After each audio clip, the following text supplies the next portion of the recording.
Good afternoon, sir. Good afternoon. Hey, Sudhir. Hey, hi, Frederick. How are you? I'm good. How are you? Good.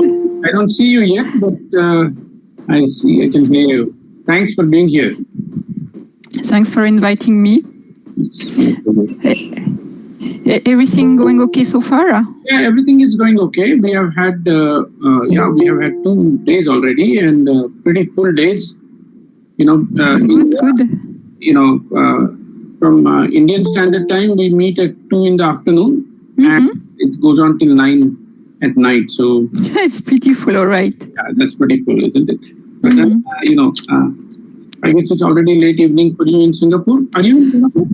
Yeah, I'm in Singapore at the moment. Yeah, it's 4:30 for me. Okay. That's right. So we kind of thought of this afternoon time to suit Europe, and also this would also mean that our last lecture is at a slot where somebody in the United States can also lecture without disturbing their sleep too much. Yeah, this year it's yes, it's a very interesting way of teaching and discussing. Yeah, for everyone. I'm still not, still find it a little magical. I mean, it's wonderful in a way that we get all you guys in one forum, which would have been very. Yeah, it's true. It's very nice on the one hand, but on the other hand, if I were in Mumbai, I could get my chai and my samosa and all this stuff, which I cannot get sitting on my bed in Singapore. I know. I mean, what best I can do is send you a picture of chai or samosa, but that's. But hopefully things will get better and you get to come to Mumbai. Yeah. Always looking forward to visit again. So just how is it going to work? So I'm going to share my screen, right? Yeah, you're going to share your screen. Perfect, and if it's convenient to you, you can also show yourself.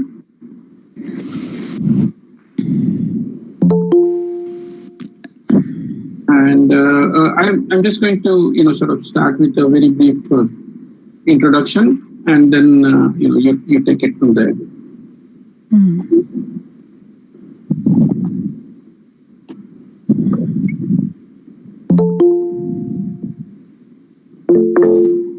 I guess it is 2 o'clock, so we can start. Greetings, everyone. It's a little dangerous to say good morning, good afternoon, good evening. So, good day, and welcome to the third day. It's my pleasure that we have Frederick Ogier, who will be giving the first talk, and she's a professor in the Nanyang Technological University, or NTU, at Singapore. She comes originally from Switzerland. In fact, she did her PhD in EPFL in Lausanne, and has had visiting positions in Caltech and various other places, I think. So she's a senior and distinguished researcher, I would say, who has wide interests. One of them, maybe not the most current right now, is lattices and codes, and so I thought I will ask her to do something about that.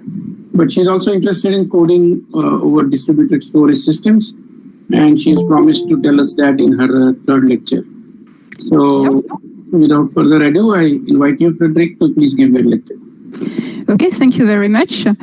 Okay, so I'm going to try. So thanks for the invitation. All right, so I'm going to try to start by sharing my slides. So I'm not fully sure about this interface. So let me see. So give me a second to try to see how I can do this. My preference would be to do that. Okay, so let me see if I cannot. Okay, so hold on. Yeah, this, perfect. Yeah, you should be seeing my slides that says lattices and codes, yes? It's coming up. Very good. Okay, cool. So that's good because now let me see. I'm going to try to make that full screen so that. Oh, okay, no, that's not what I want. So if I make it, okay, let me see. If I make it like that, oh, okay. Let me see. Okay, that's not exactly what I wanted to do. Okay, so just what's the convention for asking questions actually? So the convention is if somebody has a question which cannot wait till the end of the lecture, they just unmute themselves and ask it. Okay, perfect. Or put it in the chat box.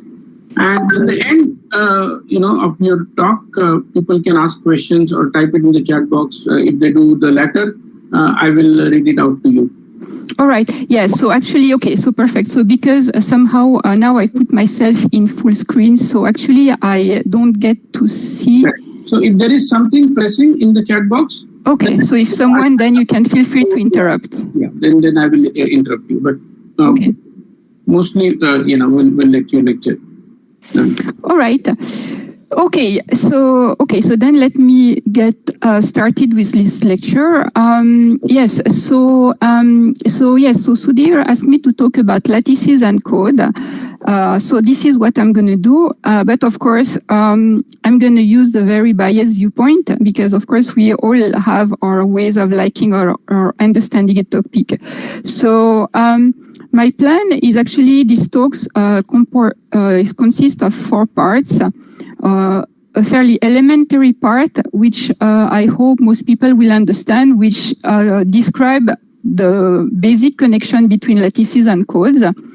And after that, I will go into my bias viewpoint, which consists of looking at it from a number theoretic viewpoint. I will try to assume as little as possible. But of course, those of you who are familiar with the concept, you will recognize them as they come along.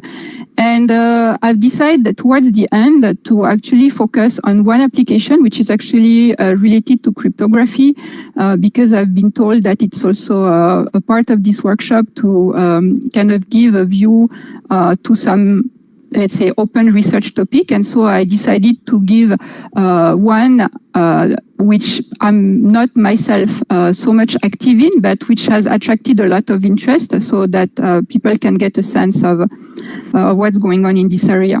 Okay, so lattices and code. So the first part is going to be warming up, and I want to explain this thing which is called construction A. So I want to explain what it is. It's about building lattices, and it's about building lattices from code. So I will try to explain that from scratch as much as I can. So as I've already said, because I've put myself in full screen, I don't see if anyone raises his or her hand, but I don't mind actually their interruption because I really would like to get the first part hopefully as clear as possible. Okay, so let me get started. So I promised I would start from scratch. So from scratch, this is something that will look like that. So on the left-hand side here, okay, so I'm looking at all possible integers. I started from 0, but of course, you also have -1, -2, -3 on the other side. And I have used a notation here, pi, for, at the moment, a map which is fairly simple. It just describes doing the operation modulo 5. So this simple map takes any integers. So any integer, and for example, here I have illustrated from 0 to 7. And for each of these integers, you will look at it modulo 5. Okay, so x is mapped to x modulo 5. So the way I have illustrated that is, okay, I have tried to use a color code, so we can see that 0 is mapped to 0, and of course 1 is mapped to 1. But I recall modulo 5 basically means you do a Euclidean division by 5 and you look at the remainder. So that means that when you reach 5, well, you are back to 0 again. So it's a map that will take, well, in the Z part, you have infinitely many elements. Modulo 5, we are looking at 5 classes, here with 5 representatives. I have only 5 elements. So obviously, I am mapping a set that contains infinitely many elements to a set that contains only 5 elements. So now what I may be wondering is, okay, if I can do that in 1 dimension, why not do that in 2 dimensions? So in 2 dimensions, it will look like that. Instead of looking at the integer z, the way I looked in my first example, I'm going to look at z times z, so which is like the square grid, which is illustrated here. And well, I can ask the same thing. So now, instead of taking one integer and map it modulo 5, here I'm looking actually at a pair of integers, and I'm looking at every one modulo 5. So the first component is modulo 5, and the second component is also modulo 5. So in 1 dimension, when I did the operation, I would send infinitely many integer over 5. So here, 5 elements. So here we are doing the same thing. We are having infinitely many elements, which are mapped on both dimensions to this grid here. So here I have only a 5 by 5 grid. And well, I have here the whole integer grid, so infinitely many elements in 2 dimensions, which are mapped to this 5 by 5 grid. Okay, so this is the direction which I think is probably the easiest to understand and probably the most common. To define this idea of construction A, we are actually looking at the reverse map. Namely, now I'm starting from the right-hand side. So suppose I'm looking at one element, let's say 0 modulo 5, and I want to look at what happens when I look at its pre-image. So I want to look at all the possible integers that are mapped to 0. Or if I look at my colored example, I actually pick 2, and I want to look at all the possible integers that were mapped to 2. Well, certainly I can do that. If I look at my toy example here, well, 2, of course, will be sent to 2, 7 will be sent to 2, and in fact, infinitely many such integers will be mapped to 2. Okay, so now we continue, and we do the same thing, 2-dimensional. So now what happens is I will place myself here. So I'm working modulo 5. So I'm using this notation Z5e to represent integer modulo 5, which is basically the quotient notation. So if you're familiar with it, you can really see a quotient appearing here. Otherwise, you can just see integer modulo 5. And so I have a grid, which is my grid as before, 5 by 5. And now I ask the same thing. I ask, okay, if I take 1 point in this grid, what are all the pre-image in the previous, in the infinite z by z integer grid on the other side? The principle is the same, so because the way the map is defined, so when you pick one element in the 2 by 2 grid containing 25 elements, you will have infinitely many other elements in the pre-image.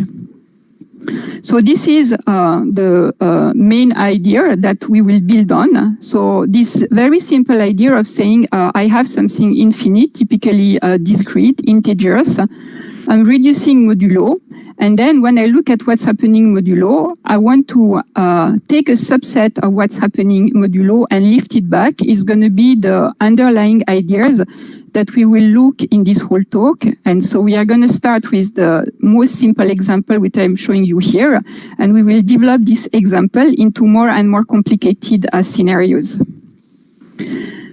So when I say more and more complicated scenario, the idea is like that. So when you start from this grid here, your 5 by 5 grid here, you may ask, well, you can take 1 point and look at its pre-image, or you can take a set or a subset of point and you can look at its pre-image. And now, probably quite natural question you may wonder is if you take a structured subset of points, so something you put a particular structure in here, when you look at the pre-image, will you get an interesting structure?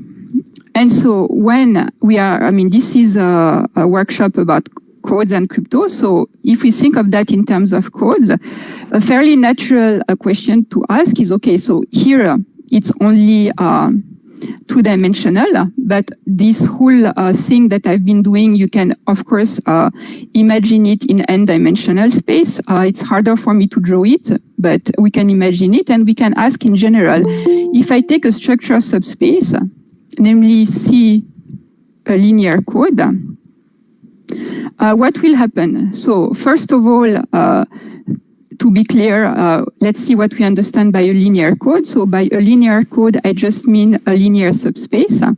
So that means if we are working here, I'm working, let's say, modulo 5 in dimension 2. So more generally, if you are working modulo P in dimension n, you can ask, if I take any linear subspace of this, what is it that I will get back? So on my small example here, what I've picked this tiny code for the sake of illustration. It's a code of length 2. It's not overly interesting, but anyway, I can draw it when it's in dimension 2.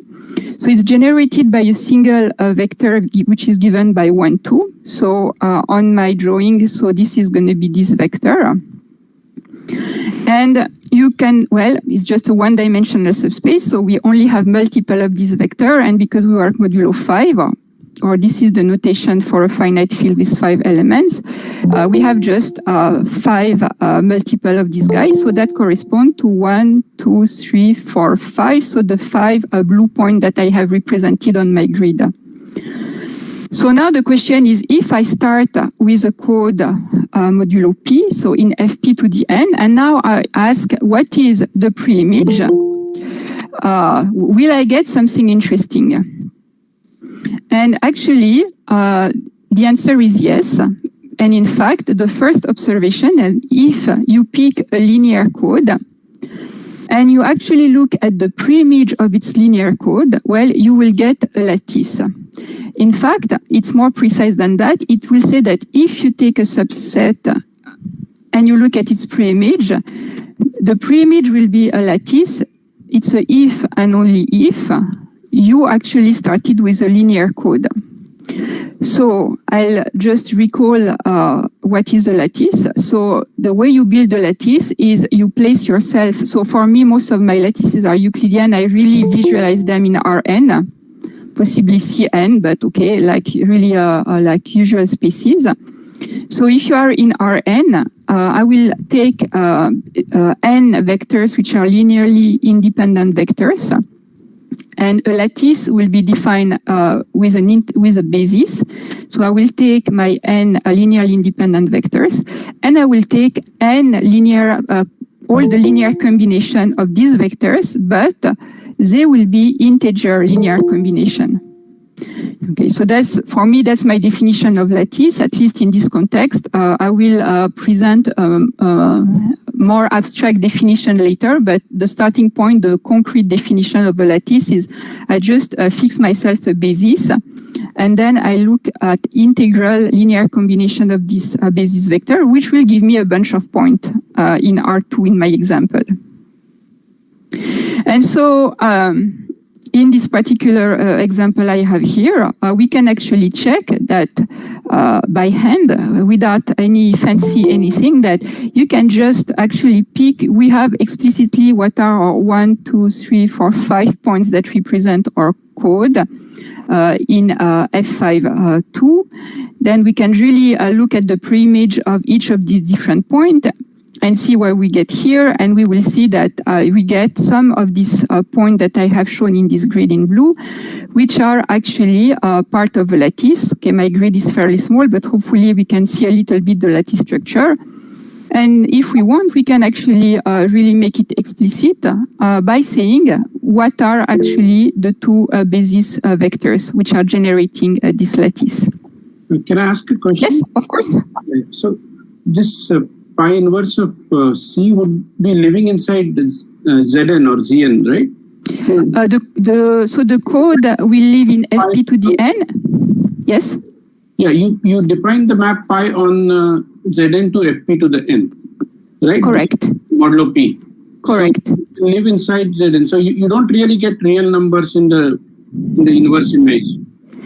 Yes, in that particular instance, that is correct. Yes. And but then I mean, how will you get n linearly independent vectors in general? Because, for example, if C is the zero code, Yes.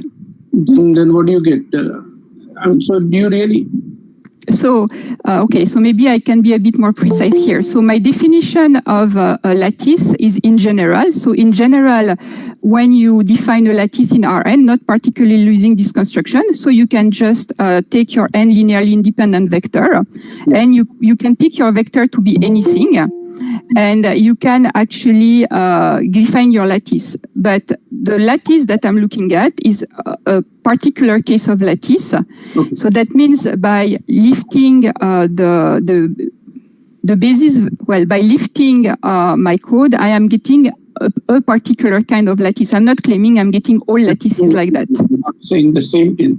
And you probably meant to write that because there seems to be a typo. You had coefficients U1 to UN in the combination, but then here you write U1 to UM. Oh, yes, this is definitely a typo. Yes. Sorry about that. Yes, right? definitely. Everywhere, I don't know, where M Yes. is less equal and... Yes, definitely, yes. So in general, of course, you can define a lattice which is of dimension less than your whole ambient space, but I think it doesn't bring so much to the context of this talk. So I will assume that if I work in Rn, my lattice will have n basis vectors. So of course, you could take less. Yes. So yes, this definition is really a generic definition for a lattice. It works for any lattice, but I'm not claiming any lattice can be obtained in that manner. I'm just saying that if you lift a linear code, you will get a lattice. In some Euclidean space. In some Euclidean space, yes. Very good. Yes. So yes, and by any means, if something is unclear, feel free to interrupt me because this is really, this is really the first part. So I hope this is the part that will become the clearest. Because once one understands the basic idea, there are many variations that one can come up with based on his or her own object of liking. So not necessarily mine. So.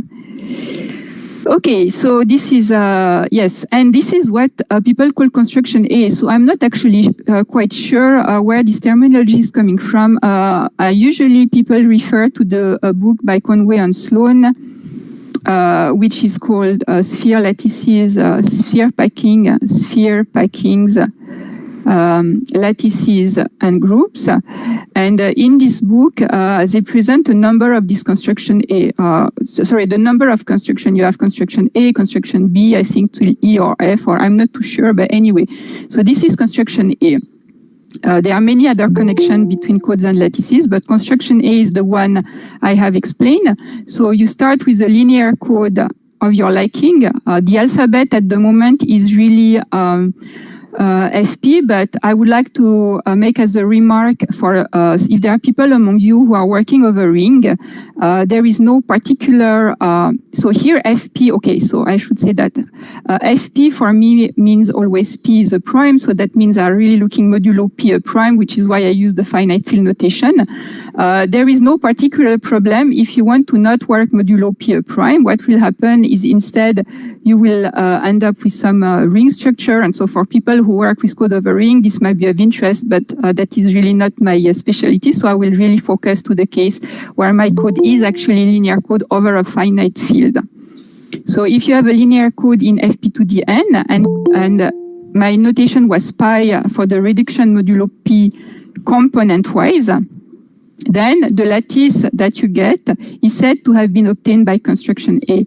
So sometimes I use this notation lambda with some C or cal C as a subscript as a way to emphasize that this lambda is not any lattice, is really a lattice obtained from a code.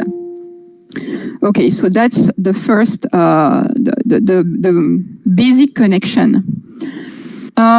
So now, of course, we want to dig a little bit more into how are we gonna, what can we say about the lattices? Can we say more about the connection between the code and the lattices? And usually when you define a lattice, the main two objects that you look at are the generator matrix and the gram matrix. It depends a little bit on your background. For quadratic form people, they usually don't really care much about the generator matrix. They usually look at the gram matrix. But for people who need to build the lattices explicitly, the generator matrix, which contain as row the basis vectors is of interest. So I want to give a little bit of explanation of how you get that. In general, when you have a lattice, it's described as integral linear combination of basis vector.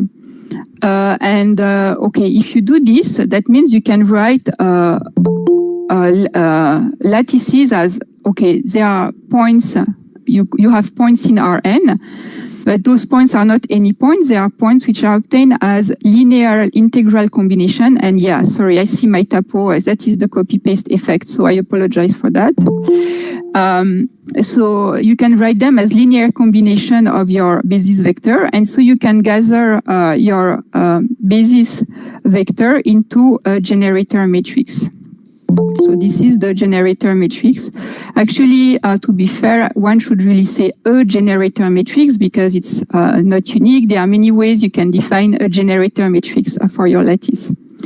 So now, of course, if you already just hear about the term generator matrix, you can say, okay, so if I have a linear code, I have a generator matrix because my linear code is a subspace, so I have a basis for this subspace. I can put this basis into a matrix. It's a generator matrix. So given the fact that I can do that for code and I can do that for lattices, is there a connection?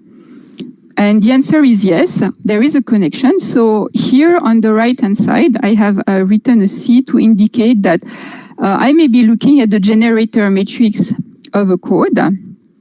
So that will be the generator matrix of C. And for people who are used to code or coding theory, you can notice that I have already done, I have like automatically adjusted my notation to coding theory. So I have used the K here for the dimension of the code, and I have written my generator matrix with an identity, K by K identity block and some singles. So this is usually what is called the systematic or standard generator matrix for your code. So if you write your code in systematic form or using the systematic generator matrix, then you can actually go back and construct a matrix, which is a generator matrix for your lattice in the following way. Bear with me with the abuse of notation. Okay, so you notice that for lambda, I have really written I, K, and A. Here I have used on the other side I, K, and A, but it is understood that when you write I, K, and A for the code, we are working over FP. When I'm writing I, K, and A, this is not over FP anymore. So even though I use the same notation, we are actually looking at something that live in Z in this side. And so the generator matrix for your lattice will be of the form IKA, a block of 0, and a block here which has P times the identity N minus K identity block. And so this is going to be the generator matrix of your lattice. I guess one way to actually check this is the case. It's not a formal proof, but just to give a hint of how it's working.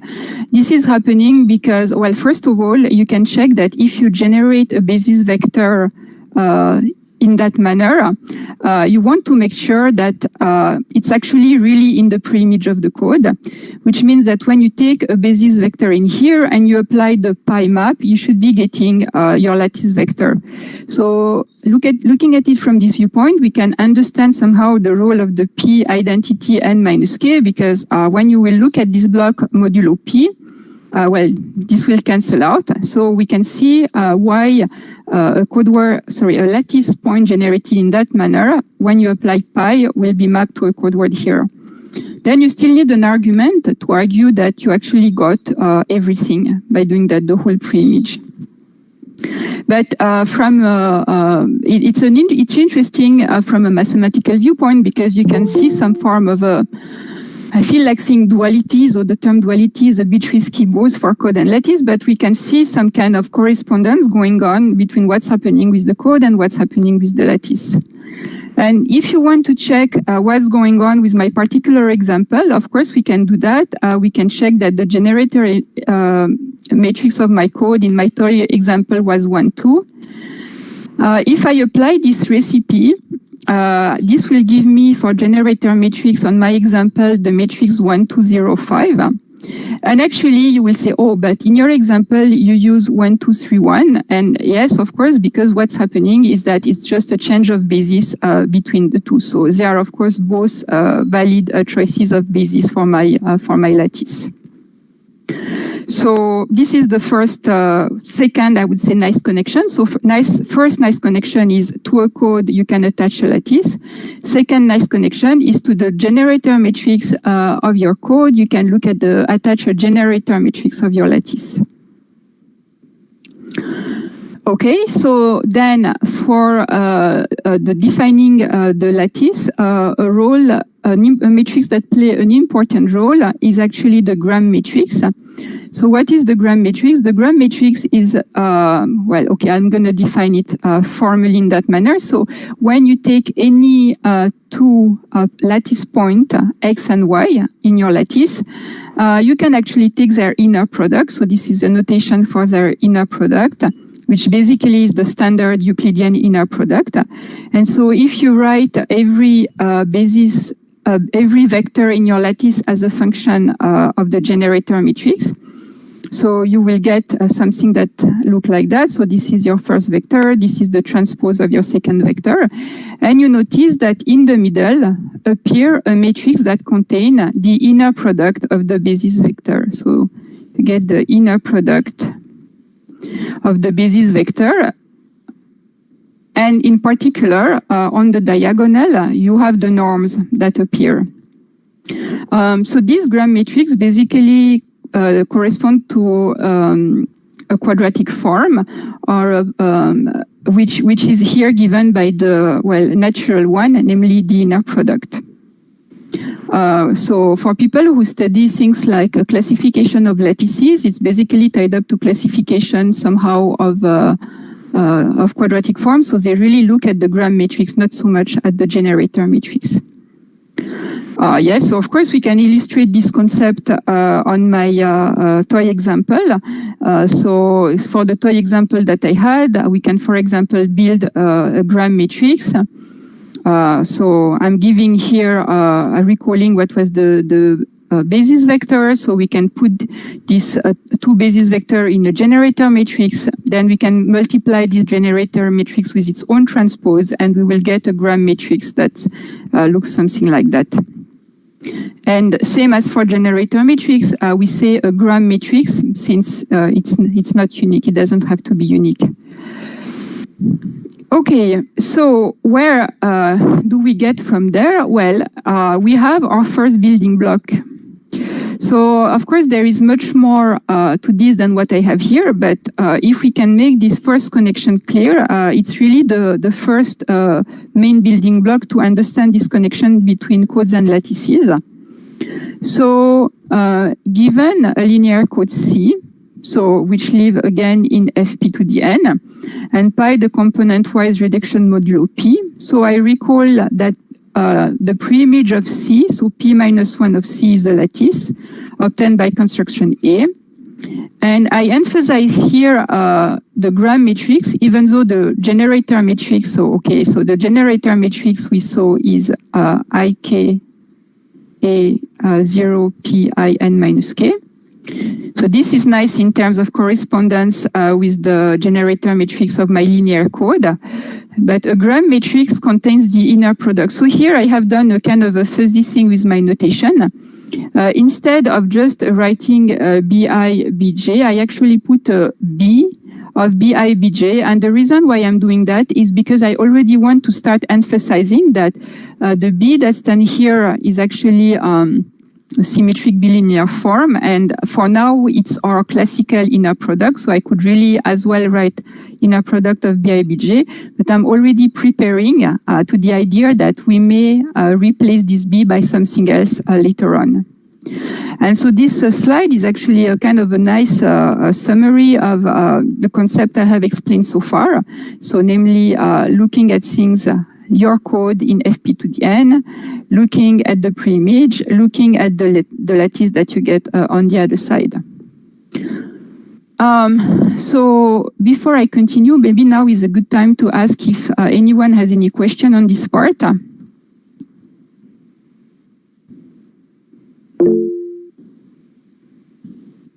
So I guess if I hear nothing, it's a good news that there is no question.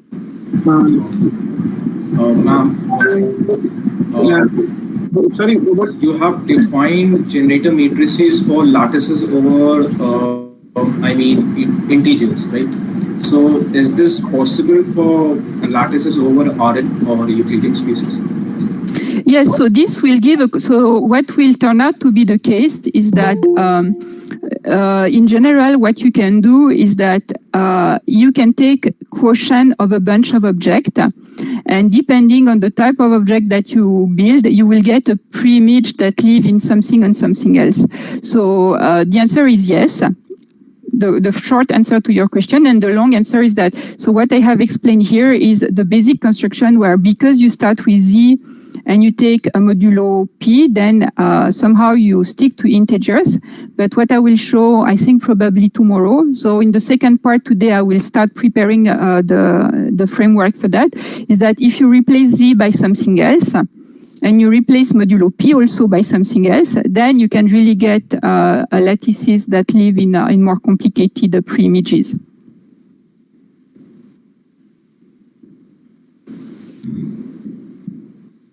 Any other questions?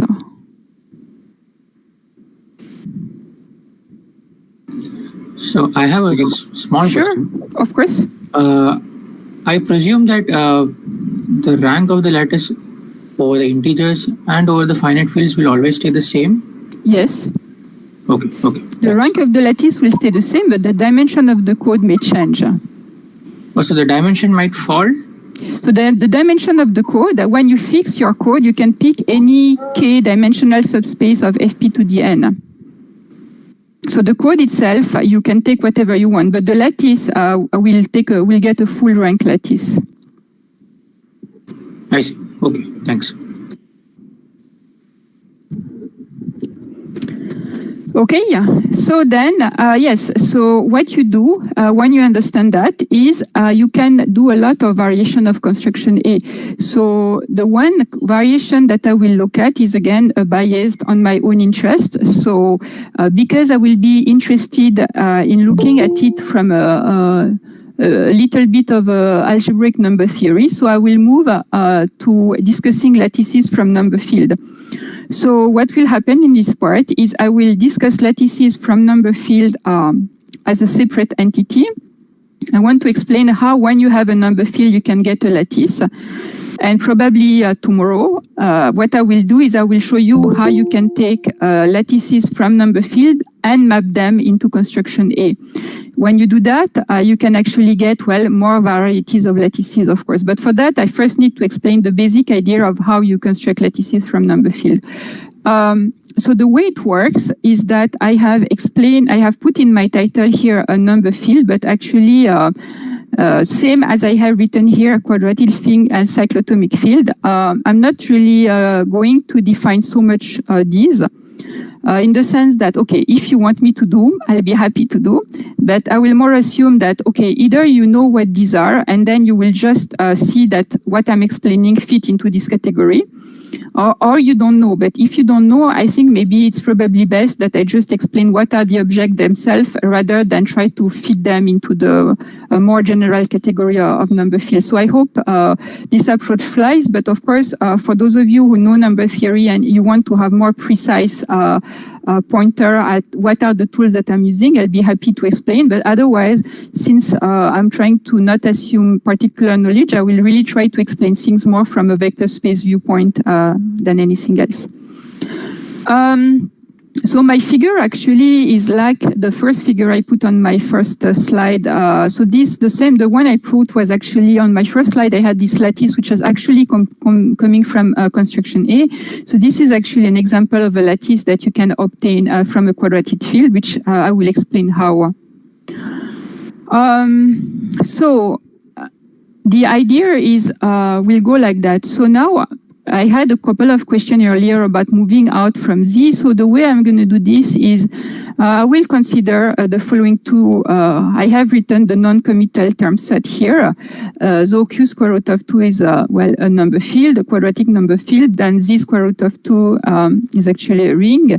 But for my purpose, what I really care about is that when I will be looking at Q square root of 2, so I'm actually looking at linear combination of 1 and square root of 2. So I can simply describe all elements in there as being A plus B square root of 2, where A and B belong in Q. And when I look at Z square root of 2, I'm basically discretizing. So from the structure of Q, I make it really discrete by just restricting my coefficient A and B to belong to Z instead of Q. And now I'm going to define two maps. So the first one is actually simply the identity map. So it just sends, well, element in Q square root of 2 of the form A plus B square root of 2 to themselves.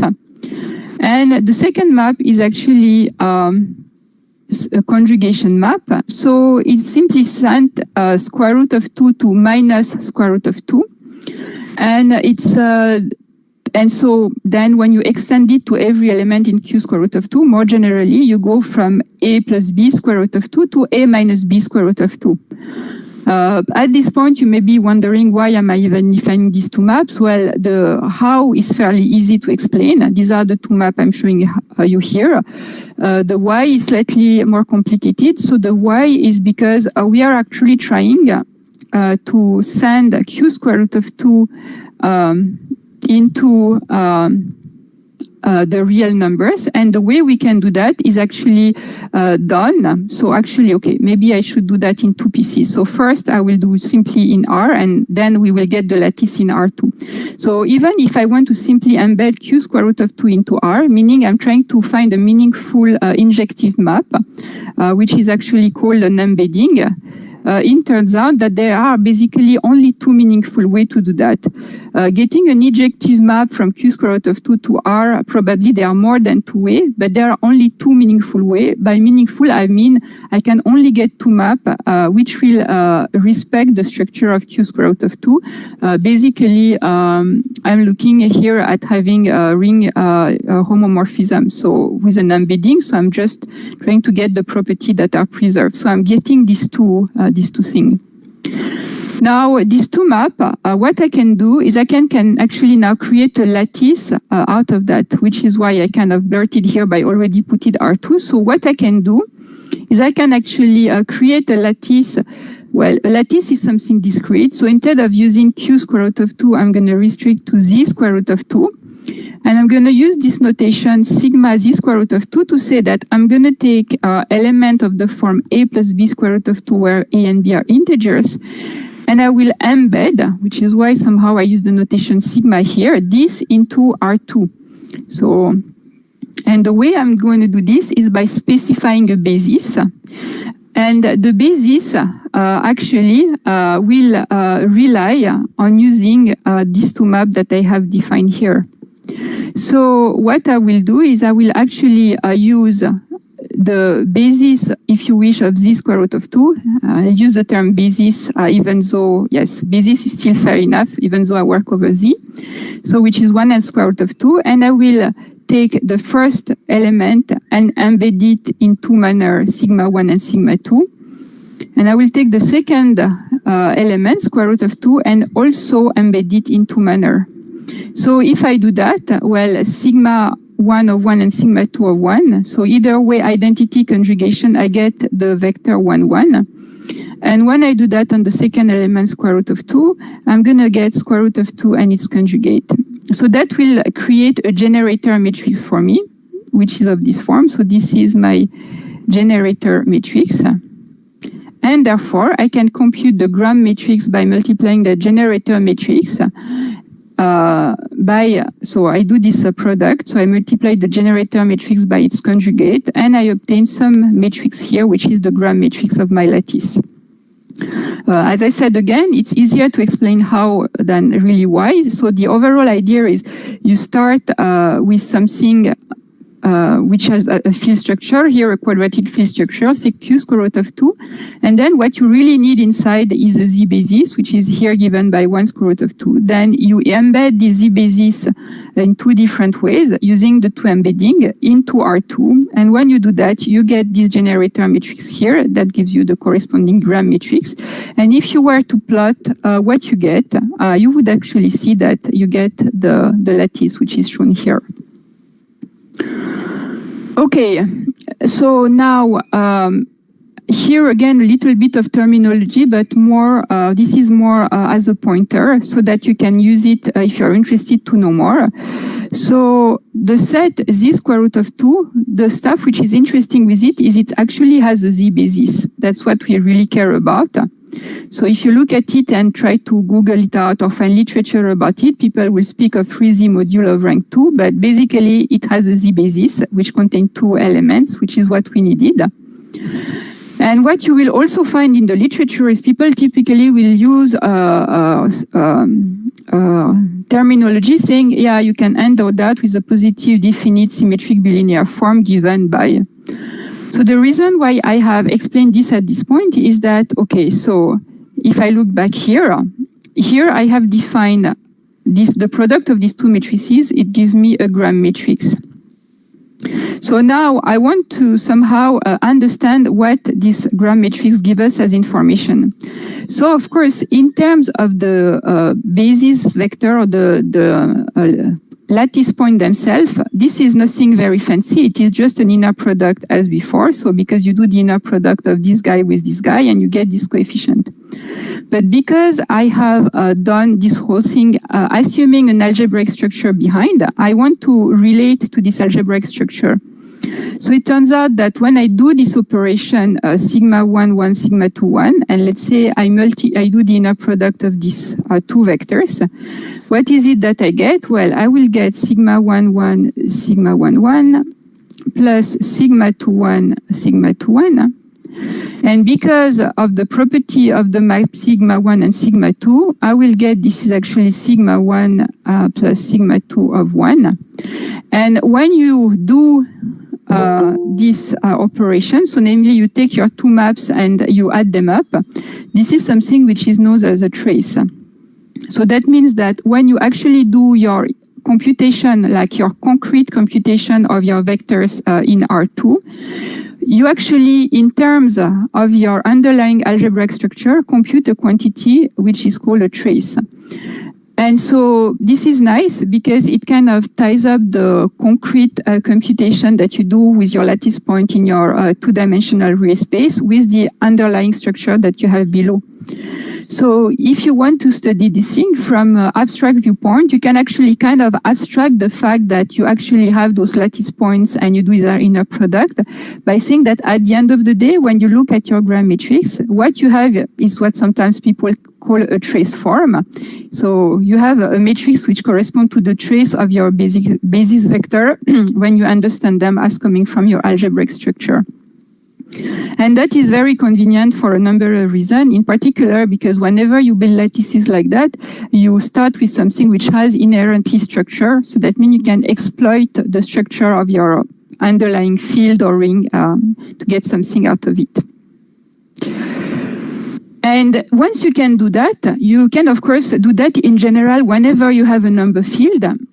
So number field, I will just remind you for those of you who are interested. So you are looking at a finite field extension of Q. So if you can do that with square root of 2, you can do that with a number of other square roots. But you can also do that with roots of unity if you want. And this will be a little bit more technical, but I still would like to explain it a little bit because it will give rise to an interesting construction. So this notation here, exponential of 2 pi I p, so okay, p is a prime for me always. So this corresponds to a root of unity, so just some complex number such that when you put it to the power p here, because it's a piece root of unity, you get 1. So you can visualize that on the unit circle. So now I can do something similar to what I did before with square root of 2. I can take q and I can add my root of unity, so exponential of 2 pi I divided by p. And well, what I will do is, okay, so if I take my piece root of unity, so it's satisfied by definition that, well, I take its piece power, I get 1. So that means it satisfies the equation this is equal to 0. And I can actually factor out this thing by having zeta p minus 1. And then I will have zeta p to the power p minus 1 plus, okay, zeta p plus 1. So it's actually, sorry for the bad handwriting. So it's basically the sum of all of the power of zeta p. So now, why do I need that? I need that because when I will define this structure, which by the way, if you are interested or if you know, you will have recognized immediately, is called the cyclotomy field. So that means I'm going to create a vector space over Q and I will use the power of zeta p as my basis vector. So that means I will take all the power of P as long as they are linearly independent. So for that, I will take all the powers all the way till to the zeta to the power P minus 2. Why P minus 2? Because P minus 1, I already have a linear dependency, which is given here. So I'm going to take only to the power P minus 2. And when I do that, I can actually look at the discrete version, which consists of, instead of taking a real linear combination, I will take integer linear combination.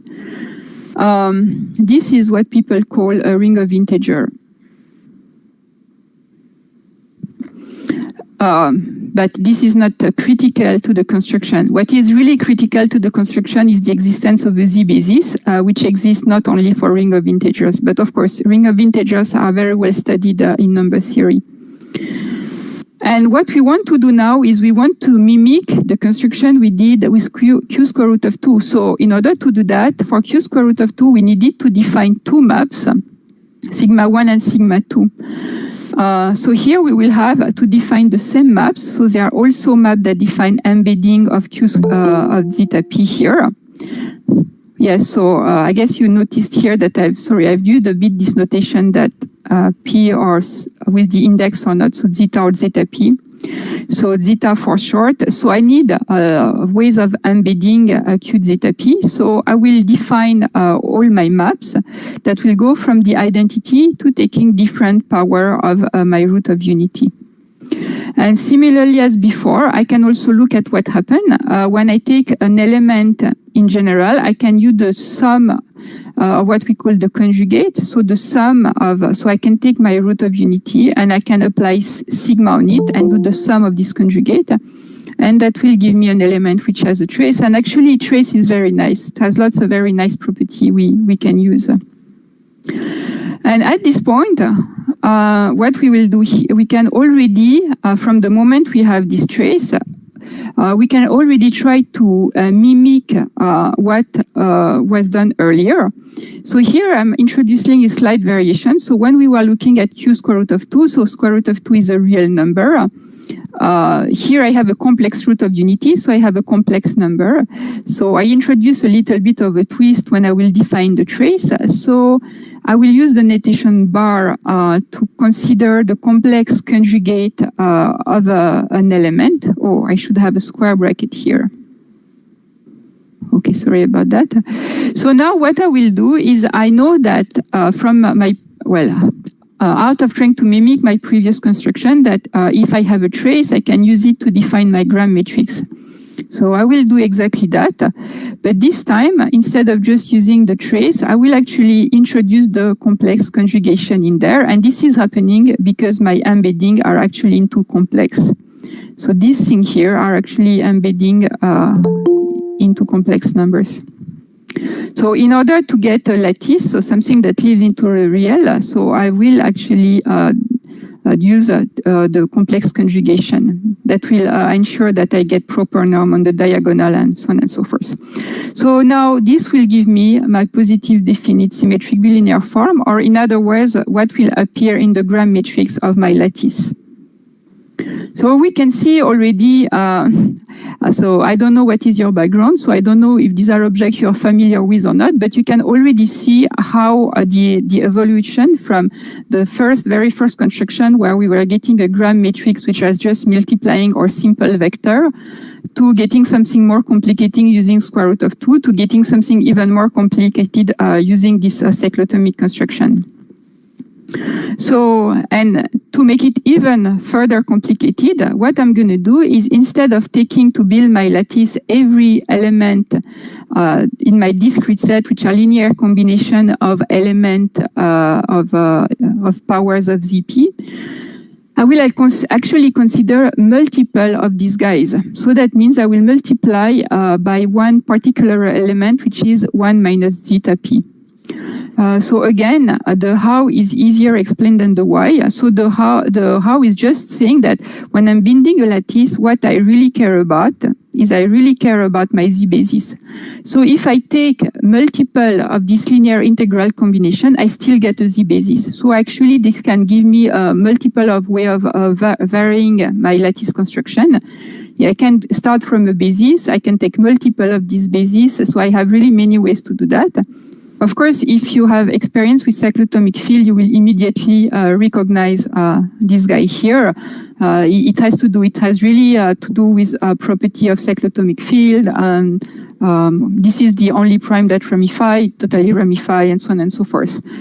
But this is, so again, you can interpret it depending on what is your background. So if you recognize it as a particular guy in a cyclotomic field, you can imagine why it plays a role. But otherwise, you can just see it as you can vary the different bases that you pick and pick different type of multiples. So what is interesting if you do that is that you can actually restrict your lattice to pick element in this particular subset. And you will get, by this construction, you notice here a little twist. You have a normalization by P and a claim that you have an integral lattice. By an integral lattice, I'm meaning that even though you start with something that look like coefficient in C, you will actually get a gram matrix which has an integer coefficient at the end of the day. Okay, so yes, so I'm just putting that as a claim because actually to actually prove this thing does require a little bit of number theory. The main critical thing is that actually when you pick element that belong to this particular set which selected, so the discretization one, it so happens that your trace will actually be always an integer, which is really nice. And here we use the fact that actually when you do this product trace of x, y bar, the trace of this will actually belong to a multiple of p, something that also has to do with the choice of this particular element here. But okay, so let's, so again, if you are familiar with this, you can try to start thinking on how your number theory can help you to figure out what's going on here. If you are not, we can just try to build a simple concrete example so you see how it works. So I'm going to take the smallest odd prime that I can, so I'm going to take p is equal to 3.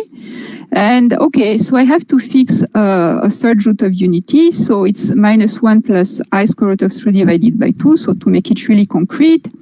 So then we will actually just look at this set. So this set is just taking 1 times 1 minus zeta 3 and 1 minus zeta 3 times zeta 3. So that gives me concretely 2 basis vector or basis element. So because I have my 2 basis element, I can create my lattice, and I know it's a linear combination of these 2 guys. I have written here, I know my slide is a little bit busy, but I have given here one example of a concrete computation. If someone want to, as a reference, if you want to check, that when I will actually, now that I have concretely obtained my 2 basis vector, I can compute the trace so that I can get the gram matrix for my lattice. So the thing that I have put here in parentheses is actually the trace computation. So that involves, so the first trace that I will need is actually the trace I need to compute x bar. So when x is 1 minus zeta 3, this is the computation that I'm doing. So I take the element times its conjugate. I write what its conjugate is. Then I just multiply out things as usual.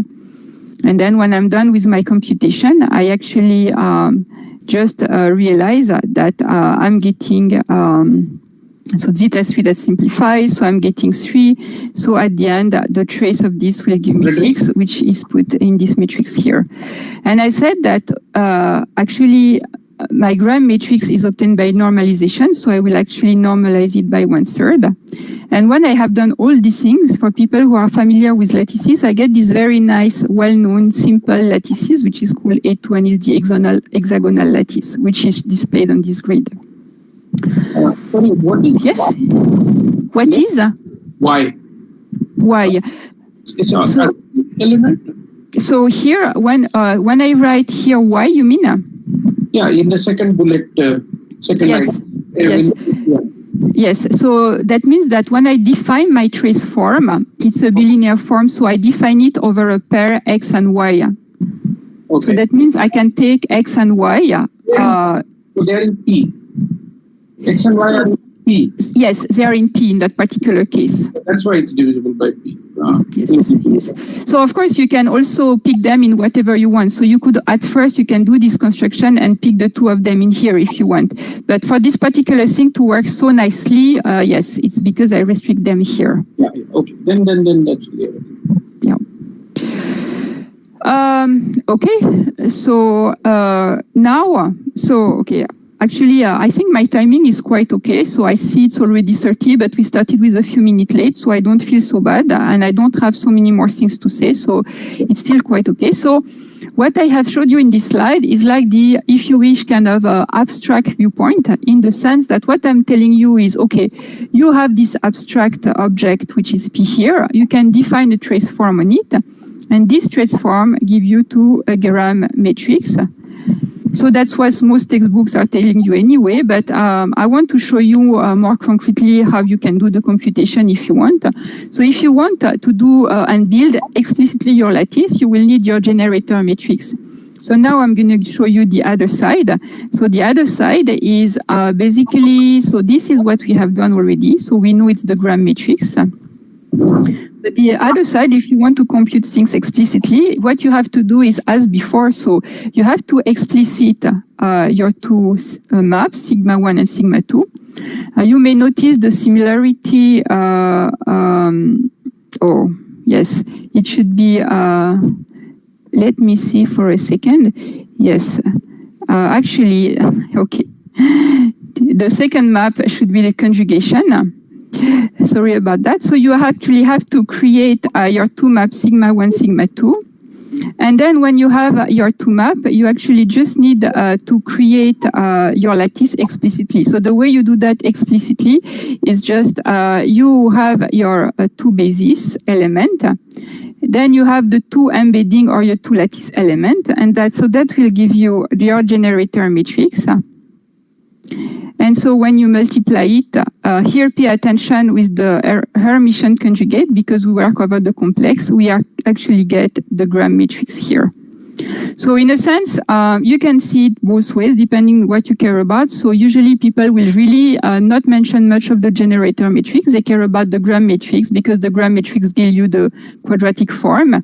But you can really make this thing explicit when you want to compute your lattice. Okay, so I'm going to be on time. So the message of the second part, which you can see is a bit more complicated than the first one. And I'm going to show you how you can put the two things together tomorrow, is that this is a fairly really generic method. So I have illustrated here on two particular cases, but it works pretty much for any number field you are interested in. So I illustrated it in Q square root of 2 because it's a real and Q zeta p, which is complex.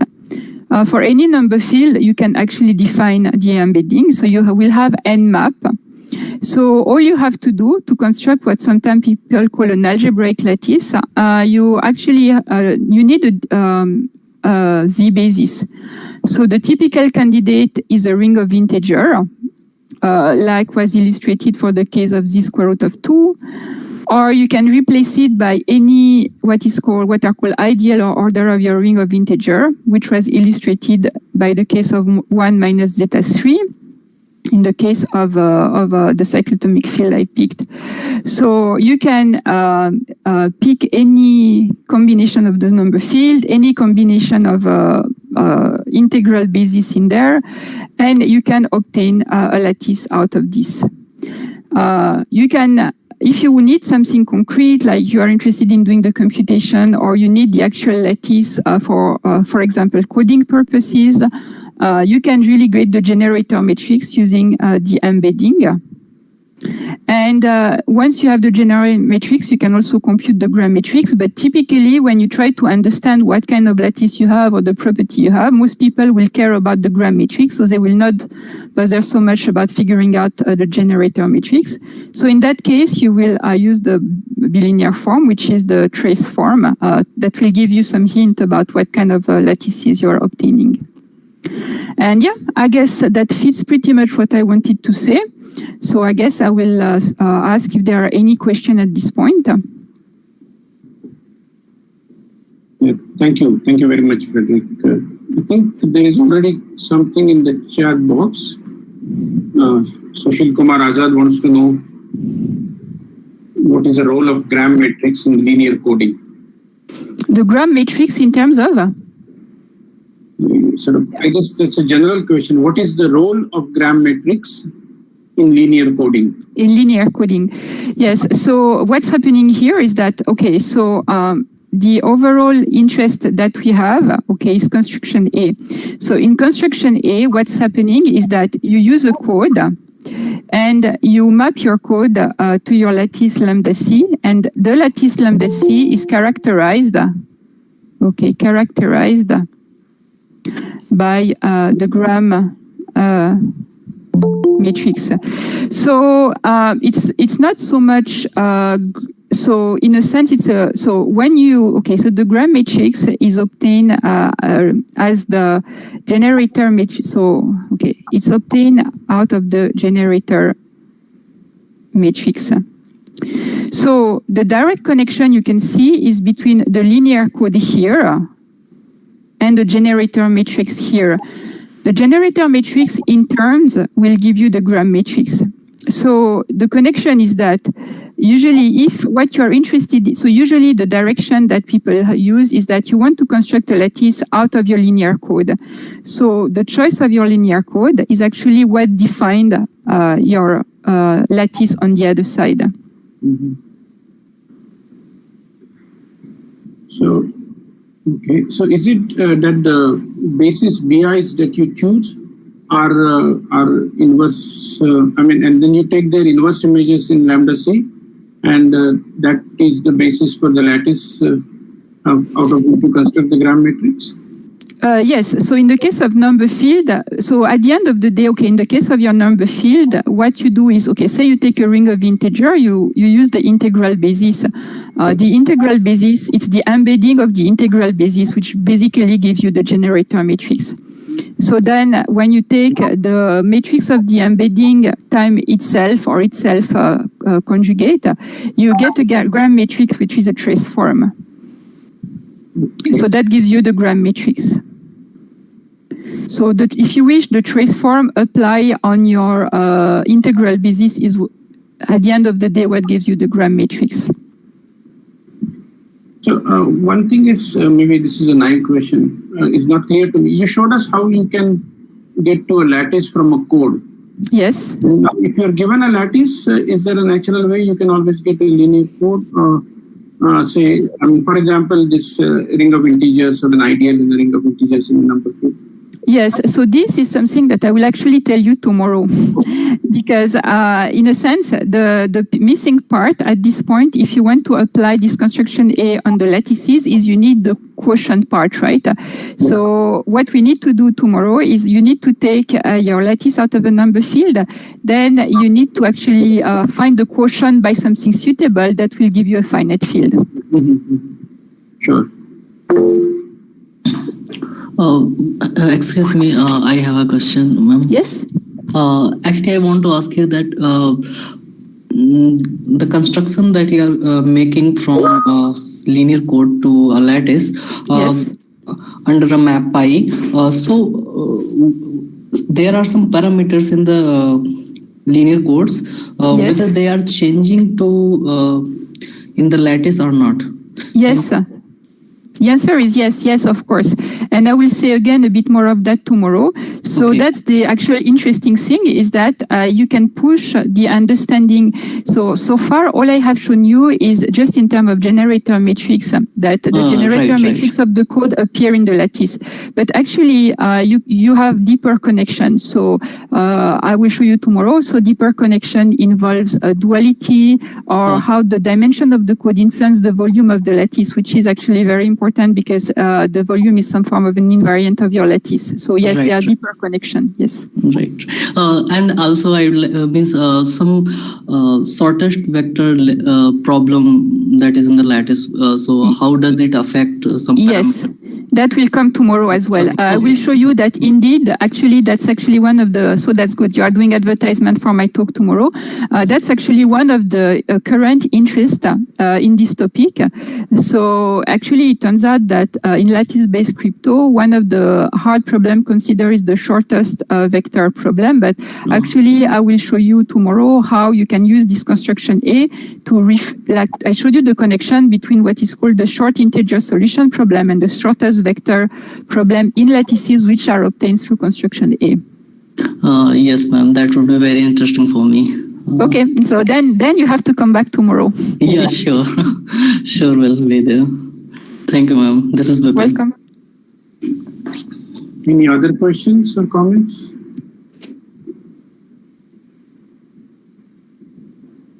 I don't see anything in the chat box. I just want to make one comment. Frederick has been an exceptional speaker in the sense that her slides were ready well before the talk, and we have actually uploaded them on the web page of the workshop. As you will see a new tab there for slides, and in the coming days you will see more slides there, including my own slides, etc. But I just wanted to wait so that I correct the typos, etc. Yes, so this is the problem, right? So I noticed when I speak, I spotted two typos, so I will fix the typo and update. But yes. Press the revised version, then we can upload. Yes, I will do that. So yeah, the reason why I will actually try to do that for the third lecture as well, if I manage, is I personally find it helpful to have the slide earlier because sometimes I can take notes or stuff like when listening. That's why. But yeah, the trade-off is when you do that, then you may miss some typo. So I'll fix the typo, of course, and I'll send you the slide back. Individual choice. So for that reason, I myself prefer to put up the slides later because then I can correct the typos. Yes, that's the usual trade-off. But okay, it's not too bad. Two typos. We just follow what the speakers, Of course. tell us. Okay, thank you very much, Frederick, for this very nice talk, and we look forward to your subsequent lectures. Yes, so I'll continue tomorrow. Yes. Okay, so let me try to see how I stop sharing so that I can make space for. Correct. So we have perfect. We have a break of about 20 minutes, 19 minutes now, and then we will resume with the lecture of Alberto on the arithmetic course.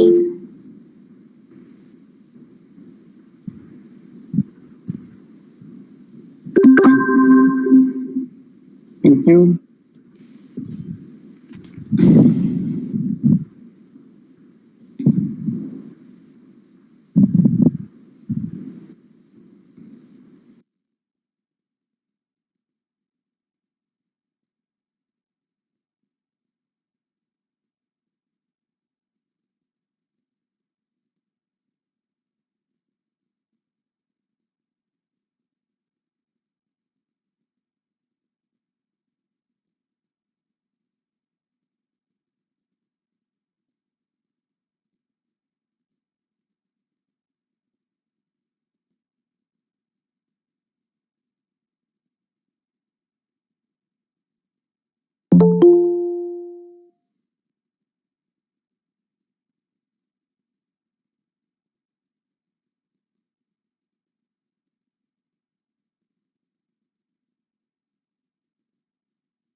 Alberto.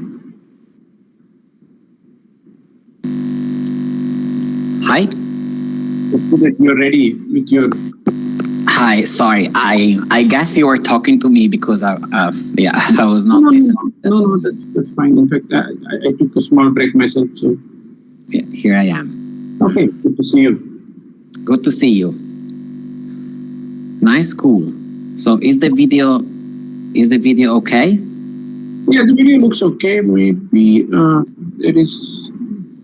I think there is light behind, so Yeah, that I really cannot fix. yeah, I guess that's okay. Don't worry about it. No, I think it's kind of visible. Yeah, no, we can see it. Yeah, When there it's is kind of hard to find like a good I know. configuration in the house yeah, to work. exactly. It's the same place. I'm at my home, and there is light behind me. So I Yeah. just put the curtain, but still, it's not ideal. I mean, Yeah, exactly. when you design the house or whatever, the placement of things, you Yeah. need to have Google Meet and such things in mind. So Yeah, exactly. Yeah, it's a interesting period. yeah.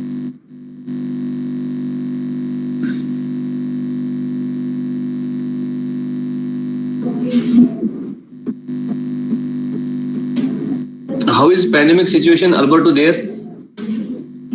Well, we are in lockdown. So I think the numbers are not particularly encouraging right now. So I'm really hoping for speed vaccination. And then let's see. Yeah. But yes. So honestly, I don't like check a lot because in any case, I'm gonna, go out only when it's strictly necessary, like to buy food or to, yeah. So it does not have a very good positive impact on my psychological situation if I keep checking. So I really check only when I when I want to know.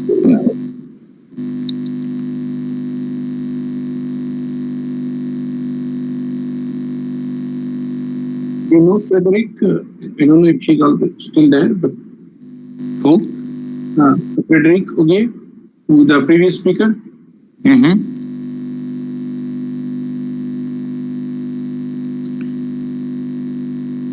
But maybe she's taking a break. Yeah, sorry. It's coffee time. Yeah. Yeah. Maybe in Singapore it could be tea time. I think she probably. Even in India, tea is perhaps more preferred than coffee. So is it like more standard to drink tea there than a coffee for? Yes and no, but I would say in South India, coffee is more prevalent. Oh, okay. Where we are located, we are sort of in the center, so we are open to both. Okay.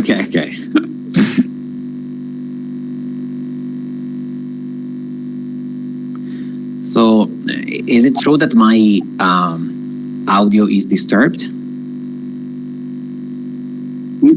I mean, I think you are audible to me. Maybe others can comment. It is clear, sir. It is clear. Is it clear? Yeah. Because some little noise is coming actually.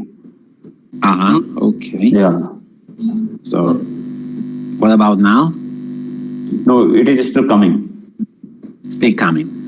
Yeah. Then probably it's really For me, it is okay. What about you, sir? It looks okay, but because four of us have our audios on, what we can do is we can mute ourselves and let only Alberto speak, and then we will see. Let me mute myself. Okay. Hello. Just let me know. It might be a problem of the headphones. Yeah, I mean you are audible, clearly audible, but still some noise is So coming. let me try. in the background. Let me try another other like headphones. Because I really want to connect the audio to the iPad which I'm using, because otherwise like if I connect the audio to the laptop I'm using to write, then the video is gonna disappear because.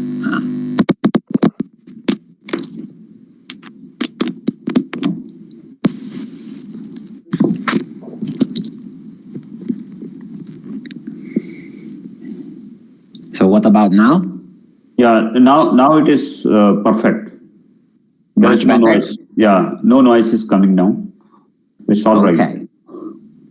Okay, good. Then let me adjust this.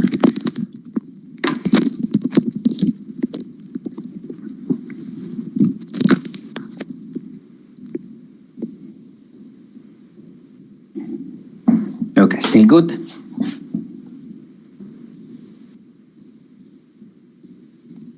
Yeah, it's all right. Perfect. Okay. There is no noise coming in now. Okay, very good.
Sir, you have to unmute. Oh, yeah, sorry. I said, yeah, okay.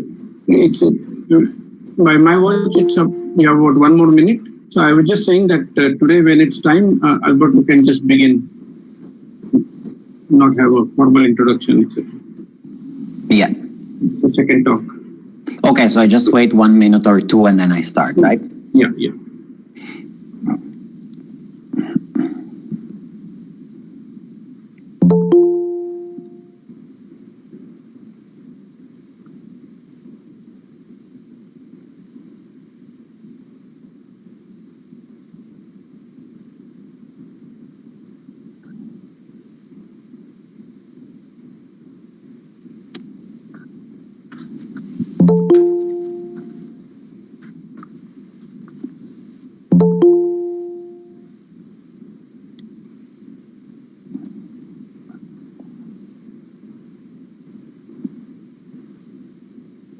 I see the numbers are still going up, so I'm gonna wait another minute. Sure. Yeah, people are. Yeah, yesterday people were joining also in the first 5 minutes of the presentation. I could see. Invariably happens. Yeah. Yeah. I hope that's not too disturbing. I mean, if you No, because I have the other laptop for the chat, etc. Because as I said yesterday, I'm really bad. So then I join with multiple devices, and one is taking care of the video, the other one of the chat, and the other one of the.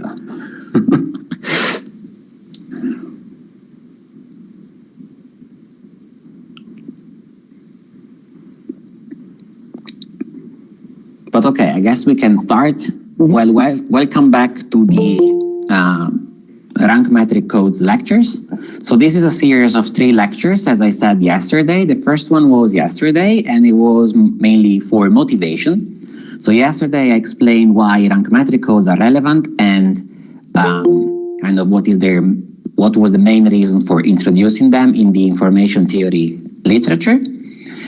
And then today's lecture and the lecture of tomorrow are more about the mathematical theory of rank metric codes.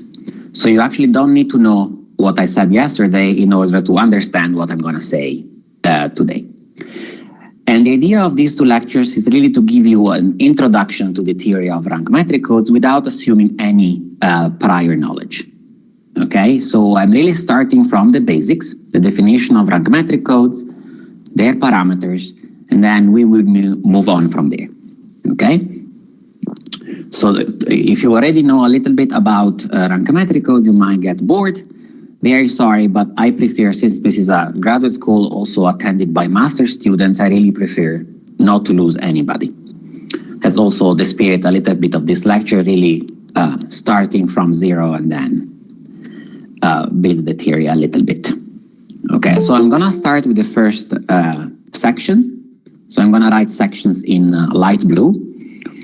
Okay, and the first topic is, well, definitions and parameters.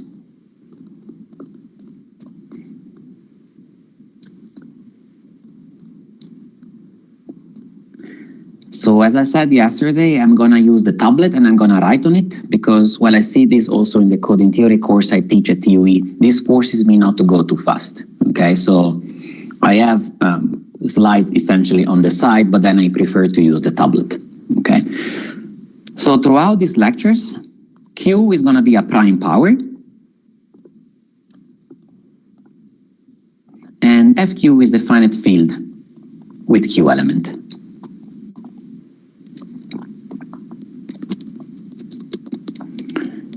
Okay, and then M and N are integers, bigger than, well, yeah, positive integers. And then FQ N by M, which I also call MAT sometimes, is the space of N by M matrices over FQ.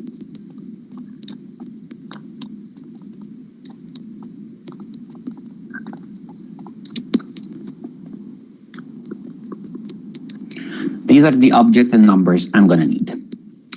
And I start with a definition.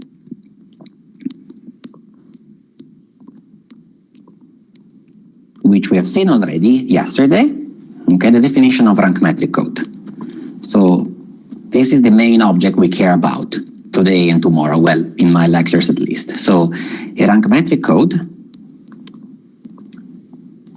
for me, is an FQ linear subspace in the matrix space.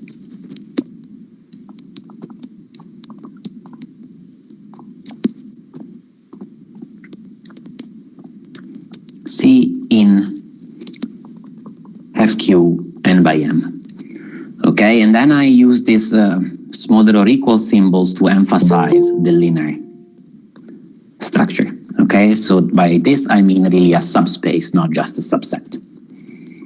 Okay, that's the definition of rank metric code, and then its dimension is the dimension as a linear space.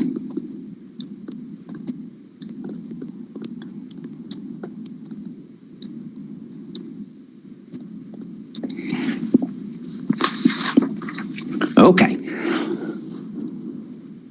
So as we said yesterday, we like to window these codes with a metric structure, which is given by the rank distance.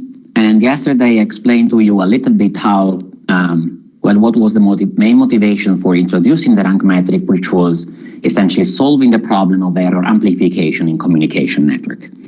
So I'm going to write that as well. So that's the second definition for us. So the rank distance between matrices X and Y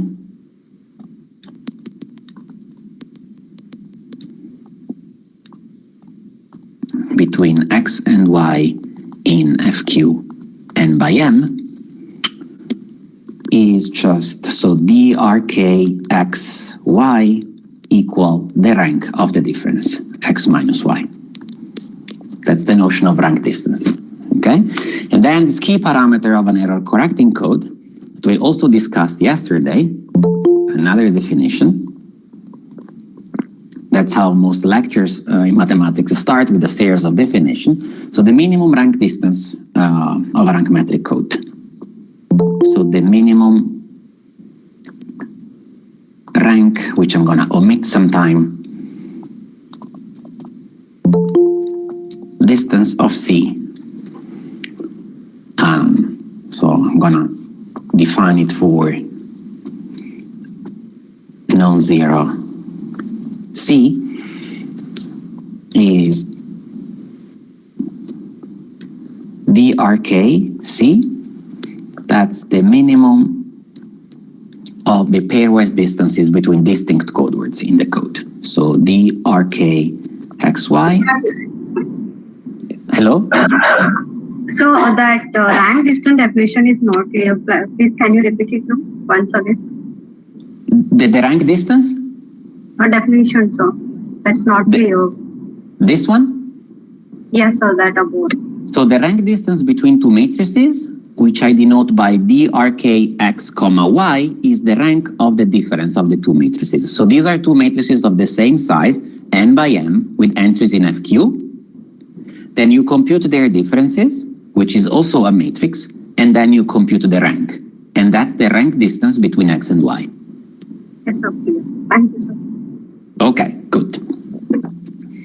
Yeah, if you have any question, just feel free to interrupt and ask. Okay, so yeah, so the definition of minimum distance of a rank metric code, the minimum rank distance between x and y, such that x, y are in C and x is not y. Okay, and since my object is linear by definition, this is also the minimum rank of a non-zero matrix in the code. So rank x such that x in C and x is not a zero matrix. Okay, and then we also give an artificial definition which simplifies a certain statement. The rank distance of the zero code is for us n plus 1 all the time. Okay, and then one thing that we really like about the rank distance is that it really gives a metric space structure to the space of n by m matrices. Okay, and I'm gonna write this in a remark because it's very important. Okay, so the pair mat and then the rank distance is a metric space. So you might be used to codes with the Hamming metric where you have fq to the n and then the Hamming distance, and then there also the pair is a metric space, which is very important for decoding, but for the connection between correction capability and minimum distance. So the pair mat and drk is a metric space, and this means that the map drk, which is from mat cross mat into, well, real numbers, okay, so satisfies the following properties. Okay, so the first one is that the rank distance between x and y is 0 if and only if x is equal to y. And then second property is the symmetry. xy, the distance between x and y is equal to the distance between y and x. Okay, for all x and y in mat. And then third property is that the rank distance between x and z is no more than the rank distance between x and y, and then the rank distance y to z. And that's for all x, y, z. Okay, so this third property is called the triangular inequality.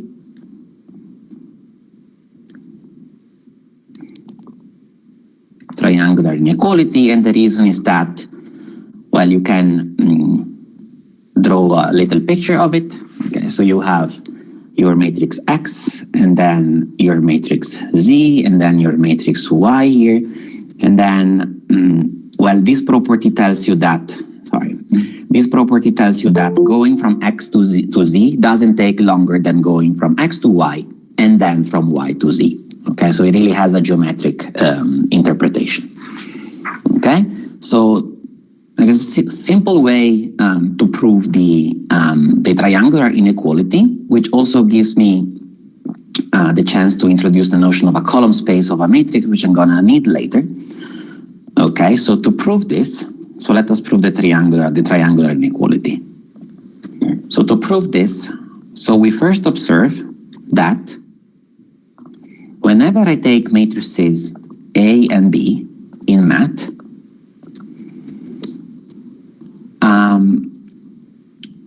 we have that the column space, this is the space generated by the columns of the matrix, okay, of A plus B. Well, this is a subspace of the column space of A and then sum the column space of B. Okay, so here is an inclusion of spaces. Okay, and this is the sum of spaces. Okay, and then if we take dimensions in this star inclusion, so taking dimensions,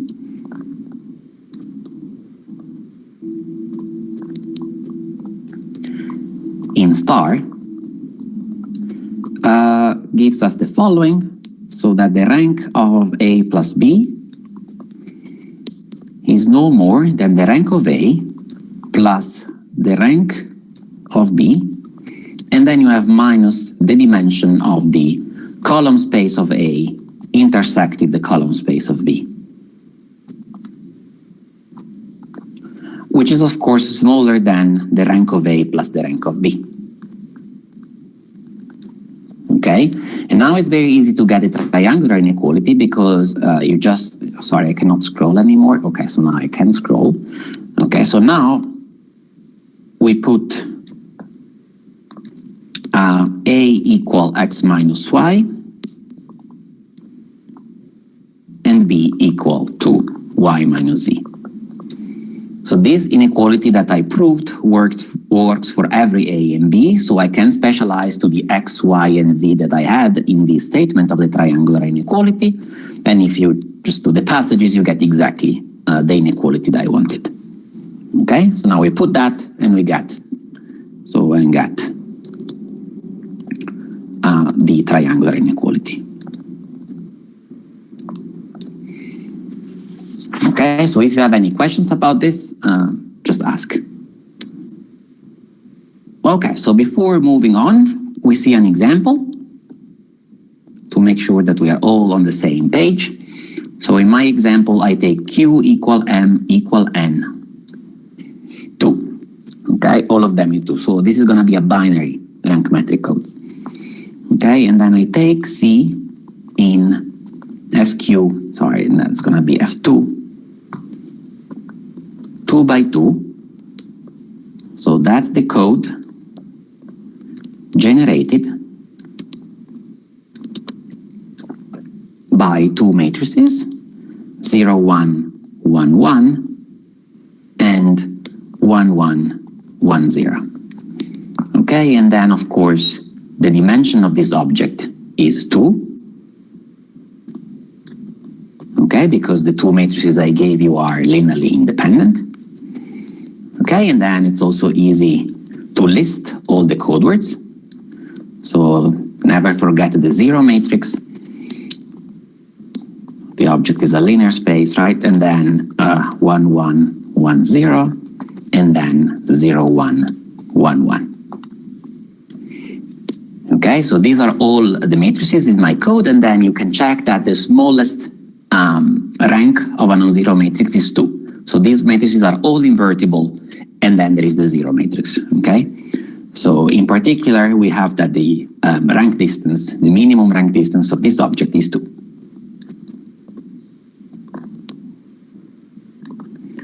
So drk of C is equal to 2. Okay. Very good. So one last definition.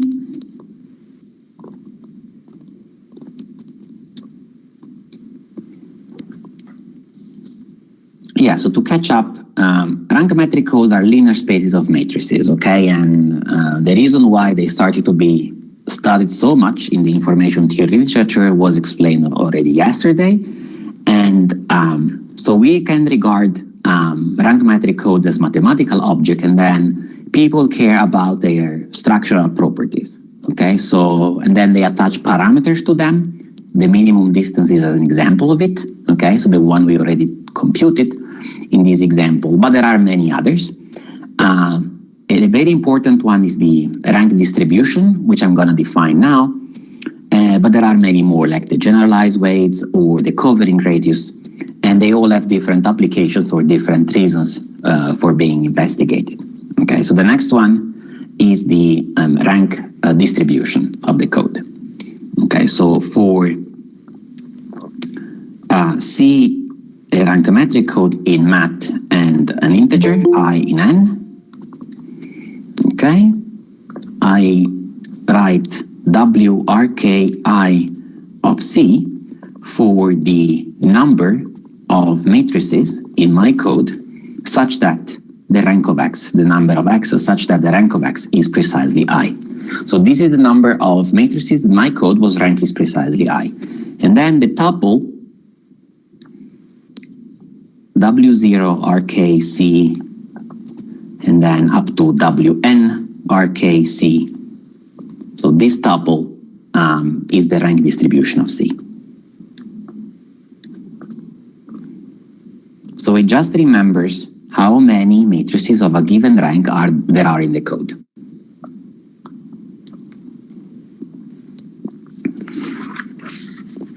Okay? Very good. So I also want to give you one last definition for numerical parameter of a rank metric code. This is not really something we're going to study in this lecture, but I think it's an interesting parameter.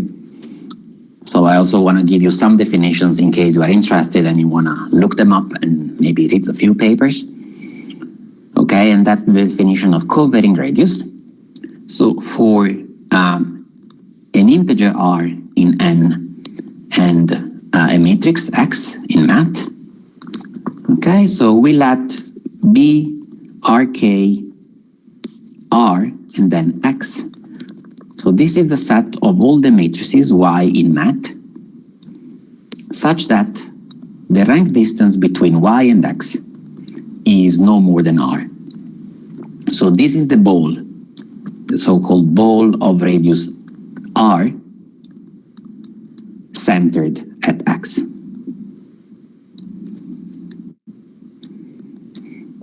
Okay, now if you draw the matrix space as a box like this, say something like that, okay, and then you draw all your code words of the code, okay, so these are the code words, so the elements of C, okay, then what you can do, you can take all the balls centered at the code words and of a certain radius r.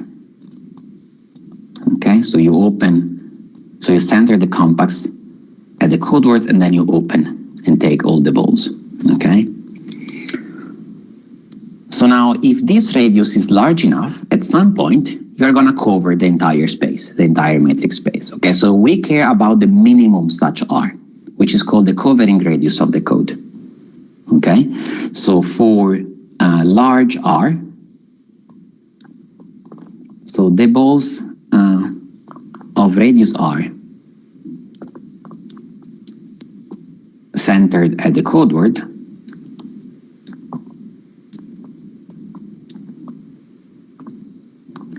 will cover the space, so we'll cover math, okay, and then we care about the smallest such R.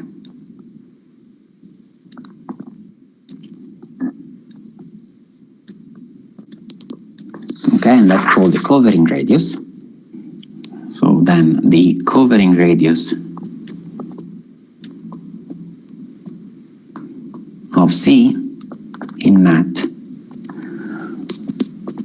is the minimum, and I'm just gonna write down in symbols what I just said.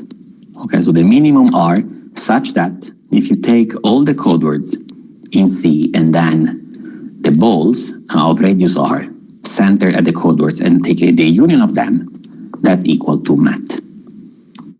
Okay, that's a very interesting parameter of an error correcting code that has specific combinatorial significance and can be studied using combinatorial tools.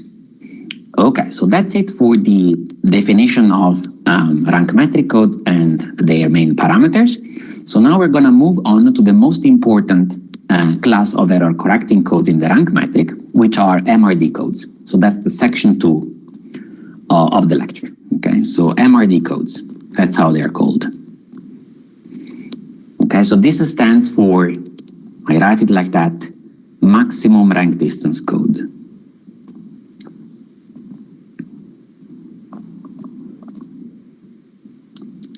That's what the acronym stands for. Okay?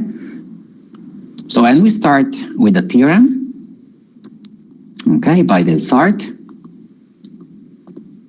okay, that gives us a bound for the dimension of an error of a rank metric code in terms of its minimum distance. So just like in the Hamming metric, you know that an error correcting code cannot have large dimension and large minimum distance at the same time. We have an analogous result in the rank metric, okay? And that's also called sometimes the singleton type bound.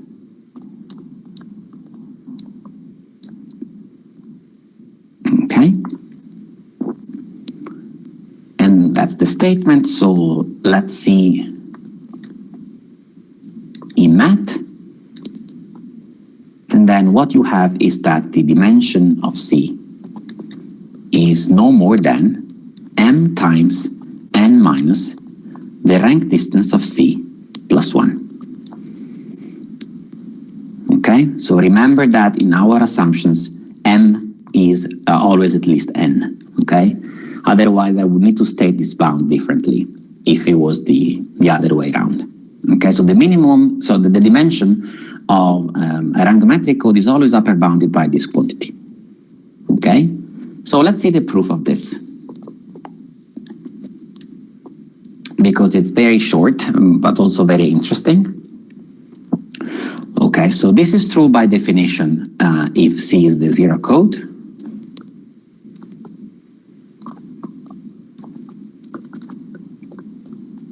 So we don't care about that, okay? So if C is not the zero code instead, so let D be the rank distance. And then I consider a certain map, which is a projection map. So consider the projection. Okay, and I'm gonna call it pi. That's from a map from FQ n by m onto FQ n minus d plus 1 by m. Okay, so that's the projection onto the last n minus d, I minus d plus 1 rows, okay? The last n minus d plus 1 rows. Okay, so the map is very extremely easy to describe. You have a matrix, and then that's of size n by m, okay? And then you simply delete the first few rows, and you only keep the last n minus d plus 1.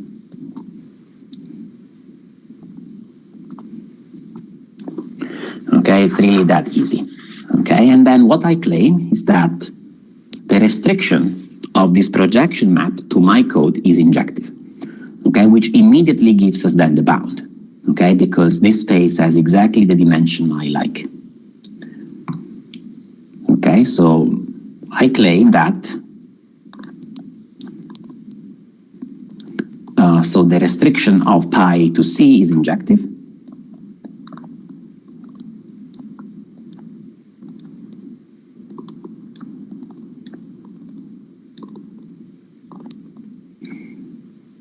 Okay, and then then you will see that the minimum distance of the code kicks in here. Okay, so to see this, I take x and y in my code. Okay, and I suppose that pi of x is equal to pi of y.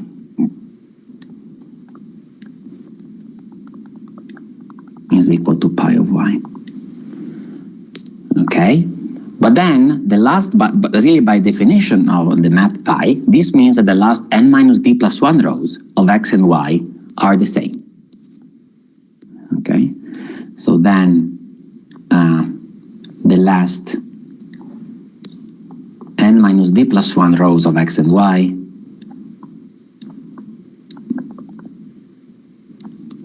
coincide.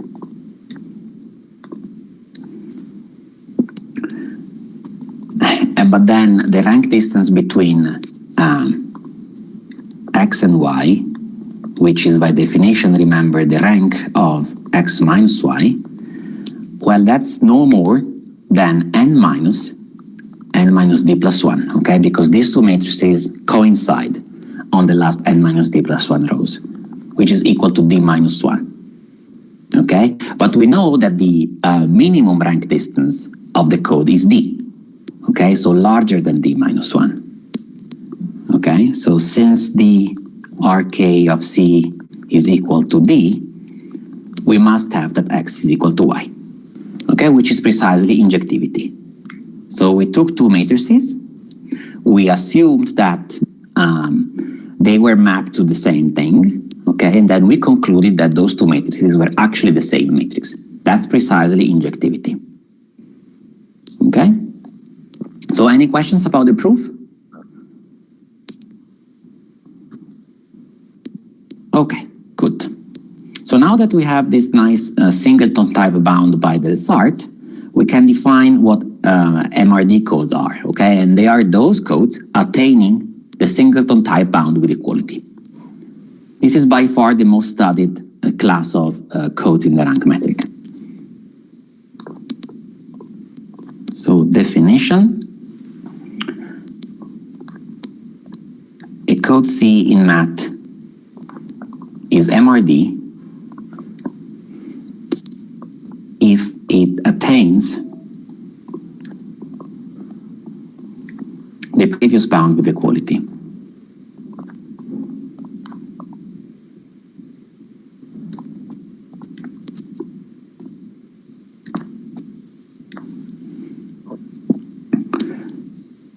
Okay, and now we have two very natural questions.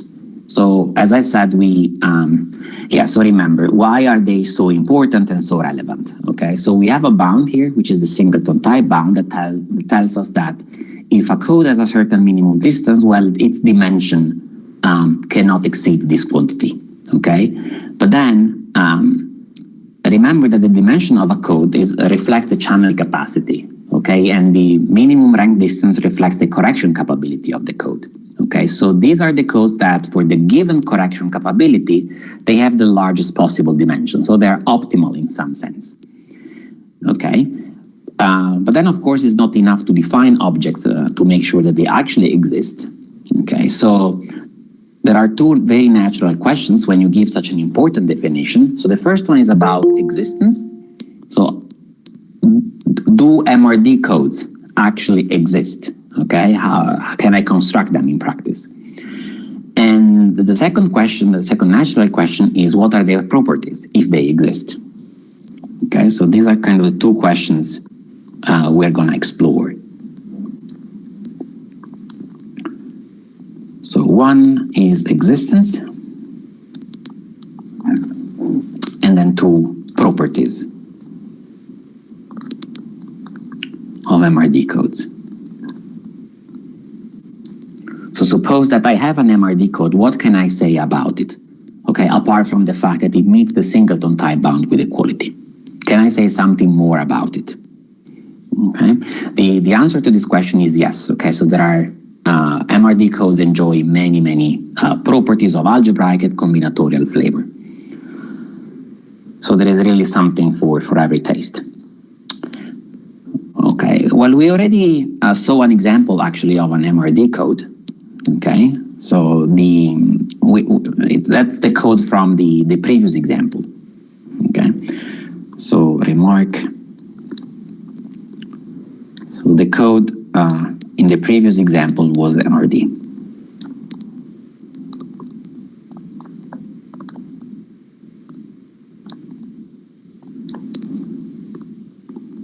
Okay, so the one that was generated by 0, 1, 1, 1 and 1, 1, 1, 0. Okay, remember we computed the minimum distance, which was 2, and then if you check with the singleton bound, you see that that's precisely, you get equality in there. Okay, so the first thing I want to address, or at least to start addressing today, is existence. Okay, so this is of course just an example. So that's an example for us, okay?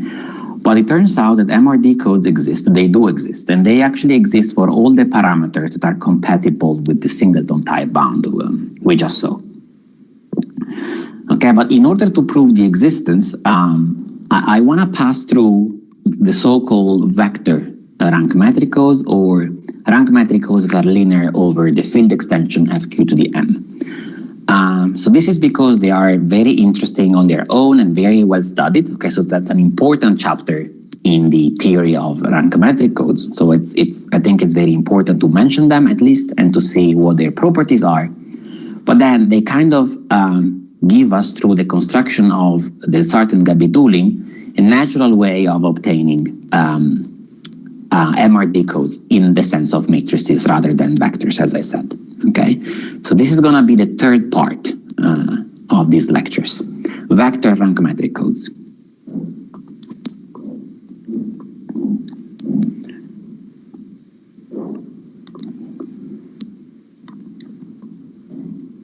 Okay, also called fq to the m linear rank metric codes. Okay, and I start with the definition, the rank of a vector.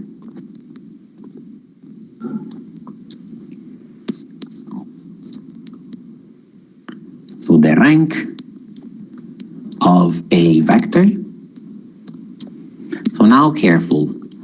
My vectors now are of length n, and they have entries in the field extension fq to the m.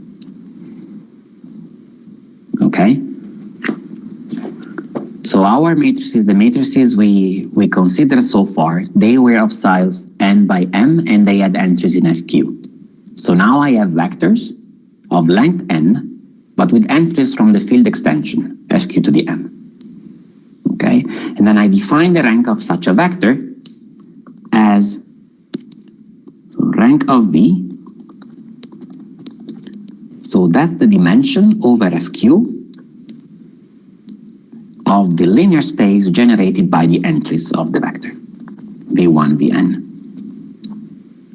Okay, where well, my vector is v1, v1. Okay, so before I get questions, let's see an example. So I really don't know what your background on finite fields is. So, okay, so I'm throwing in examples whenever I can.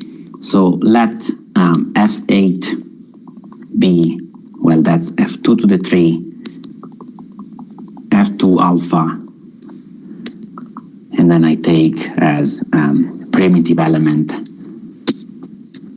something that satisfies alpha to the 3 plus alpha plus 1 equal to 0. And then I take v as a vector. This is just an example, 1 alpha and then alpha to the 3. Okay, that's in f8 to the power 3. Okay, then, well, the rank of v is equal to 2. Okay, and that's because these two entries are linearly independent over f2. Oops, sorry, I forgot to change the pen. So these two are independent over f2. Okay, and alpha to the 3 is a linear combination of them.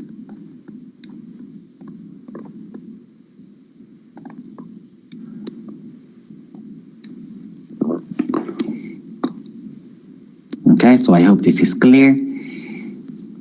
So the rank is at least 2 because 1 and alpha are linearly independent, and it cannot be 3 because the third entry is a linear combination of the previous ones. Okay, so we started from matrices, and remember that our goal is to construct rank metric codes, which are sets of matrices for us. Okay, and now I'm talking about vectors. Okay, so we kind of need at some point a way of connecting vectors to matrices. Okay, and that's the thing that comes next. So there is a way of attaching a matrix to a vector. Okay, with entries from the field extension. And I am sketching this method in a remark. Okay, which is really the key of the link between vector rank metric codes and matrix rank metric codes. So I take a basis gamma. That's a basis for the field extension. Gamma 1, gamma m. So be an ordered basis of the field extension.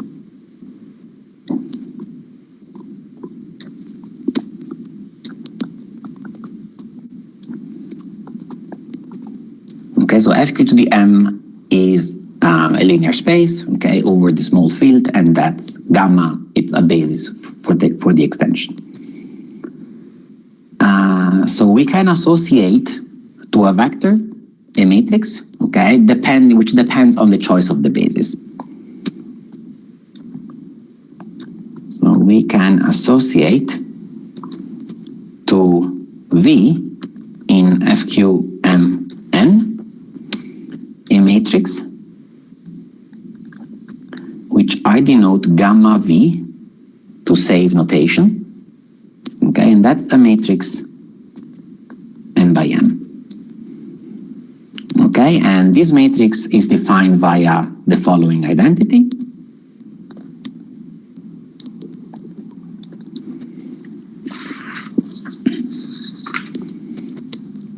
So Vi is equal to, that actually defines gamma, sum j from 1 to m, and then I have gamma V ij, this is a matrix, and then gamma j. Okay, so in words, gamma V ij is the jth coordinate of Vi. Okay, with respect, of course, to the basis I chose. Okay, so gamma V ij is the jth coordinate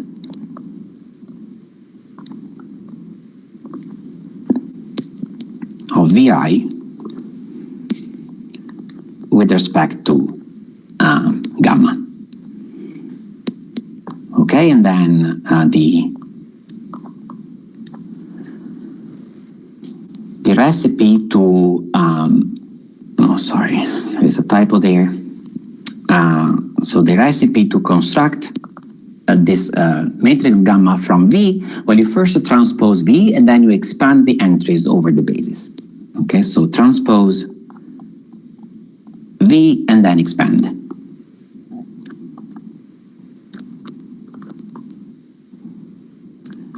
Over the basis. Okay, and then we continue the example that we had before.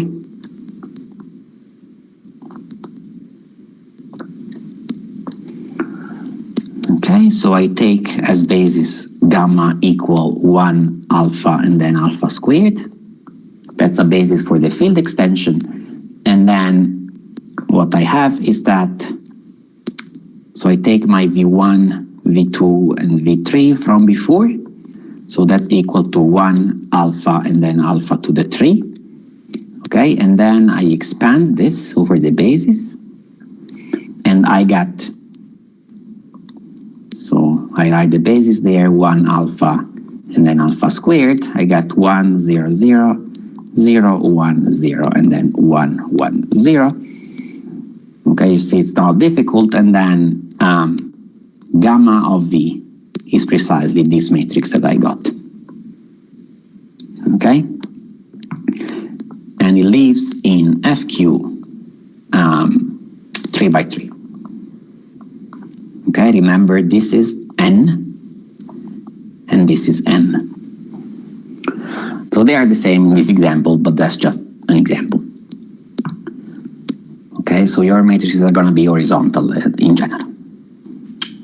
Okay, so now what's so nice about this matrix that you get from the vector?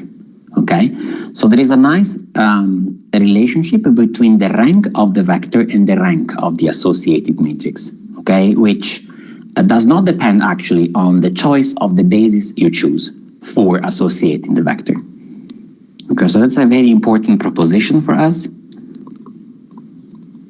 which is precisely what bridges the two words like vector rank metric codes and matrix rank metric codes. First ingredient is the association, and the second ingredient is that properties, rank properties, are preserved by this association. Okay, so let V be a vector with entries from fq to the m, length n. Okay, then for all bases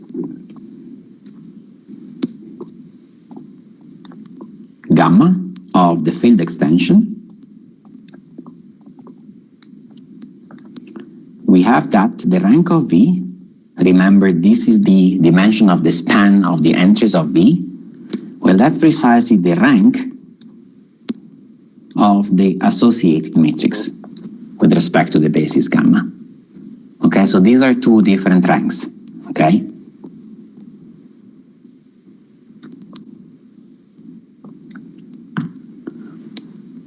Okay, and then in particular,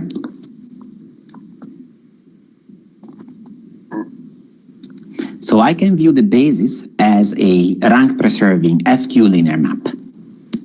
Okay, so gamma can be viewed as a rank-preserving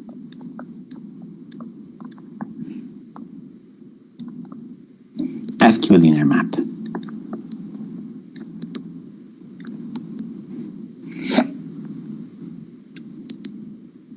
Where the domain is FQM n and the codomain is FQ n by m.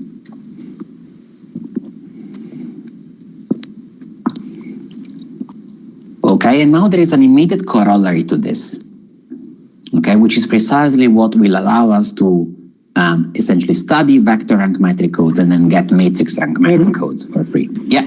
Sir, what do you mean by FQ linear map? Sorry? What do you mean by FQ linear map? Just you told, na? FQ linear map gamma. That FQ linear map, I mean, is this a term or you are defining? I mean, what do you mean by FQ linear map? Sorry, I cannot hear you well, but yes. So gamma, this association, okay, V, you know, this map is V mapped to gamma V.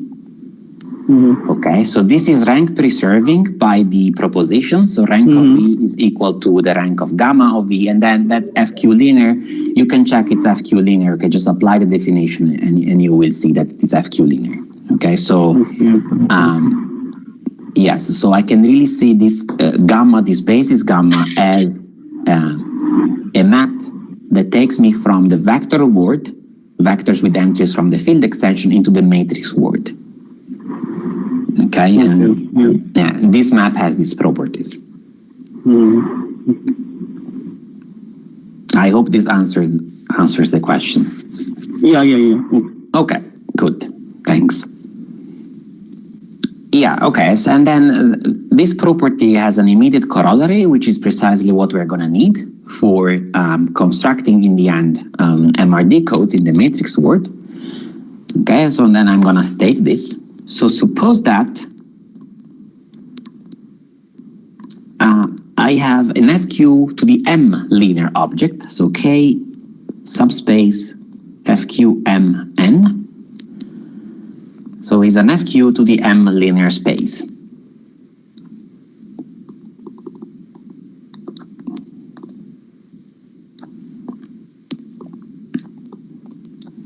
Okay, and suppose also that I have that the rank of V is at least D for all v in k that are not 0. Okay, then what I get for free is that if I take gamma of k, which by definition is the set of all gamma of v such that v is in k, okay, well that's a subspace, an FQ linear subspace in FQ n by m. Okay, so here I mean FQ linear. Okay, and there I meant FQ to the m linear.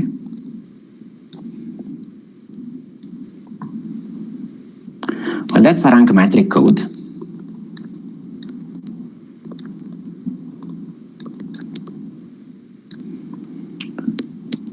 With the following properties. So first property is that, well, that's precisely because of the proposition we have seen. The rank distance of this rank metric code is at least d, and the dimension over FQ of gamma k is equal to m times the dimension over FQ to the m of k. So we have these two nice properties.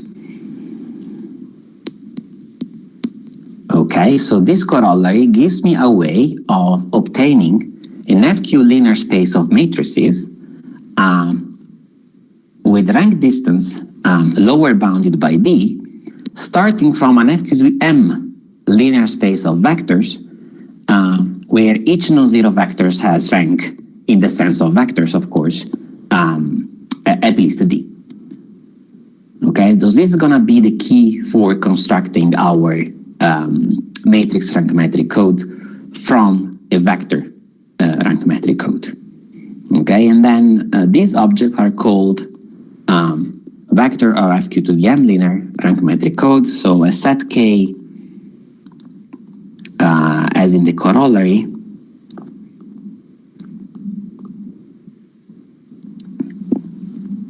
is called a vector rank metric code, or as I said before, FQ to the m linear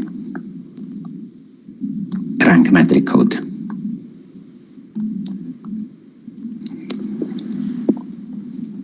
Okay, and then we obtain MRD rank metric codes made of matrices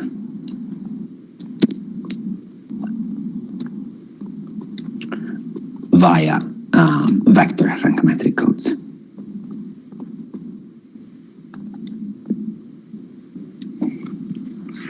Okay, so this is the next thing we're going to see. So essentially, in the next section of the lecture, I'm going to produce a linear space K precisely as in the corollary. And then I'm going to get essentially for free my MRD code made of matrices. Okay, so I don't have the time to explain the entire construction today, but I want to start with the definitions I'm going to need next time. Okay, so that's part 4. Delsart Gabi-Dooling codes.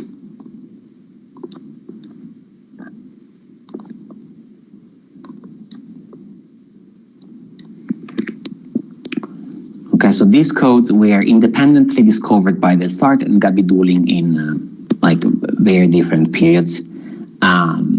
So Gabi-Dooling didn't know about the Delsart's construction, so they really came up with the same construction independently. But then, so I like to call this the Delsart Gabi-Dooling codes because it's it gives the credit to both of them. Okay. So the construction they give is based on linearized polynomials. Okay, which I'm going to define next. So I start part 4 with the definition of a polynomial. And in this lecture, I'm going to need the polynomials p of x with coefficients from the field extension of q to the m in variable x. So this polynomial is called linearized.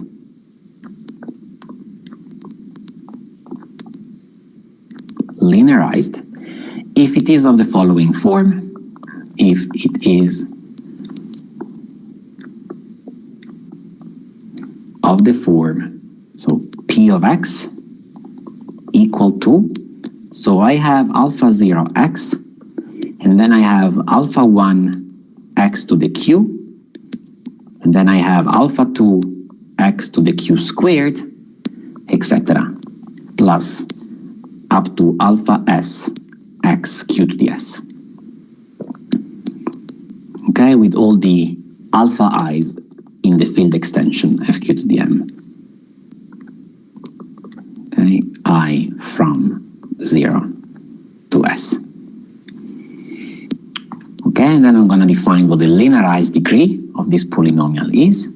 So the linearized degree of such a p of x, okay, is, so I call it LDAG p of x. That's by definition for me the minimum I such that alpha I is not 0 in the definition of p of x. Okay, and then I define the linearized degree of the 0 polynomial to be minus infinity, just like in the theory of polynomials. Okay, and then I'm going to need a vector space now constructed from linearized polynomials. So, and I call it lin s. Sorry, I always write the s like this. So lin s, very important definition, is the set of all the linearized polynomials, so p of x in fq to the m x linearized, such that the L degree is no more than s. Okay, so this is kind of the linearized version or the Q analog version of this space of all polynomials whose degree is upper bounded by a certain number. Okay, this is kind of the linearized version of that linear space, which you might be familiar with from the construction of Ritz-Solomon codes. Okay, so, and then I'm going to need a few properties of linearized polynomials and this lin set. Okay, so please remember this definition. So in the properties I'm going to need, I summarize them in the proposition. So the first property is that, so as I already mentioned, lin S is an FQ linear space. Sorry, FQ to the M linear space. And we can also compute the dimension of this. Okay, so the dimension over FQ to the M of lin S is equal to S plus 1. Sorry, I keep writing the S in the other way. Okay, and then the second property that I need is that, well, that's is super important in the construction, is that the roots of a linearized polynomial, they form an FQ linear space, okay, which is very unusual. So it's generally the roots of a polynomial, they don't have a specific, a particular structure, okay, but in this case, they do have a very special structure, which is the structure of a vector space over FQ. Okay, so the roots of a P of X, okay, in lin of S, so are an FQ linear space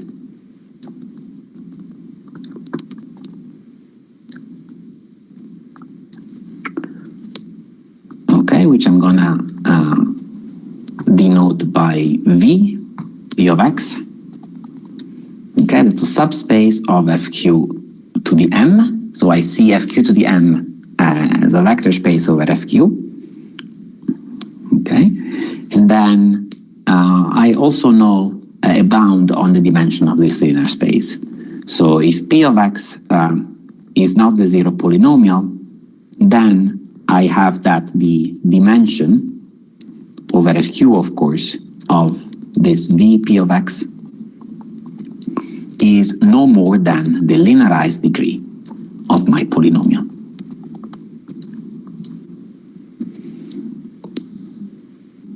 Okay, so remember, we're gonna use linearized polynomials to construct vector rank metric codes, and the property we're gonna need is that, sorry, I'm trying to scroll, but I cannot anymore. Okay, so now I can.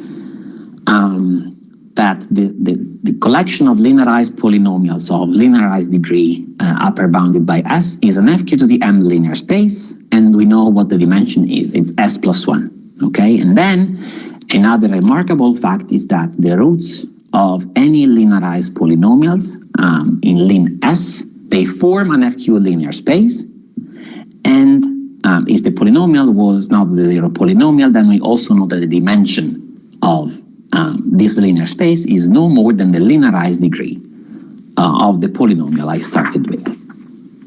Okay, and then the theorem we're going to prove using all of this, okay, which I'm going to prove next time. Okay, this is really the last thing I'm going to write today. So the theorem we're going to prove using linearized polynomials is the following. So start with an integer, d between 1 and n, okay? Then there exists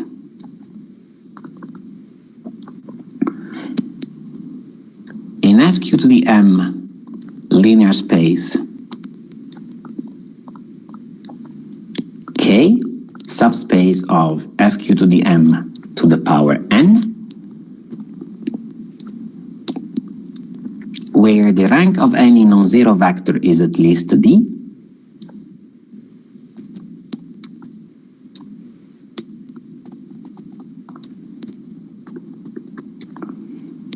and whose dimension over FQ to the M is n minus d plus 1. Okay, so starting right tomorrow, we start the lecture by, well, reading the statement again, and then prove it using linearized polynomials, and then we will see that this gives us the MRD code made of matrices we were looking for. So it's 12 my time, so I'm gonna stop here. Okay. Thank you very much, Alberto. Yes, it's open for questions. If anybody has any, just say it or type it. I have a question. The roots that you are taking of a linearized polynomial, so Yeah. you are saying that that will form a subspace of F2 to the power m. So how do you guarantee that the roots will always lie in FQ to the power m of a linearized polynomial? So the roots, they are by definition elements of F Q to the M. Okay, because the polynomial has coefficients in F Q to the M. Okay, and then I simply define a root as an element alpha such that the well, of course, you could consider in principle roots over a field extension, okay? But I am, maybe your question comes from this. I'm only considering roots in, okay, FQ to the M. Okay. Okay. Yeah. So I have a polynomial over a field, and I'm looking at the roots in the same field here. Okay, yeah. It may not necessarily be all the roots. Yeah. So you're not considering basically all the roots of the polynomial. So you're considering only those that lie in FQ to the power n. Yeah. Okay. Yeah. Okay, thank you. Yeah.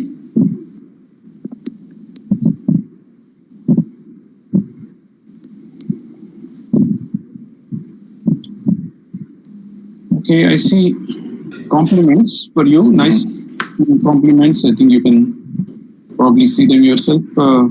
Saying great talk, nice talk, and so on. Of course, I share the sentiment. Thanks. Yeah. There's a So question. There are.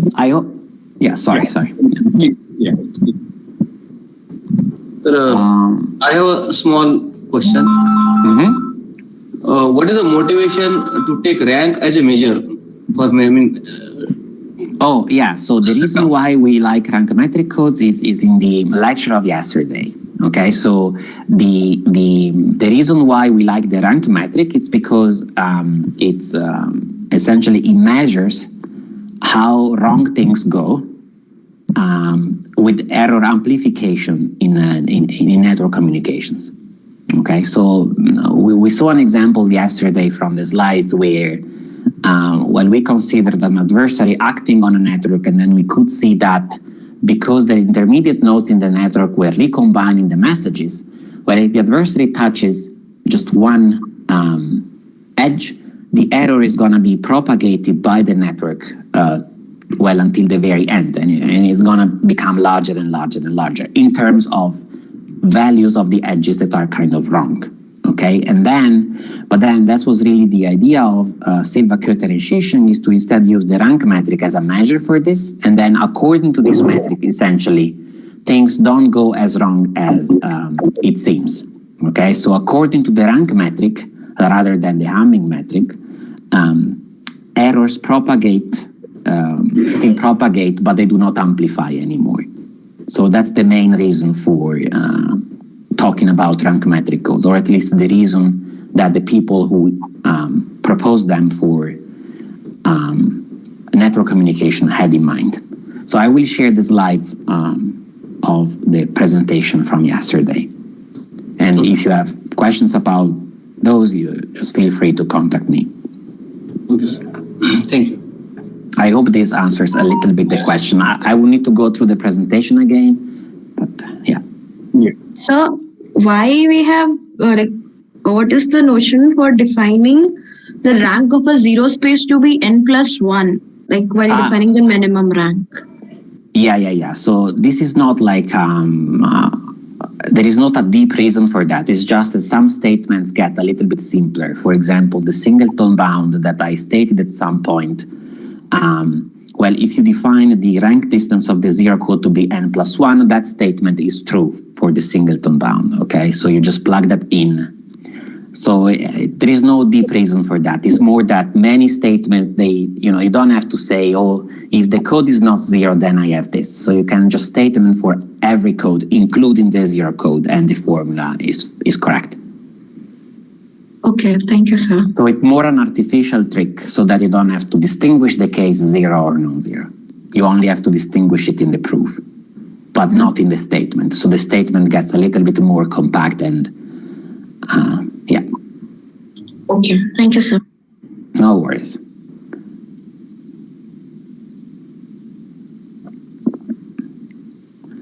Yes, so this is the singleton bound. You see that if we take the zero code, so the dimension is a zero, and no more than m, and then we take n minus the minimum distance of the zero code is n+1, we said, and then +1, okay, and then we really have zero, no more than zero, okay, which is correct.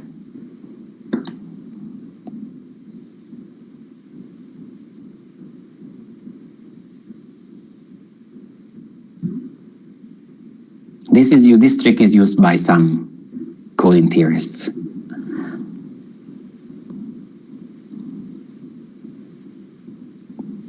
So one more thing, can you please scroll up? There's one small doubt in the proof. So this rank of x minus y, we are writing strict less than n time n minus g. No, here, not here. Oh, in sorry. The proof only. In the proof? Yes, sir. So here, where we have concluded, just a line before this. Can you again explain this? Okay, so I have two matrices. And I know that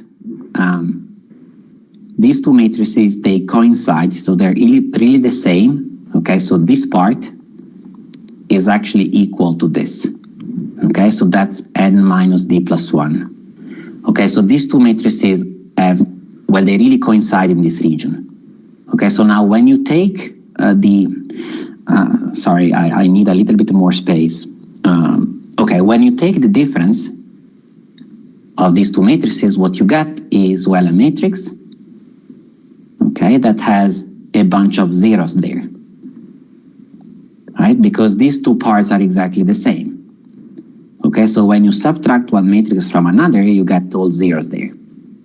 Okay? Okay, and then you have a matrix that has n minus d plus 1 rows at least, and then its rank cannot be more than n minus d plus 1, which is d minus 1.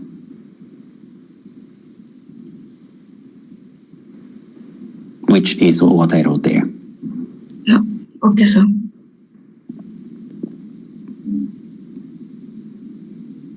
Is it clear? Was this your question? Yeah, yes, sir. Yes, sir. Okay. I see that Raki has a question. Oh, okay. Hi, Raki. Every vector metric code can be seen as a matrix metric code, so the properties of vector metric codes can be derived from those of the matrix rank metric code. So every vector. So the properties of vectors. So so why does one study vector and metric codes? Well, so it's kind of simpler to, for example, the code construction I'm gonna give for MRD codes is much simpler to state in the FQ to the M linear context or vector rank metric codes. Okay, and then if you look at the application of rank metric codes from the talk from yesterday, you really see that matrices is the natural object to look at. Yes. So I want to talk about matrices because to me that's really the natural object to consider if you start from the setup we had yesterday. Yeah. No, that is what I was thinking, that like what are the particular applications where we use only vector rank metric codes, not the matrix rank metric codes. Oh yeah, it's mainly for the constructions. It's mainly for the constructions. Okay. Yeah. Yeah, and also the paper by Gabi Dooling has vector rank metric codes in there, and they're all FQ to the M linear, and that paper is also motivated by like an application. Yeah. Wiretap channel. Exactly. Wiretap channels like rank metric version, and they're Yeah. Okay. Yeah. Okay. Thank you. And it was a nice time. Thanks, Raki, for attending. Yeah.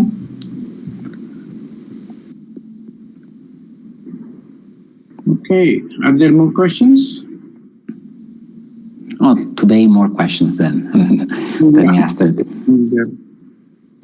Well, I see that some questions are really about the proofs and the basics, so I'm happy that I kept it like very, I really started from zero. And very nice. I'm sure many people appreciate that. Thank you once again, Alberto. Thank you so much. No worries. I'm actually very happy to be part of this. If you send us the slides, we'll be happy to. Oh, the slides from yesterday, yeah. Today, whatever, yeah. Whenever okay, you. Okay. Yeah, good. Okay, so we have a break of about 20 minutes. And then we'll come back, and I think Annalena will give us. So can I request to all participants on your behalf? Yeah, sure. Actually, if they join in time, it will be better to. Better for the speaker also. Some of them have joined a little late. Yeah.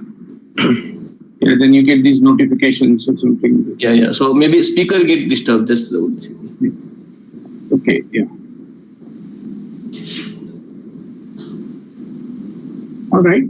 So see you in a little while. I don't know, Alberto, if you're going to stick around, but. Yeah. For Annalena's talk. Yeah. Okay. Okay. Good. Bye. Bye for now.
Hi, Annalena.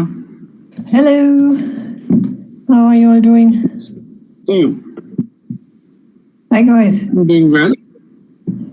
That's good. Very good. I'm trying. Where am I? Oh, I'm up here. No, that's not what I wanted. Can I just share my slides? Sure, sure. Let me see. It's found here. Window.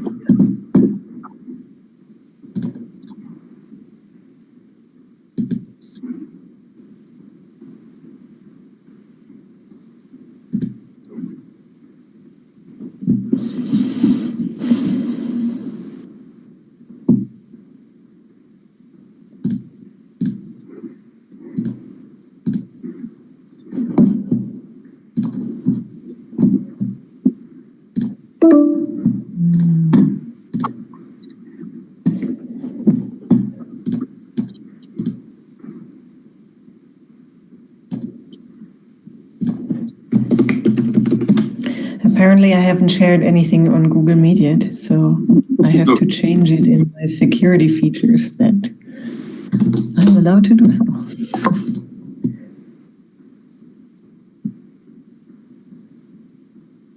Oh, okay. So it says, sorry, I have to leave the meeting and start it again. I'll be right back. Yeah, sure. We have time.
I think you have to unmute yourself.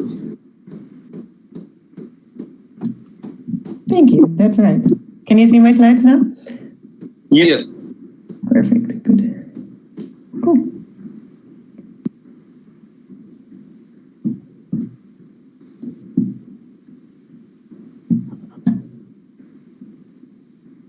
And can you hear me well as well?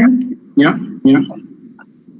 I hope there are no internet connection problems. Every now and then I have them, but I hope not. Otherwise, just tell me. That's just not in our control, but yeah, I hope so. Fine, smooth and yeah, I mean, if there is disruption, we'll understand.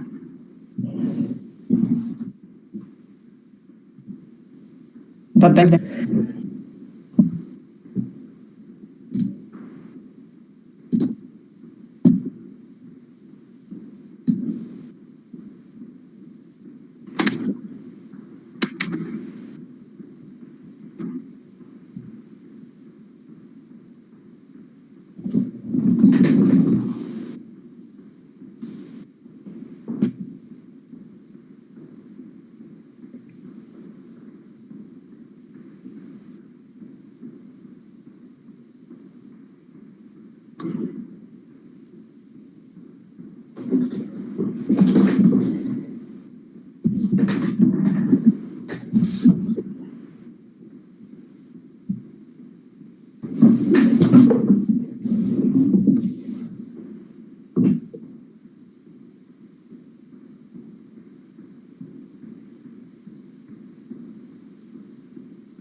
So I try to have a look at the chat, but in case I don't see it, you can also just interrupt me. Yeah, sure. Yeah.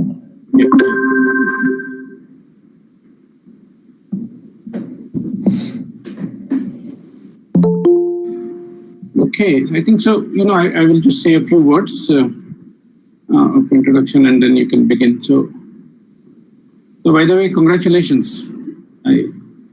I think you know why I'm saying that. Okay, so I'll mention it. I can guess something. Is that a secret? I don't know. But thank you. Yeah, I didn't know that. In fact, Joachim told me. Yeah, sure. Why shouldn't he? Yeah, I'm very happy. I'm happy to. Thank you. That's very kind. Yeah. The big goal of academic career is the first, or well, second, third. I don't know, but one of the big goals. So I think I saw that you were connected earlier in the workshop from time to time, except. Yeah, whenever I have time. But I did not recognize that ALHT is you. Oh. I don't know why. I mean, I thought maybe it is Al somebody or some. But now, right, yeah, no, that's, I understand why, of course. My four initials. Yeah, I didn't even know that that's my short name on Google. That's how it appears. Yeah, okay, I see. That's me. Now you know. Yeah.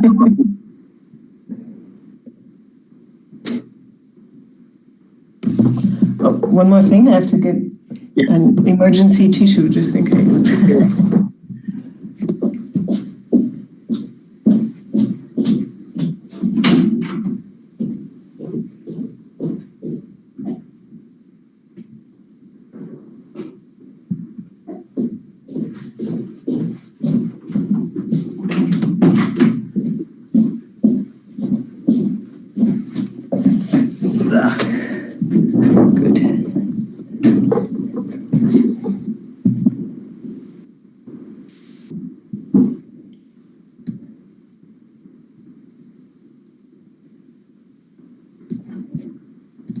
Okay, I think it's time. So can we begin? Can I just friends, it's a pleasure to have Professor Annalena Horleman-Trautmann to begin her lecture. She will give us an introduction to random network coding. I've had a small tutorial from her long ago, some 6 years ago, I think, when I was in Zurich, and I was very impressed by that. And so then I thought we should have her. I'm very happy that in spite of being busy with various things, she has agreed to lecture here. I wanted to mention that recently Annalena won a Sofia Kowalska Award, which is a very prestigious award given to young researchers in, in Europe, in Germany, and so on. And with that also, I think a new position in St. Gallen in Switzerland. She did her unrelated, actually, but yeah. She did her PhD at Zurich with Joachim Rosenthal, and has had subsequent stay as researchers in Australia, Monash and Melbourne, and also in Switzerland, EPFL, Zurich, and now she's settled in St. Gallen. It's a pleasure to have you, Annalena, and we look forward to your talk. Well, thank you. Thank you very much for asking me to give this lecture, which I'm very happy to do, because I think it's a nice workshop, and anyway, a nice idea to have something. You could also call it a winter school, so I would say. Especially in these times, I feel like there are less of these events around, right? So it's very nice to have this. Yes. And also, I'm happy to contribute, and I hope with the short time that I had, I prepared something useful for all of you. Right. Okay. So, as you have seen, I'm going to talk about random network coding, and as the name suggests, it's very related to what Alberto Ravagnani was talking about. He talked about network coding without the random. Okay. So the difference really is that random thingy there, and it is very related, yet with the different flavors in the end, and also different mathematical settings and techniques that we end up in the end. So here is my overview for the next, well, for today and Friday. Okay, so I'm going to spend much of the time of today talking about the non-coherent multicast channel. So again, basically the same thing that you've seen yesterday in Alberto's talk, but now the difference is the non-coherent or then random. Basically, they can be interchanged, the two words here. So we'll talk about that. And then set up the whole coding theory setting for these types of channels that we're working with. So again, analogously to what Alberto did with the rank metric, we're going to end up with the subspace metric. And then as the second big part of this lecture series, I'm going to talk about known constructions of such codes for the subspace metric. And then I'm going to talk about known decoding algorithms for these codes. And then I'm going to summarize and state some open problems, of which there are quite a lot still, I would say.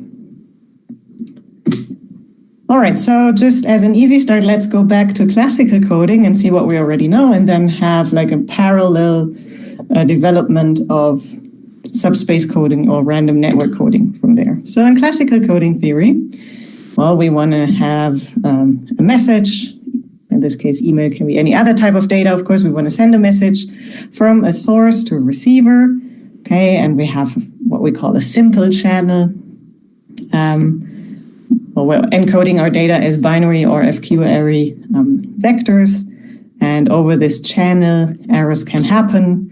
And what if errors happen during the transmission? Well, we want to get rid of them somehow. We want to filter them out at the receiver side. And how can we do that? Well, we do that by, before sending it, encoding the data. And encoding means we're adding, in some structured smart way, redundancy to the data. And this added redundancy then helps at the receiver side to filter out the noise or the errors that happened on the way, right? Well, while being sent over this communication channel. The classical setup here is that we're looking at block codes. Again, not the only one, okay, but the most studied one. So a Q array block code is simply a subset of FQ to the N. If it's a subspace of FQ to the N, we're talking about linear block codes. And the elements of this code are called code words. Okay, so code word is simply a vector. Sure, we know all of that. And one is the channel model. Again, there are several channel models. The most classical ones, and that also what I'm going to compare to, is where we have additive errors. So what does that mean? We're sending a code word. Code word is a vector. And we're receiving some other vector, possibly other vector, if errors happened during transmission. And you can model the errors that happen as this additive equation here. Okay, so this is my received vector, which is equal to the code word plus some error vector. And the non-zero entries of that error vector are exactly the positions where some symbol change has happened, okay, where the errors happened. So that's what I call the additive error channel model. And then classically, well, what do we do at the receiver side to decide what was the most likely sent code word? We're measuring it in a metric space. And again, classically use the Hamming metric to do so. You're basically counting how many, well, what is the code word that is closest or most similar to the received word that I had? And most similar or closest means where are the least number of positions in which a code word differs from the received word. Okay, and this is exactly what the Hamming metric measures. It measures exactly how many positions are there such that the received word and a code word are different. All right, so you can also say it's the support size of the difference of the two vectors. Anyway, equivalent definitions here. All right, hence the receiver decodes to the closest code word with respect to the Hamming distance. For nice assumptions, let's say, under some nice assumption, this corresponds to the most likely sent code word. Well, if we want to construct codes now, or code books, of course, what does that mean? Well, if we have a code where the distance between all the code words is very large, then it's very easy, or it's at all possible, to uniquely decode a bunch of errors. Okay, so in general, the larger the distance between all the code words, the more errors can be corrected. However, on the other hand, well, larger distance is nice. How can you get larger distance? For example, by making them super long, the code words. Then you can easily get also large Hamming distance between the things. But you don't really want long code words, because long code words means you're really going down in the transmission rate. Yeah, you need a lot of symbols to actually transmit the same type of information. And you would like to have short vectors, okay, as kind of as short as possible. But you also want the distance between all the vectors to be as large as possible. And that's always a trade-off, okay? And then you classically want to find the best trade-off that you can achieve here. Okay, so these are the main research goals on a very high level. Okay, so for a given metric space, in this case, in the classical setup, FQ to the n and the Hamming metric as a metric space, for a given minimum distance, find the best packing of FQ to the n with respect to the Hamming distance. And best packing means really, you know, I have spheres of distance d, in this case Hamming distance. How many can I pack in my space? And then all the centers of the spheres will be the code words that I want to use. Okay? And if I find the best packing, that will give me the best possible transmission rate for a prescribed error correction capability, because the minimum distance then gives me the error correction capability. So this is main research goal number one. And then the second one is, okay, that's nice on one hand. However, for applications, you also want to be able to do this whole decoding thing at the receiver side in an efficient way. Okay, you don't want to go through the whole code book, compute the distance between all the code words and the received word. That is simply way too slow for any application. Okay, so you want something, and usually that's an algebraic thing. Then you want something with structure. For us, let's say algebraic structure that you can use in an efficient decoding algorithm. Okay, so I mean, the best thing would be to have both. Okay, so a good code that's a good packing with an efficient decoding algorithm, then we would be very happy. All right, so that was my very brief repetition about what happens in the classical case. And now let's do the parallel road in network coding. Okay. So let's just recall again what we're looking at in our, well, let's say our part of network coding. Again, there are other networks that you can study, but we're looking at this single source multicast channel. Single source meaning there's one sender that wants to transmit the same information to a bunch of receivers. Okay? For example, as this picture suggests, media streaming, but could be other examples as well. And we have some network in the middle. Okay, it's not just separate simple channels. We have a network in the middle, and the receivers are at the end, and the source is at the beginning. All receivers want to retrieve the same information. Okay, so here's a channel model again. We have a bunch of inner nodes. All the edges in there are directed, acyclic. So just again some assumptions on the channel that makes the whole study a bit easier in the end. And now, if you like, you can think of the inner edges as a classical additive error channel, as we have seen before. But as you've already learned from Alberto, you don't really want to do, or at least it's not the optimum thing to do classical coding along each of these channels. Okay, you can do better. And here was the example of the butterfly network that you've also already seen before, just to show how you can do better, or why, what does that even mean? So in this small network, we simply want to send from the source two information A and B to both the receivers. And we assume that the inner nodes can do operations, right? But they cannot send more than one vector at a time along the edges. Okay, so A and B are now vectors, however you want to represent your information. So if this bottleneck node here in the middle doesn't do any operation on the incoming things, it has to decide which of the two, A or B, to forward. So in this case, I decide, okay, let's do A. And then you have this scenario. Now the receiver 1 receives twice A, but never B, whereas receiver 2 is pretty happy because he received A and B, and that was exactly what he wanted. However, now if you do linearly, in general, a linear combination in this easy example. A sum is enough. If you let this bottleneck node take the sum of A and B, what do we transmit then? Well, receiver 1 receives A and A plus B. Receiver 2 receives B and A plus B. And of course, knowing that this was the structure of the network, they can both recover A and B separately. Okay, so sure, simply by taking the difference of A plus B minus A is equal to B, right? So you only need one time slot to actually send both these information to both receivers. Okay, but you can only do so by not simply forwarding. You have to allow the inner nodes to do something. And well, what is that something? One of the very, very beautiful results is that linear combinations actually enough. So linear functions is enough to reach the optimum of what you can do in such a network, okay, of how much information you can get through. And that's very nice because linear functions are, of course, very easy type of functions and very nice to handle in the end. Okay. However, one problem was, well, how do we decide which of these inner nodes has to do which linear combination? Okay, so that's a big field of research. It's generally not an easy thing. You can compute optimal solutions in various ways, okay? However, that takes a while. Now, what if my network is really, really large? Think of internet-size applications, okay? Maybe that is not feasible anymore to then find this optimal solution. And what if my network is time varying? This is what we call non-coherent now.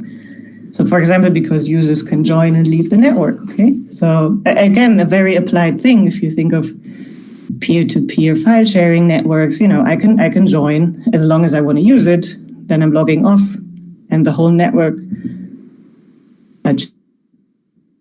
changes, okay? They join and leave and so on. If you then would have to find this optimal solution of what these inner nodes would have to do, again, very time consuming, maybe not even feasible, too slow, all kinds of problems that arise here.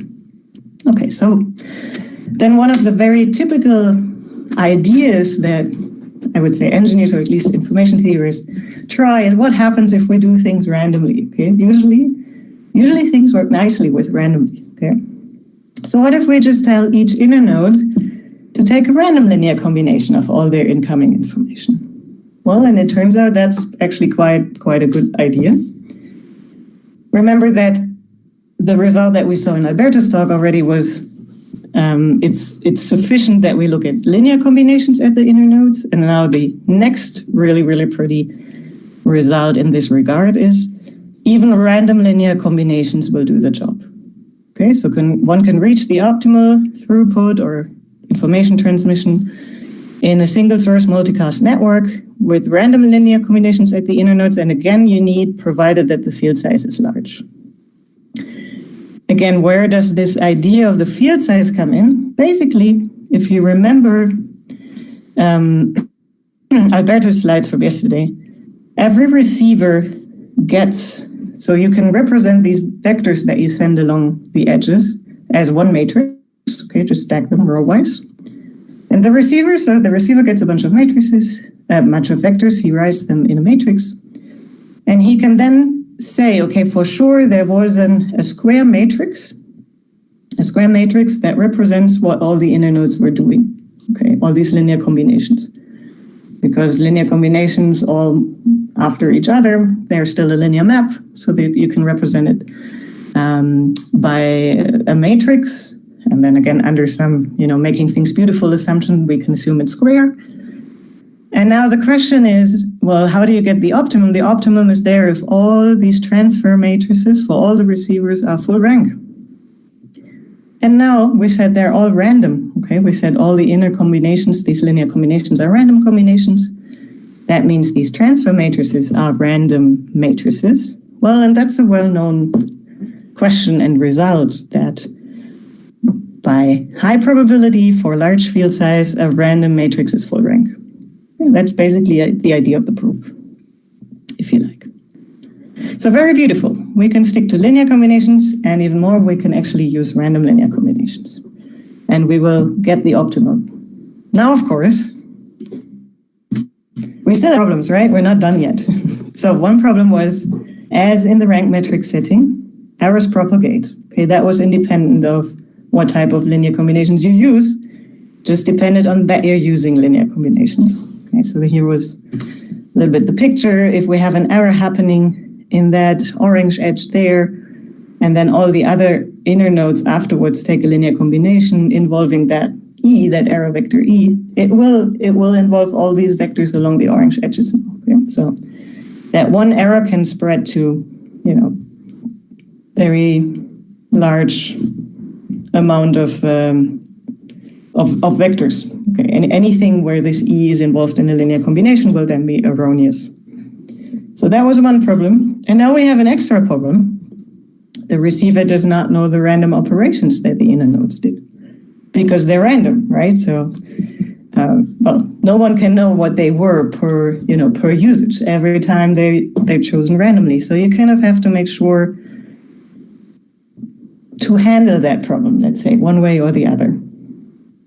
All right, so overall, what do you want? I mean, the solution would be, okay, we need a metric space again, because we always want a metric space or close to that, but metric space would be the nicest because that's what we need for the whole decoding process. We want a metric to measure what is, close to code words or to the receive word. And on top of that, well, first of all, we want that the metric more or less measures really the amount of errors that happened.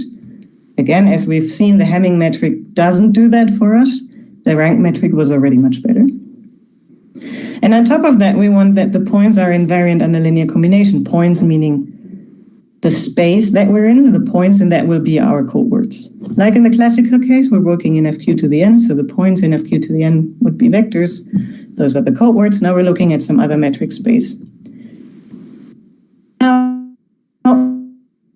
Variant combinations, really, basically by definition, that is exactly vector spaces. Okay, so somehow we want to look at vector spaces and we want to have a metric space with metric spaces. Okay, and this is the algebraic setup that you very straightforwardly come up with then. So we're going to work in either the projective geometry or the Grassmannian, or also called the Grassmann variety, named after this old guy down here. So what is that? The projective geometry is simply the set of all subspaces of FQ to the n. And the Grassmannian is the set of subspaces of FQ to the n. So if I use this less than or equal sign, it means subspace to distinguish that from subset. Okay, so subspace of FQ to the n with a prescribed dimension k. All right, so the Grassmann is denoted by G, Q, K, N. So k-dimensional subspaces of FQ to the n. And the projective geometry would simply not fix that k. So it could be any dimension here. And now, as I said, I want to make this a metric space. What makes this a metric space is the subspace distance. And the subspace distance is defined as follows. So for two vector spaces, these are now two vector spaces. Okay, my S here is for subspace distance to make sure that we're not thinking of any other distance. So for these two vector spaces, U and V, the distance is defined as the dimension of the vector space sum of the two.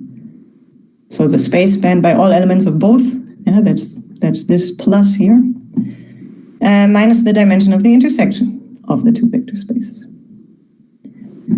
And well, again, very beautiful theorem is that this is a metric, so hence PQN or GKN equipped with that subspace metric are metric spaces. So what do we do with that now? Well, now we want to say, okay, code words are elements from those spaces. So they're subspaces, okay? Either of any dimension, then we call it very generally a subspace code, or mostly studied, and we will also look at these classes of codes only for the rest of these lectures, constant dimension codes. So constant dimension codes are subspace codes with the special requirement that all elements have a fixed dimension k. Okay, so now our code words are not vectors, they're not matrices up to something, they are subspaces. Okay, the code words that we're looking at are now subspaces. And okay, let's look at what happens, and then I'm giving you an example how we're going to use these subspaces on an actual channel.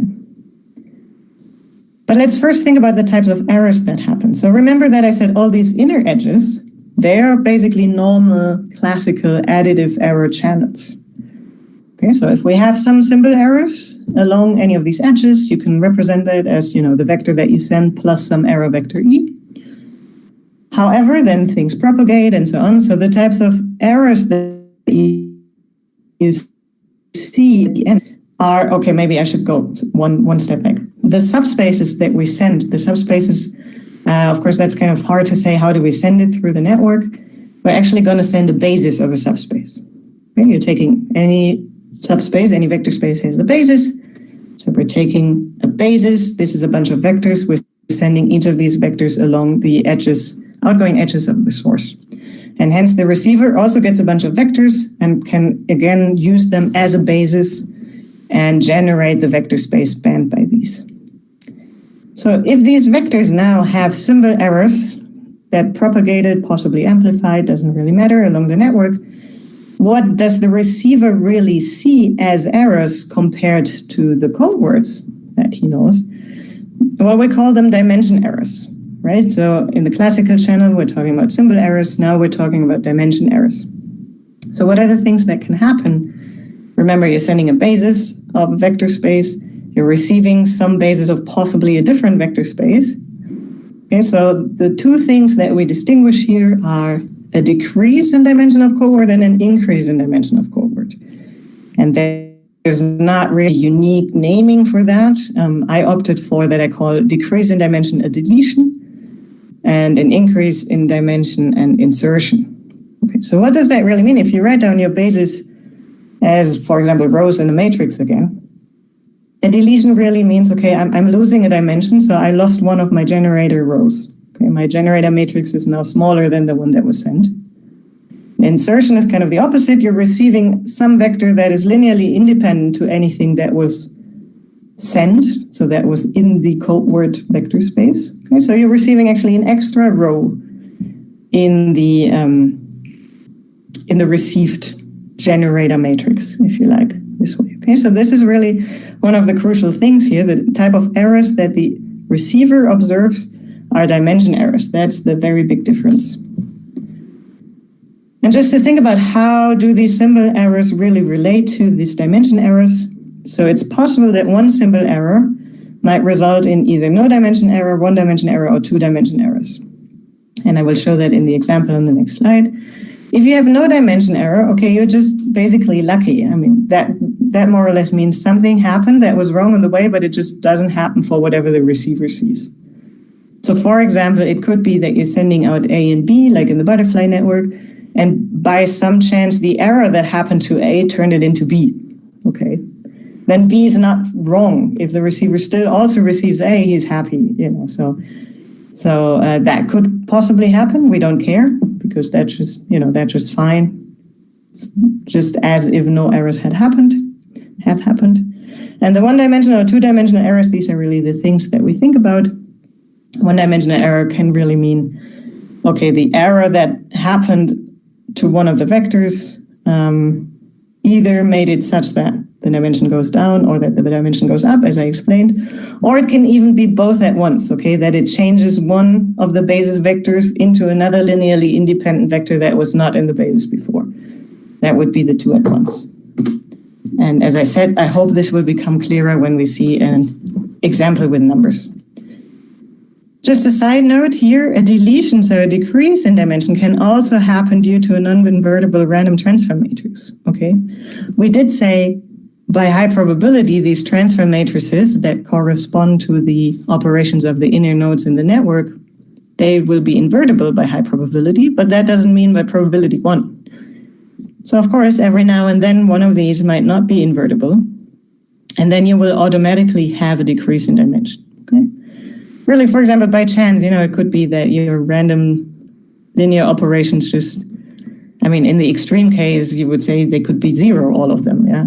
That would be a very extreme case. And of course, you could outgo that by saying 0 should never be in there, but just to give you kind of the idea, okay? But even that, no problem. We can correct these types of errors as well with the coding model that we will work with.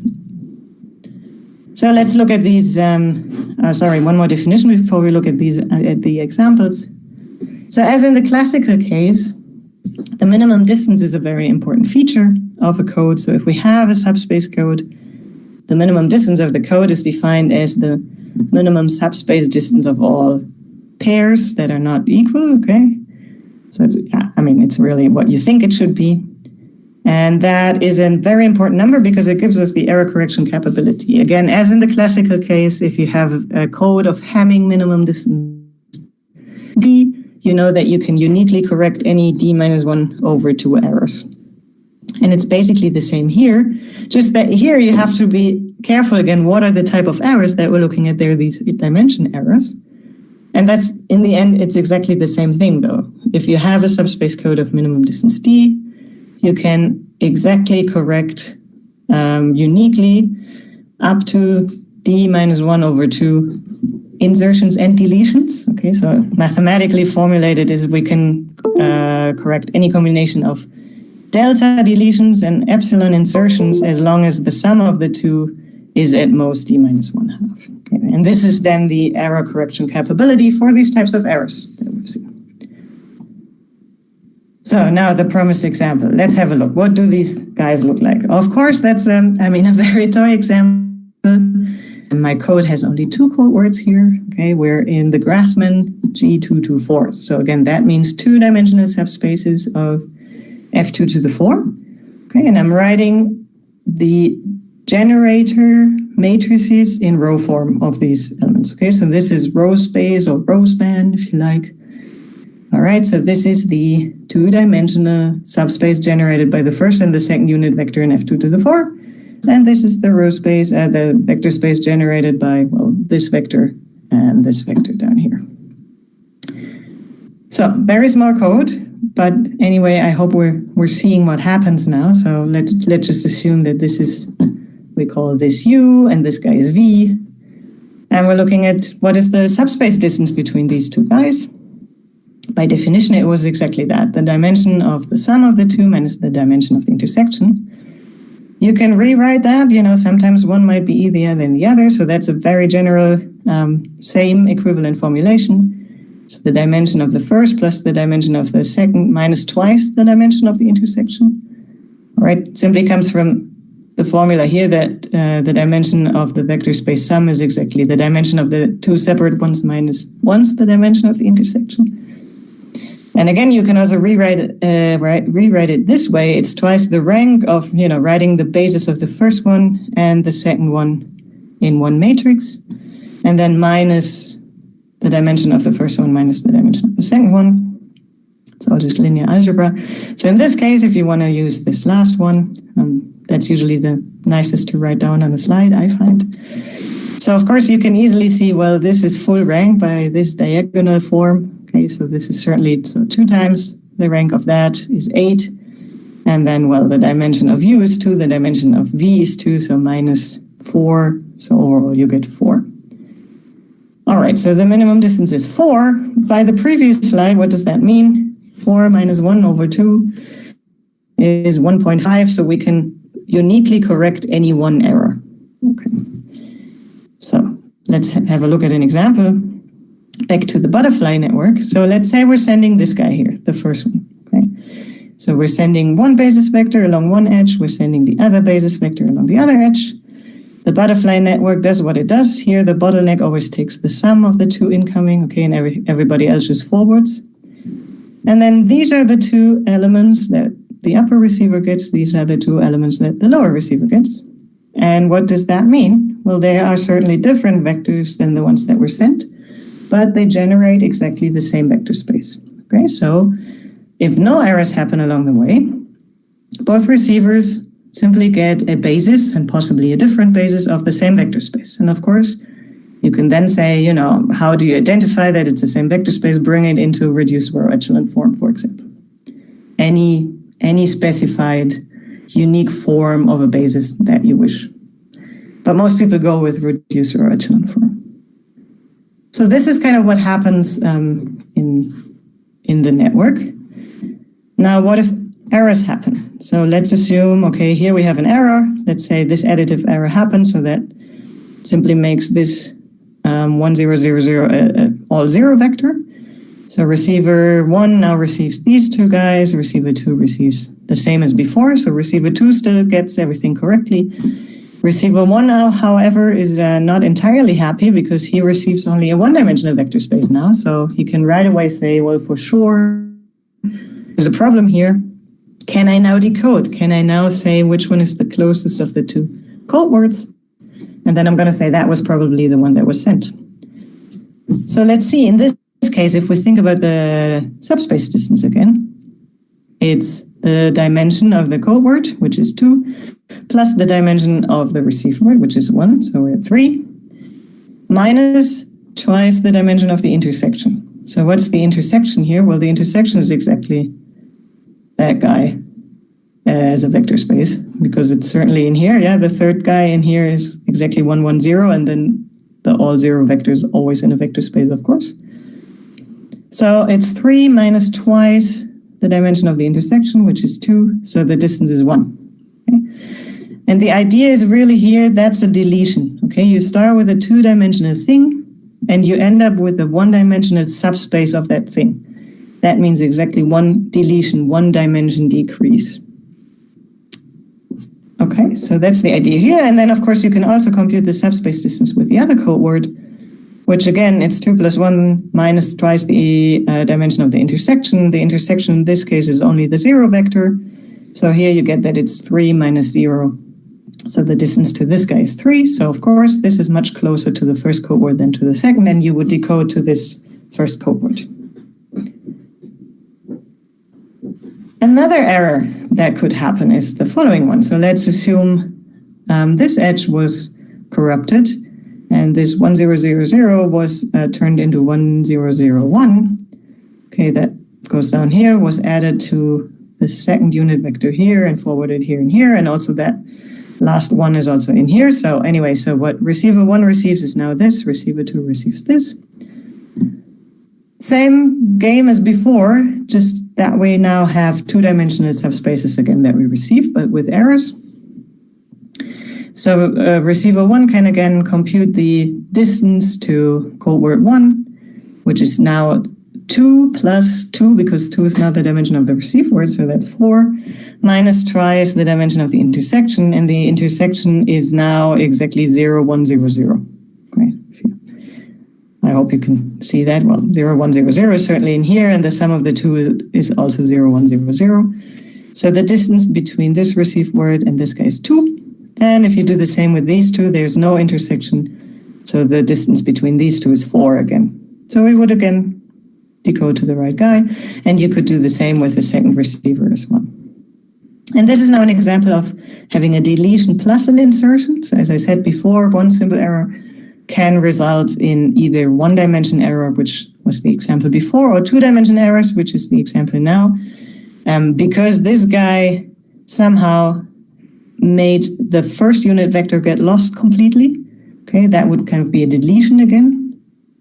And on top of that, it adds this linearly independent guy here to both elements, and hence that would be an insertion. Okay, so that's 2-dimensional errors, but it can never be more. So any one simple error is at most 2-dimensional errors. So you can again have some upper bound on, if an adversary corrupts t many edges, the distance is at most 2t of the received word to the sent word, similar to the rank matrix setting. All right, so the general channel model now is as follows. The input is a subspace U from FQ to the N. The output is another subspace, so we call it the received subspace R, which is this D of U and then direct sum with E, okay, curly E. So that D of U is called the deletion operator. That simply means it's sending U to a subspace of itself, okay? Depending on how many deletions, that's exactly the number of dimensions that you go down. And this E is then the error subspace, and those are exactly all the insertions that happen. Okay, so the dimension of E is the number of insertions, and the dimension of U minus the dimension of this deleted U, so the subspace of U is the number of deletions. And the subspace just measures the amount of these insertions and deletions. And you can hence also correct these types of errors with respect to this metric.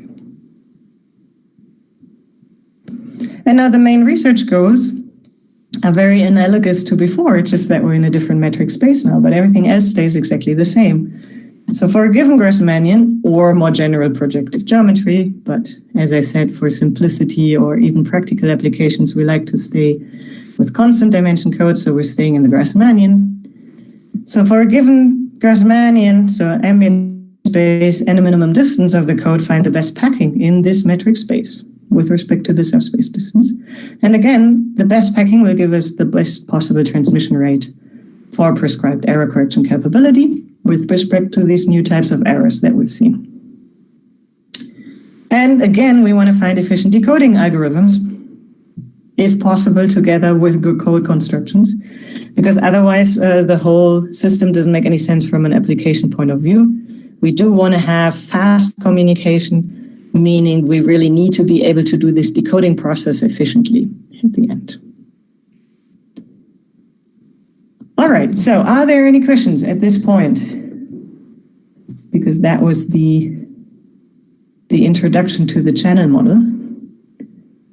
And if there are no questions. I don't see anything in the chat box. Everything seems to be clear so far. Very good. All right. Okay. Then I just keep on going and I'll start with the first constructions. And these constructions are basically how to relate the rank metric to the subspace metric. So let's see what we can do here. So let's just recall the goal is we want to construct codes in that Grassmannian with respect to the subspace distance. Okay? And the idea is now, well, we've already seen like lots of similarities to the whole non-random network coding setting with the rank metric codes. So is there a relationship also here? And yes, nicely enough, or maybe you would say, of course, there is. So here's the most straightforward thing that you can, so metric code, and now I'm using non-calligraphic C for matrix codes, so for rank metric codes, and I'm using calligraphic C for anything vector, like calligraphic for anything vector spaces. So my calligraphic C is a subspace code then. So I'm taking a rank metric code, and I'm taking all the elements, so these are now matrices of this size, k by n minus k. Taking all these matrices, and I'm appending an identity matrix in front of it. And then I'm considering this as a generator matrix, row span-wise of a vector space. Okay, so take the rank metric code, append identity in front, and then take the row span of that. And there you go. That's a perfectly well-constructed constant dimension subspace code.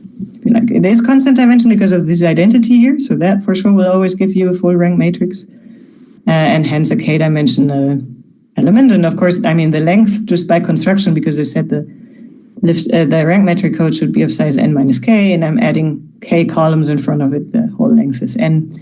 So yes, that is certainly in that Grassmannian GQKN.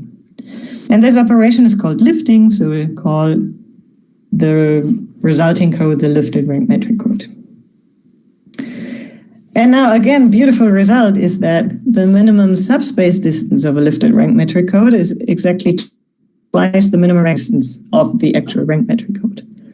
And that can be seen as follows if you just look at two elements of that code, but of course now that you could do for all elements of that lifted code.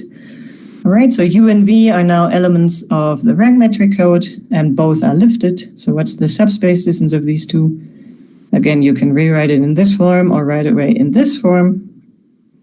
So it's twice the rank of this matrix where both are stacked on top of each other minus twice of k. So that was the dimension of the first guy plus the dimension of this guy, so twice k. You did a Gaussian elimination on this first matrix. Okay, so the upper part stays as it is, and what happens in the lower part? Well, the two identities cancel each other out, and we get u minus v in the second part. And now what's the rank of this? It's, well, by the triangular form, it's certainly k plus, and then the rank of this u minus v. And since we have the two times here, we get, okay, 2 times k plus 2 times the rank of u minus v, and that minus 2k was already there before. So these two guys cancel each other out. So what's left is twice the rank of U minus V, and that's exactly the definition of the rank metric between U and V. Okay, so that's what's left. So the subspace distance between any two lifted rank metric code elements is exactly twice the rank distance between those two rank metric code words.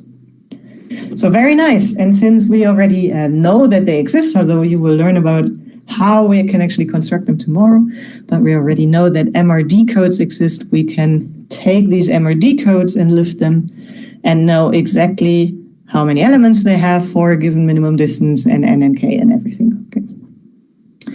So a lifted MRD code. So MRD was this maximum rank distance, the rank metric codes that achieve the singleton type bound in the rank metric. So the best you can do. Okay, so such a lifted MRD code lives in, if you want it to live in GKN, of course you have to choose the size of the MRD code exactly to be K times N minus K.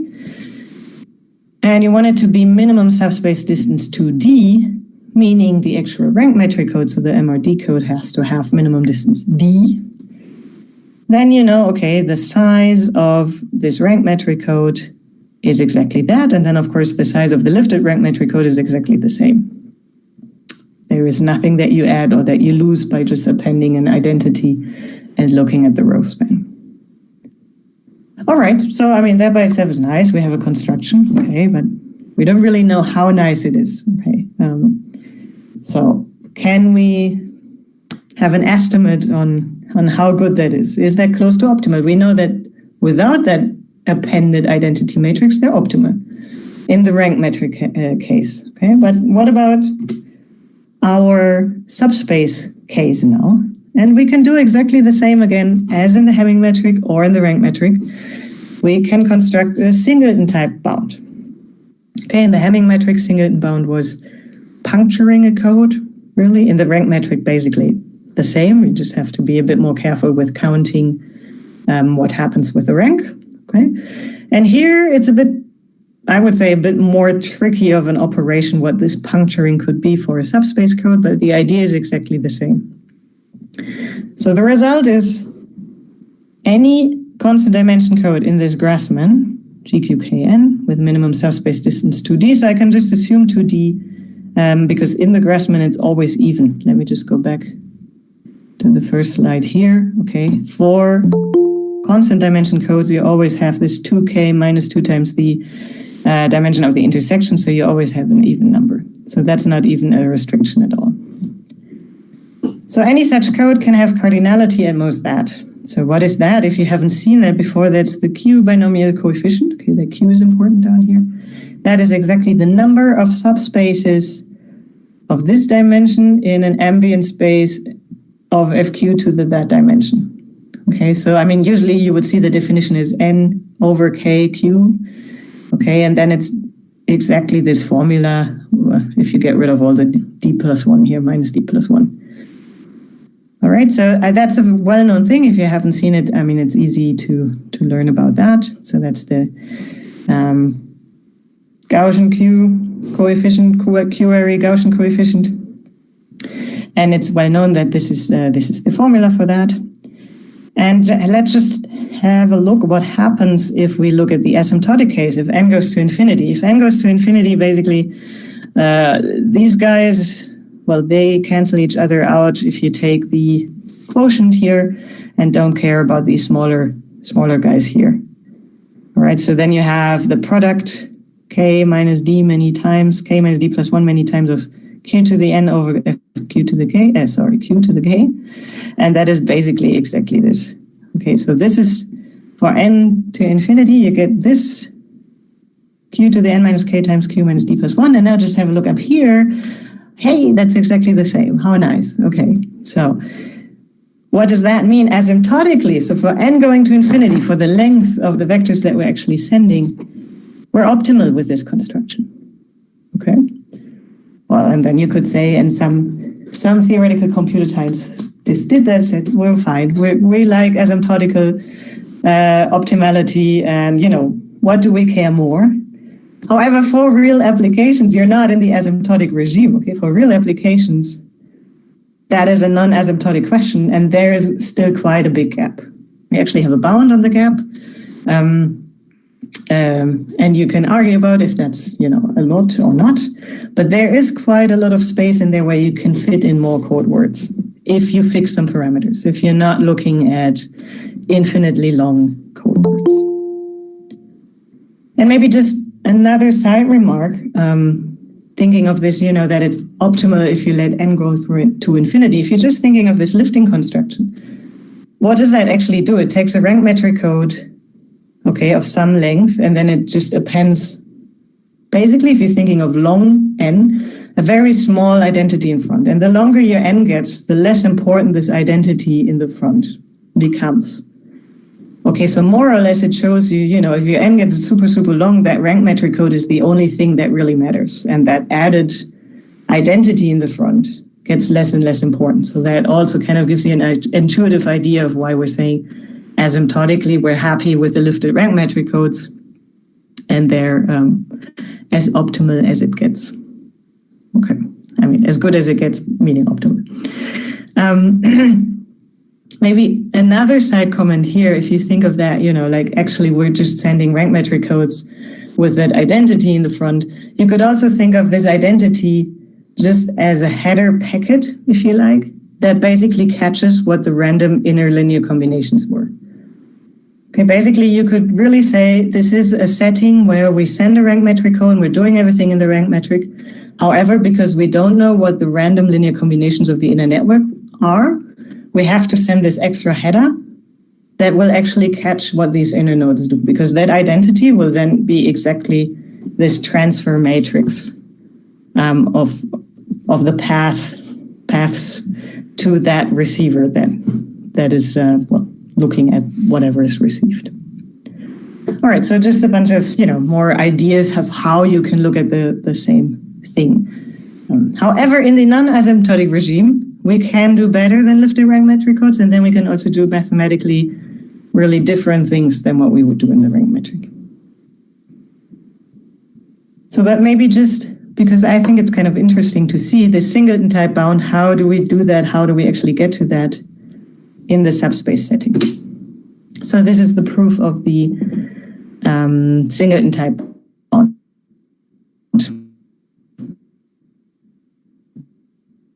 So let's have subs 2D. And now we choose a hyperplane of fq to the n. Okay, so some subspace of dimension n minus 1. That's a hyperplane. And now we intersect this hyperplane with all our code words. Okay, so hoping that we somehow get our code reduced by a dimension. That's more or less the idea. So what do? We now construct a new code where we take every code word of the old code and we intersect it with this hyperplane.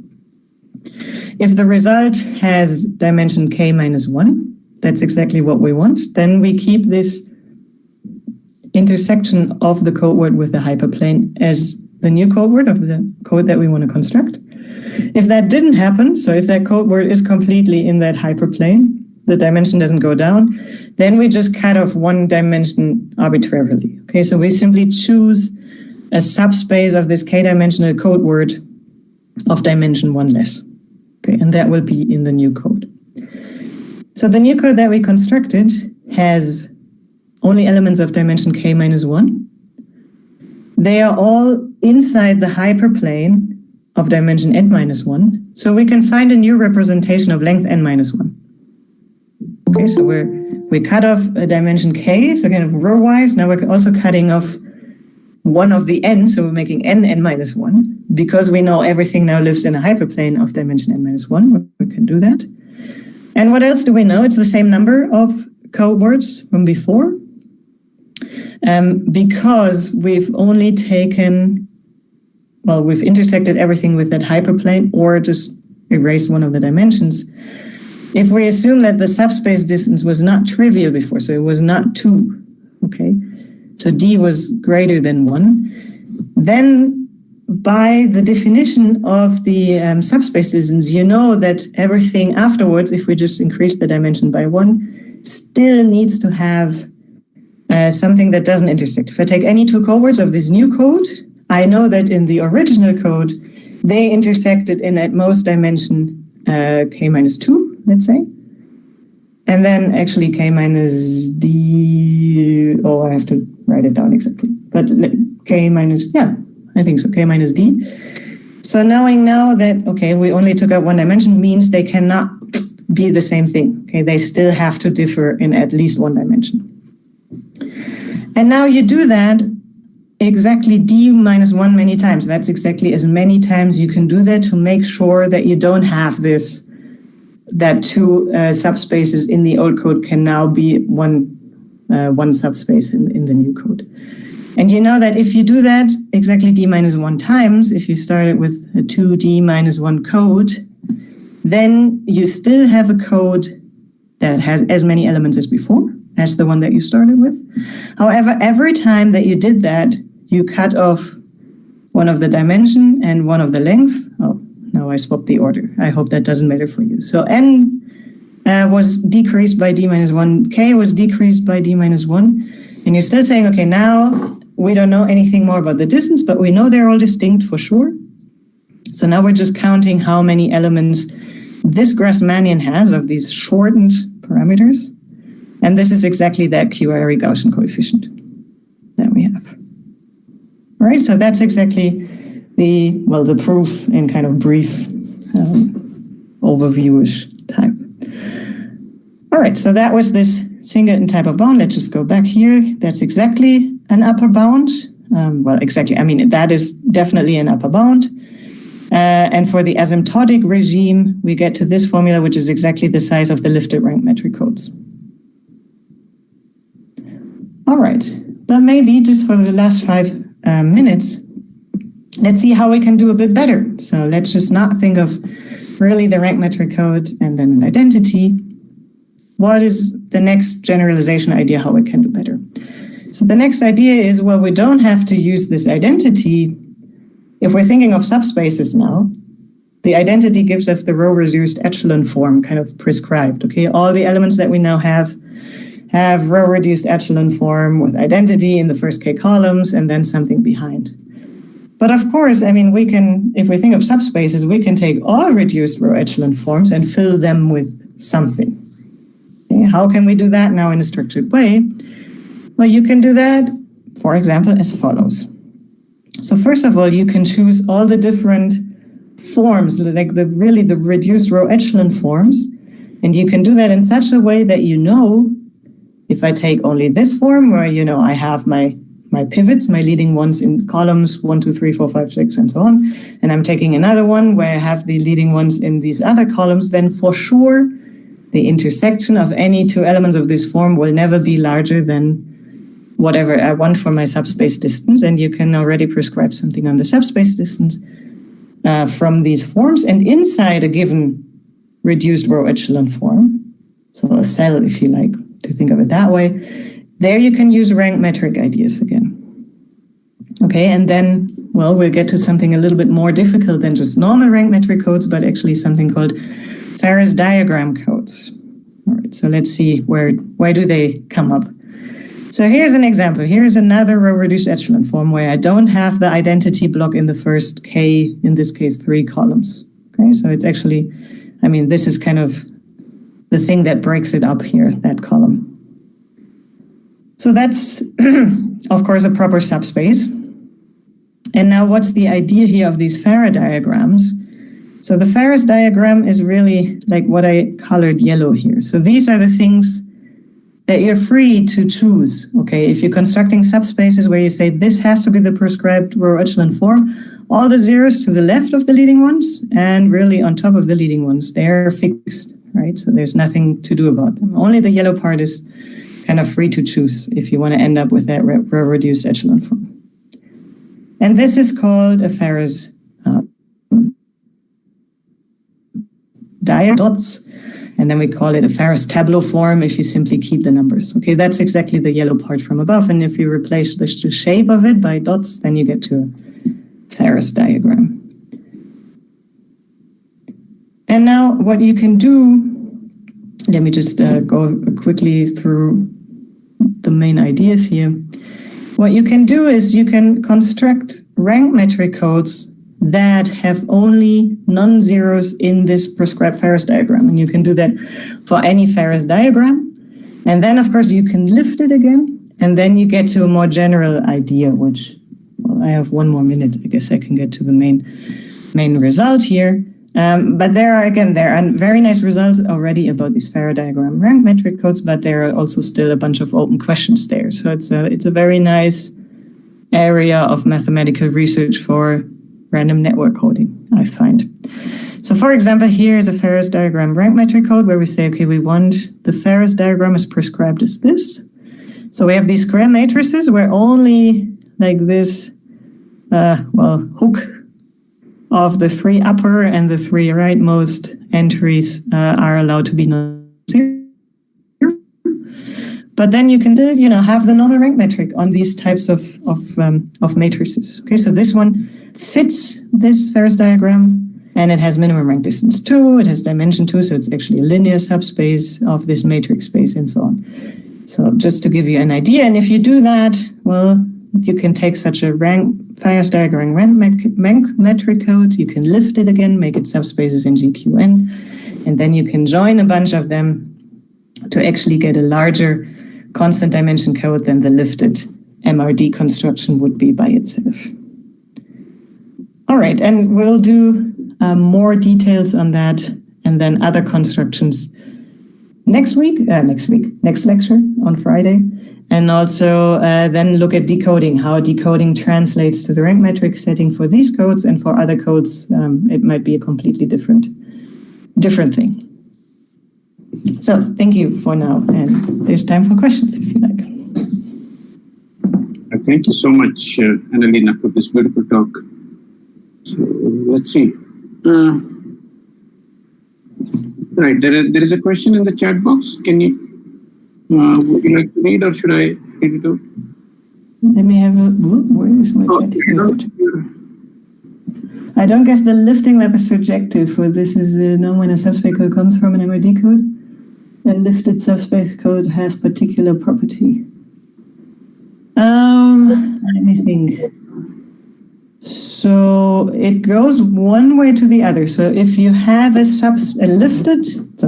you have a subspace code where all elements have an identity in the front, so it is a lifted something code, and you have the right number of elements and the right number and the right minimum distance, it translates exactly to the rank metric as well. So then you do know that the matrices behind are an MID code.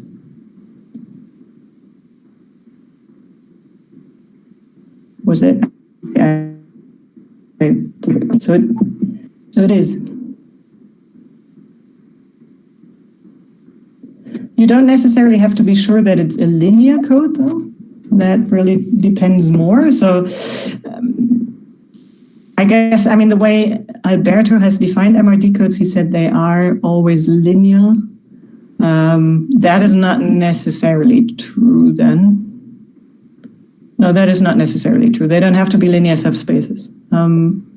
But they have to fulfill the number of elements and the minimum subspace distance. So they would definitely achieve the singleton bound also in the rank metric.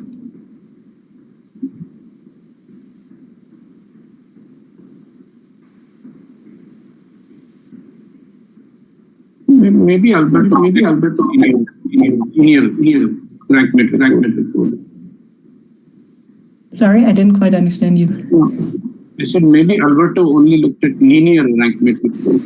Yeah, that's what I mean. He defined all his rank metric codes to be linear. Yeah, can you hear me? Yes, yeah. No, Annalena is perfectly right. So I concentrate on the linear objects, but for the application she's talking about, there is no need for that. Yeah. But otherwise you have this, the question of Giovanni, right? That you have a lifted, right, like a lifted matrix code with the right subspace distance, then you would get an MRD code in the more generalized setting.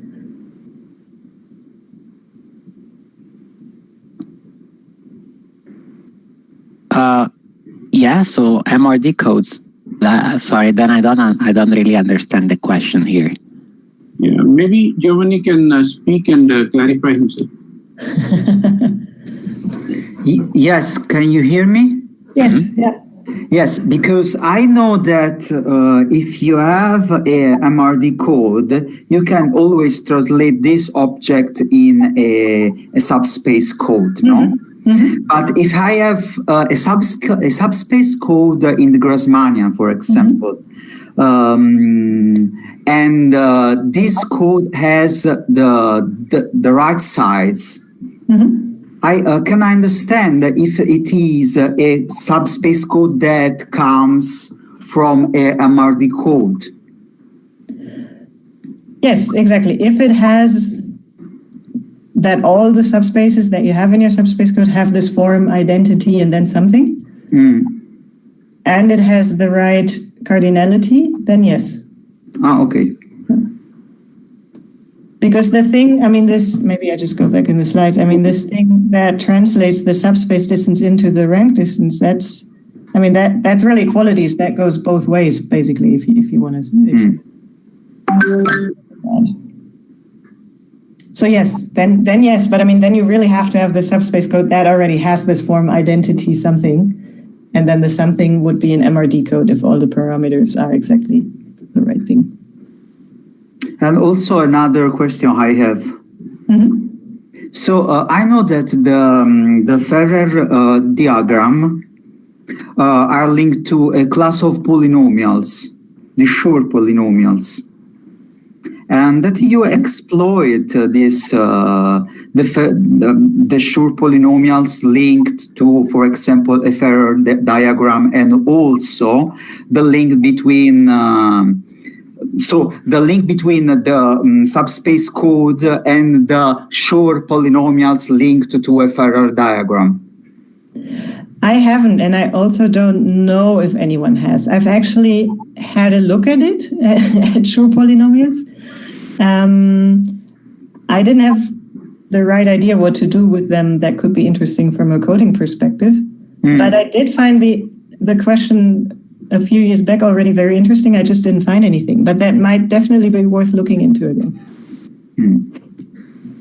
Yes, because I studied a little bit Schur polynomials, but it is very difficult in finite field theory, for example.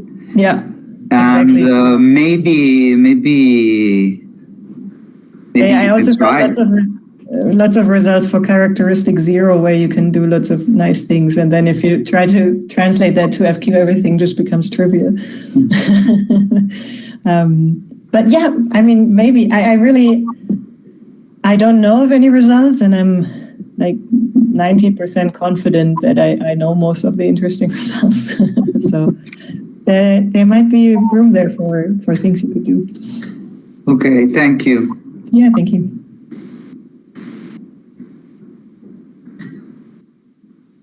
So just a minor suggestion, if I might make, Annalena, is, you use the word deletion and insertion, and you said that you're not sure if these are the best words possible.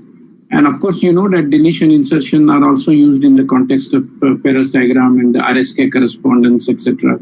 There is this Robinson-Schutz-Knuth. Oh, really? No, I did not know that.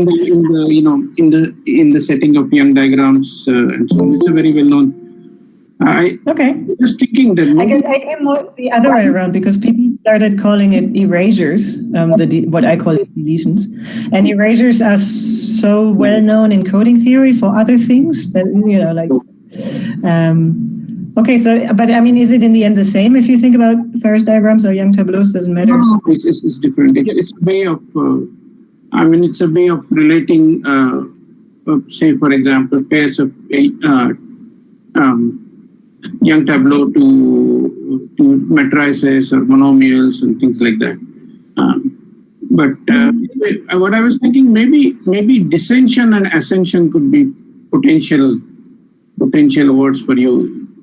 Might be slightly, anyway, that's just a thought. That would be nice, yeah. Sure. It's, that's what you sort of are doing. You're going down in dimension. Yeah, absolutely, that's true.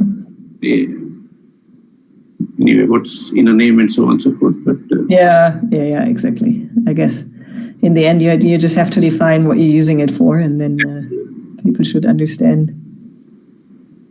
But yeah, I just like to point that out to people who haven't heard about it, maybe read papers, and then they see, people call it erasures, and it's actually the same thing. So that's why I just want to, point out different works use different names for that. Ascension and descension, I've never heard, but it's a good suggestion. Yeah, maybe difficult, but I don't know.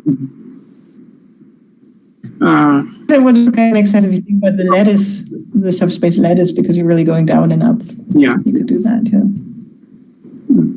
Let's see. Are there more questions or comments? Yes, Rati has a question.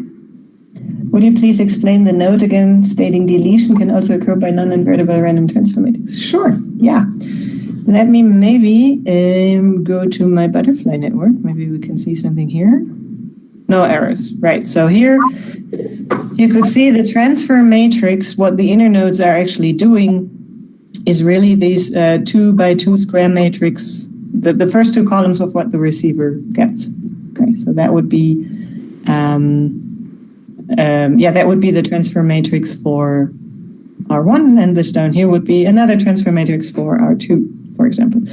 Now let's assume by really, as I said, chance, or stupidity, let's assume that this linear combination guy here, that upper node, decided to take 0 times whatever was incoming, and it would transmit 0. I mean, technically that's allowed, right? So then, then this guy here would get a 0 on the top, and down here, well, another vector, this vector here. Okay, so now the transfer matrix would be 0, 0, 0, 1, which is not full rank.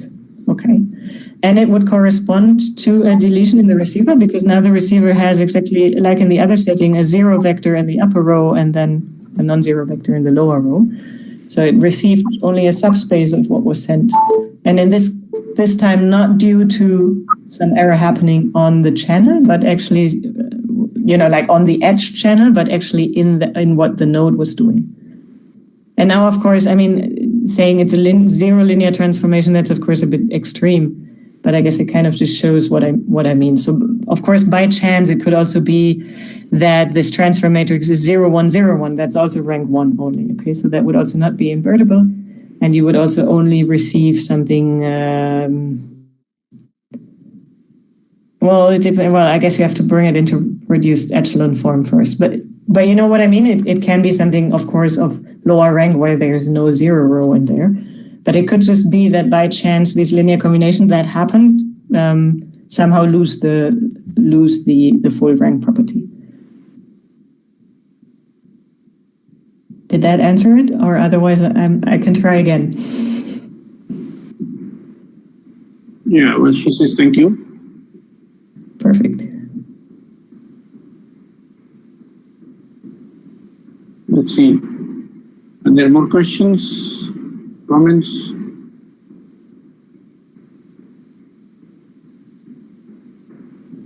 Yeah, if not, let us thank Annalena for this very nice talk, and we look forward to your next talk. Thank you very much. Me too. Thank you all for being here. Have a good afternoon, evening. 18 minutes, and then we will resume our next talk, which will be by Mrunmay Datta on red Miller codes. So bye for now. Bye.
Mumai, are you there? Yes, I'm here. So shall I just share my slides? Okay, let us see. We have time. I mean, okay, we have 3 minutes. I think.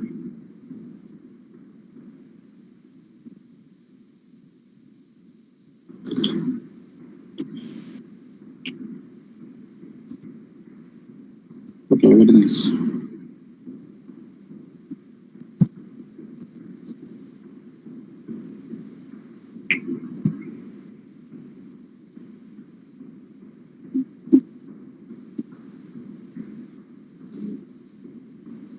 Hello, Mrinami.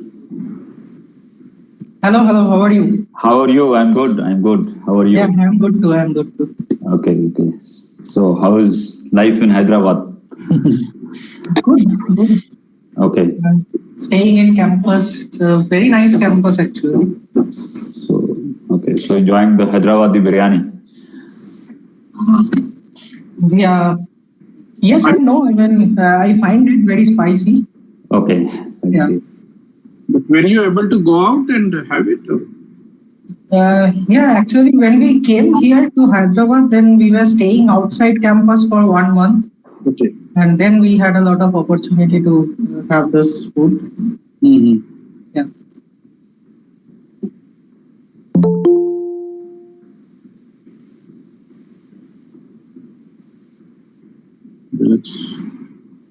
It's one attraction, Hyderabad for me also.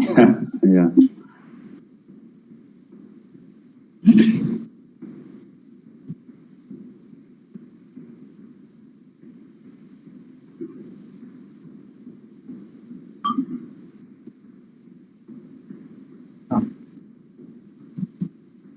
So it is 6:30. Yeah, it's, people are still joining, but so maybe I'll say a few words. So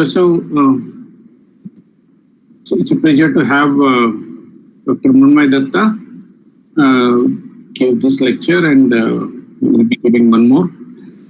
So he will in fact sort of start off from where I left and tell you some deeper properties of Reed-Muller codes.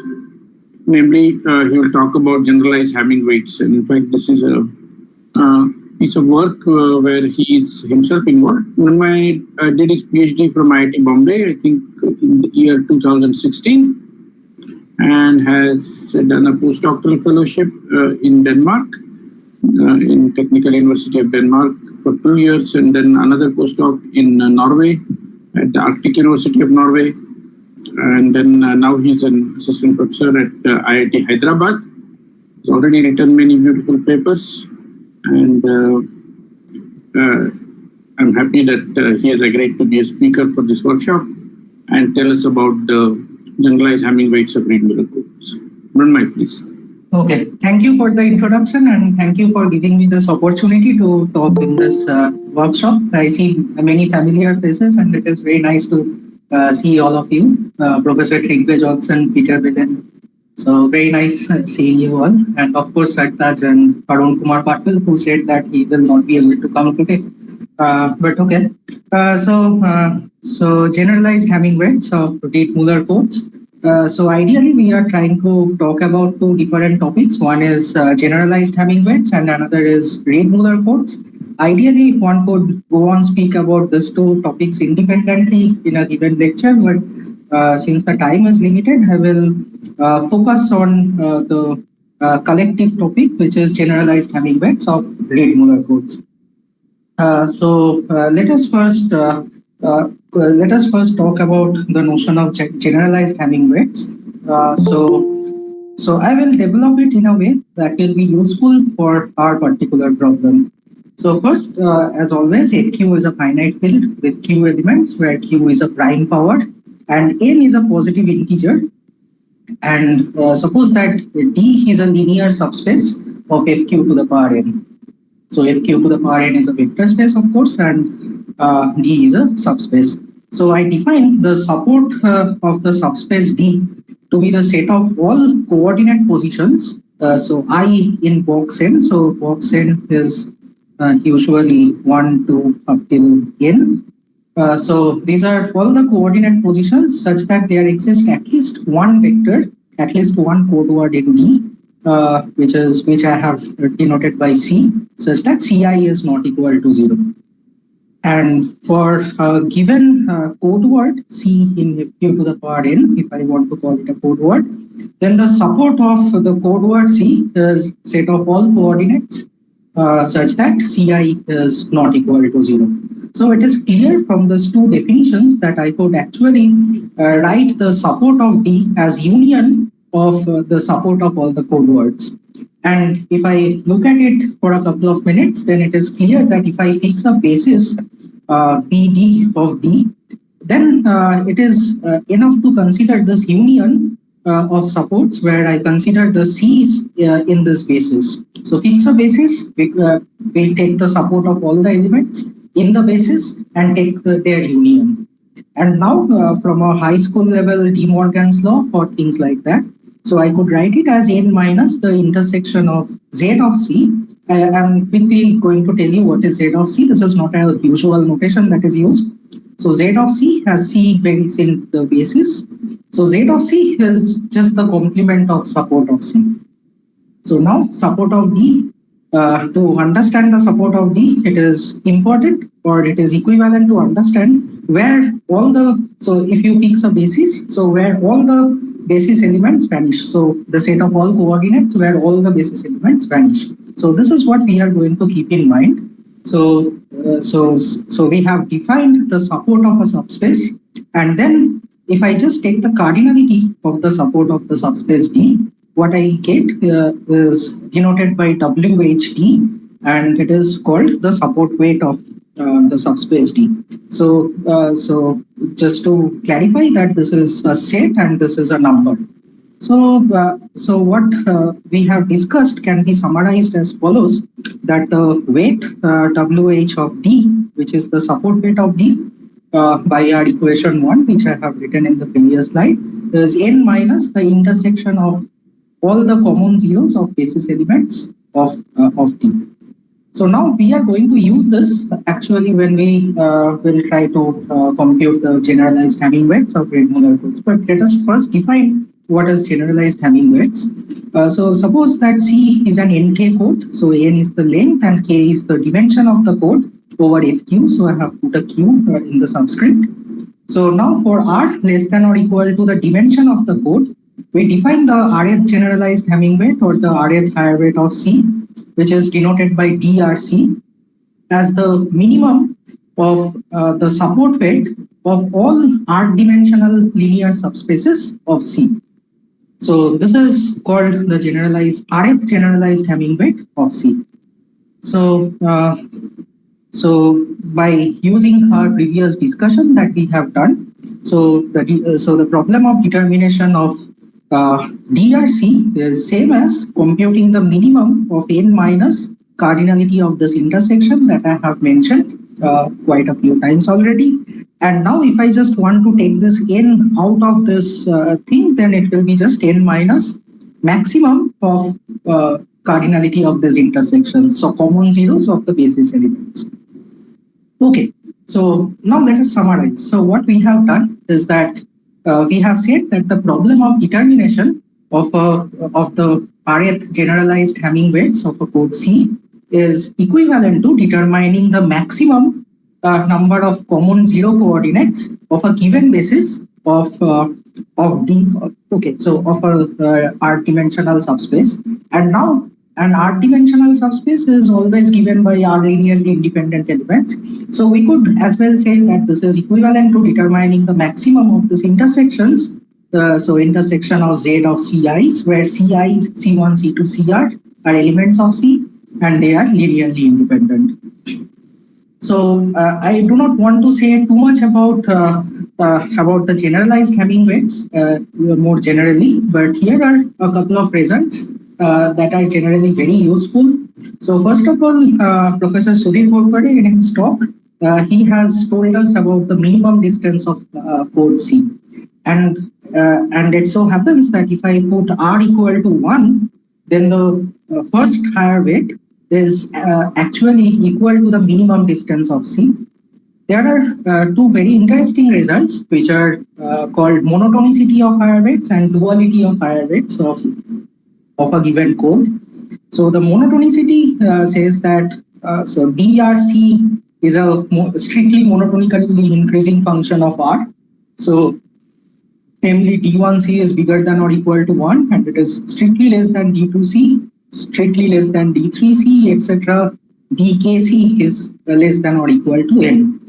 So there are some remarks one could make that there are something called non-degenerate code. If it so happens that equality occurs here, then the code is called non-degenerate, etc., etc. I do not want to go in that direction. There is a result called duality of generalized Hamming weights. What it says is that if you are given a code C, so if C is an NK code, then if you know all the generalized Hamming weights of C, then you know all the generalized Hamming weights of the dual of this code. So this property, these two properties together have been used many a times in literature. So for example, it can be, it has been, as far as I know, used in determination of the dual minimum distance of Grassmann codes. But I do not want to talk much about it. If you are interested in reading about these results, I will refer you to the original paper by Victor Way on generalized Hamming weights for linear codes, where he actually introduced this notion of the generalized Hamming weights. So please feel free to ask questions if you have any at this stage. Okay. Yeah. There is some something wrong now with that weight duality. You probably need n plus 1 minus di. Sorry. Right. Sorry. Thank you. So this was okay. N plus 1 minus. Thanks. Okay. So any questions? If not, I will quickly recall the definition and the very basic properties of Reed-Muller codes. So this has already been discussed in the lectures by Professor Subir Gorpade. So here we fix some positive integers M and D. We have our polynomial ring over FQ and M variables that we denote with our usual notation. So then there is another notation. So given this positive integer D, I denote by FQ, X1, X2, Xm, suffix less than or equal to D, the subset of consisting of all the polynomials whose degree is less than or equal to D. So now in order to define Reed-Muller codes, I need to talk about some kind of an evaluation map. To this end, let us fix, let us call N to be the number q to the power m. So q is fixed here and m is fixed here. So, and you can see that if you consider this space fq to the power m, it has exactly n many elements.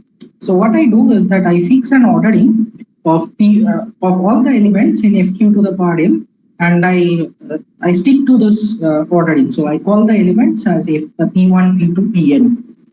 And now I define this evaluation map from the set of all polynomials over fq in m variables to fq to the power n.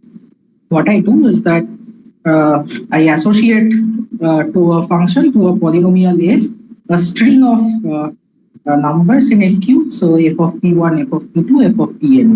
One can easily check that this map is a linear map, etc., etc. And also one can check that the set that I have defined is actually a subspace of fq, x1, x2, xn. So this is a linear subspace.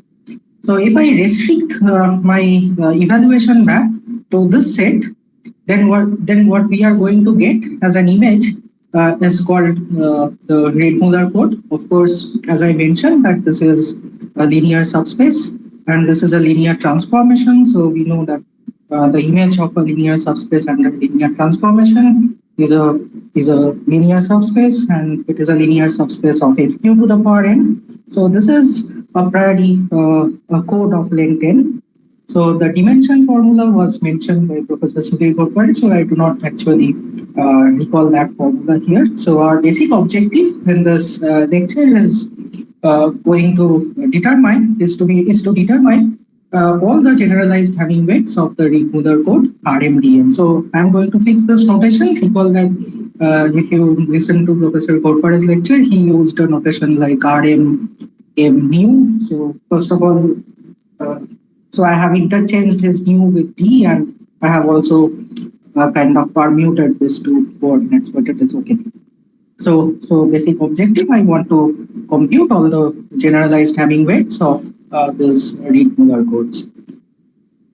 Okay, so now from our so let us recall something from the talk by Professor Gopal. So you remember that he specifically mentioned that this evaluation map just given like this is not injective, and in fact there is a result by Jodi. So this is actually a French paper, and if you want, I can probably give you the proper reference as well, but later. So the kernel of this evaluation map is an ideal of this polynomial ring, which is generated by this polynomials x1 to the power q minus x1, x2 to the power q minus x2, and xm to the power q minus xm. So keeping this in mind, we define something called reduced monomials and something called reduced polynomials that is also been defined in the previous lecture. So just to recall, so a monomial always looks like this: x1 to the power alpha 1, x2 to the power alpha 2, xm to the power alpha m, and it is called a reduced monomial if all the alpha i's are less than or equal to q minus 1. And what is a reduced polynomial? So all the monomials that are involved in the polynomial are reduced monomial, or equivalently in each variable the degree of the polynomial is bounded above by q minus 1. And again, keeping this result in mind, it is enough to consider the evaluation map on the set of all reduced polynomials. So I define this set R suffix q dm. So this consists of all the reduced polynomials of degree less than or equal to d. So it turns out that the Reed-Muller code is actually the image of this set under the evaluation map. So now let us try to understand what do we need to do in order to compute the generalized Hamming weights of this code. Okay, so now when I summarized what I have discussed in the beginning, so we have mentioned that the problem of determination of DRCs, that is the generalized Hamming weights, are actually equivalent to determination of the maximum number of common zeros of basis elements or maximum number of common zero coordinates of R linearly independent elements. So now if I want to apply it to the code C, which is equal to the Reed-Muller code, what we get is that this is equivalent to determination of the maximum number of common zeros of Z of Ey's. So if you remember, Z of Ephi is the zero coordinates of is the set of zero coordinates of the evaluation of Phi. So these are the code words here. And what are the conditions? The conditions are that F1, F2, Fr are reduced polynomials and they are linearly independent. Okay, so let us try to understand these sets a little better. So given a polynomial f, so Z of Eve is the set of all indices I in this 1 to n, such that f of pi is equal to 0. And now this is in one-to-one correspondence with the points. So instead of saying that I am taking this indices, I am saying that let us consider the points as whole. So this set is in one-to-one correspondence with the set of all points in fq to the power m, such that f vanishes at those points.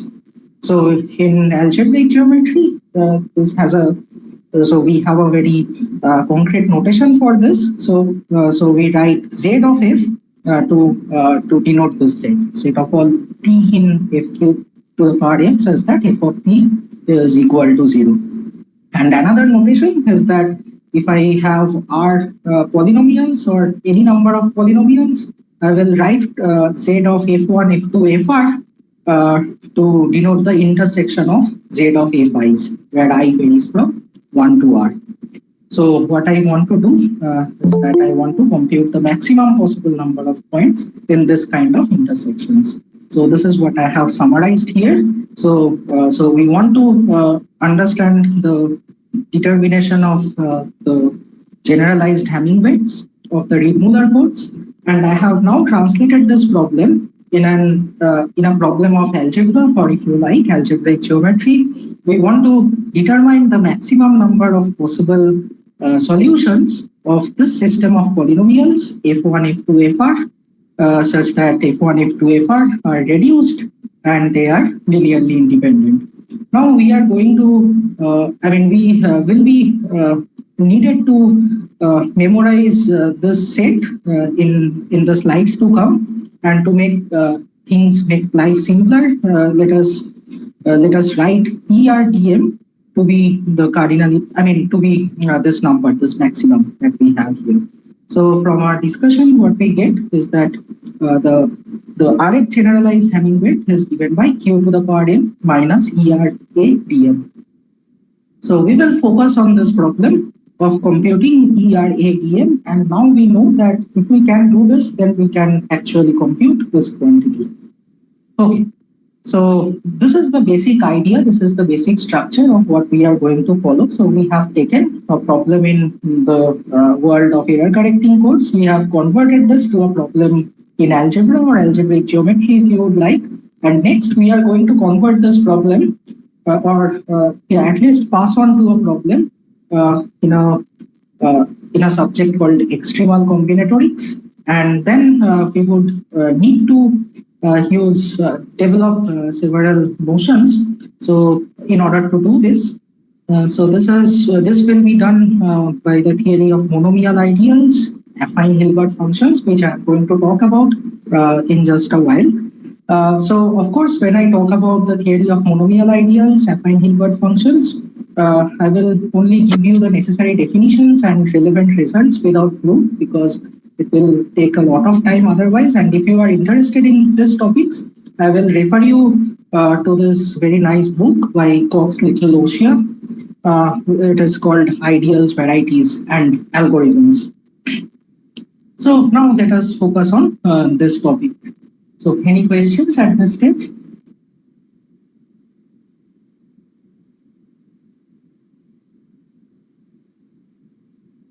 Okay, so if not, so let us talk about monomial ideals and affine Hilbert functions.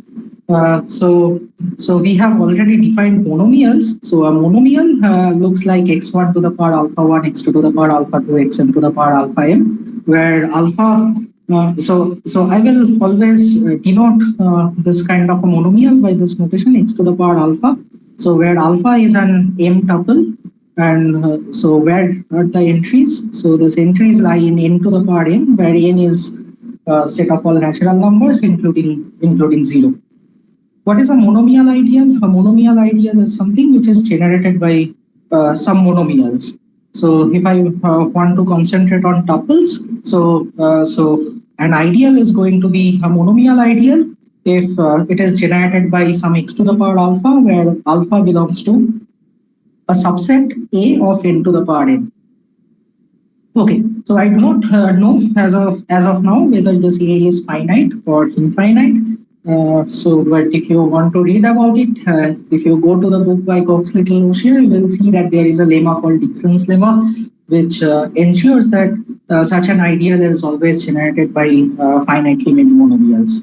Okay, but I do not want to go to that direction again. So if I is a monomial ideal which is generated by x to the power alpha, where alpha varies in a subset of n to the power m, then this is a very important result, which says that a monomial x to the power b belongs to I if and only if it is divisible by one of the generators. So again, I will refer to the book if you want to see a proof of this. So let us try to understand this pictorially. So suppose I am given an ideal which is generated by x square y and x y square in kxy, where k is a field. So then what is the corresponding set of tuples? This is 2,1 and 1,2. So I have plotted these points here. So this is 2,1 and 1,2. So what are the polynomials that will belong to, what are the monomials that will belong to this monomial ideal? This will be the monomials which whose coordinate representation, so to speak, fall in this shaded region. So we are going to use this kind of things at a later stage, and also we are going to give some names to this kind of region, but that will happen at the end of this lecture. So now let us proceed. So now it is indeed important to have an ordering of the monomial. So this is done through a notion called monomial ordering. So what is a monomial ordering? So it is a relation on the tuples in n to the power n or the monomials in k, x1, x2, xm. We know that they are equivalent. So that satisfies three conditions, the following three conditions. The first condition is that it has to be a total order. That means any two elements can be compared.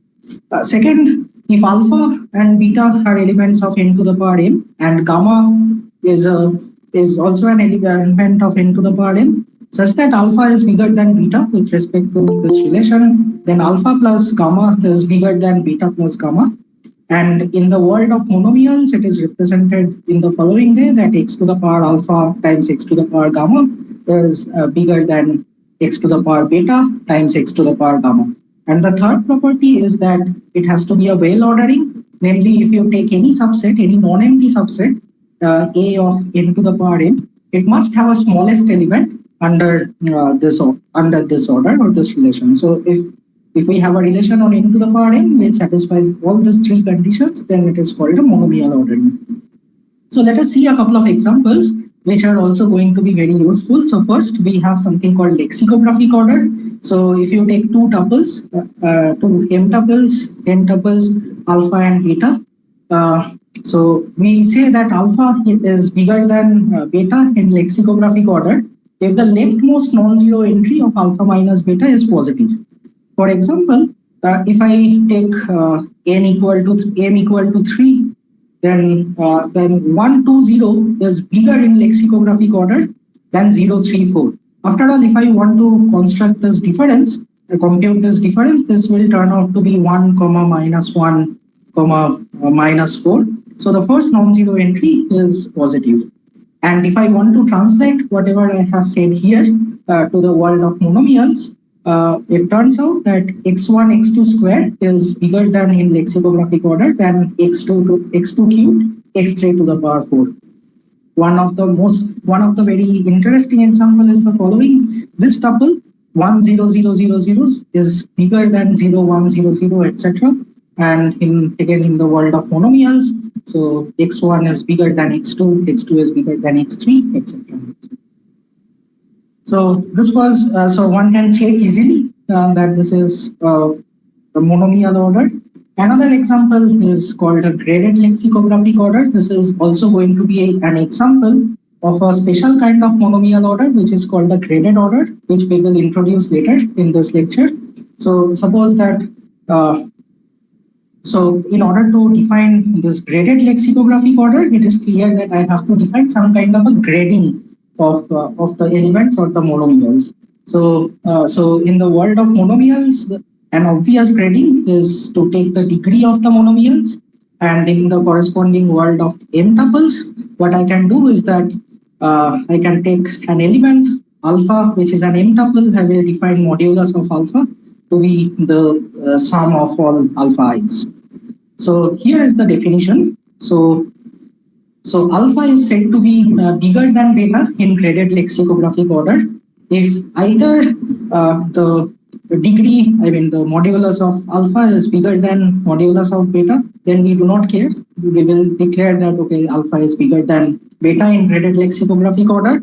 Or if it so happens that modulus of alpha is equal to modulus of beta, then we must need that alpha must be bigger than beta in lexicographic order.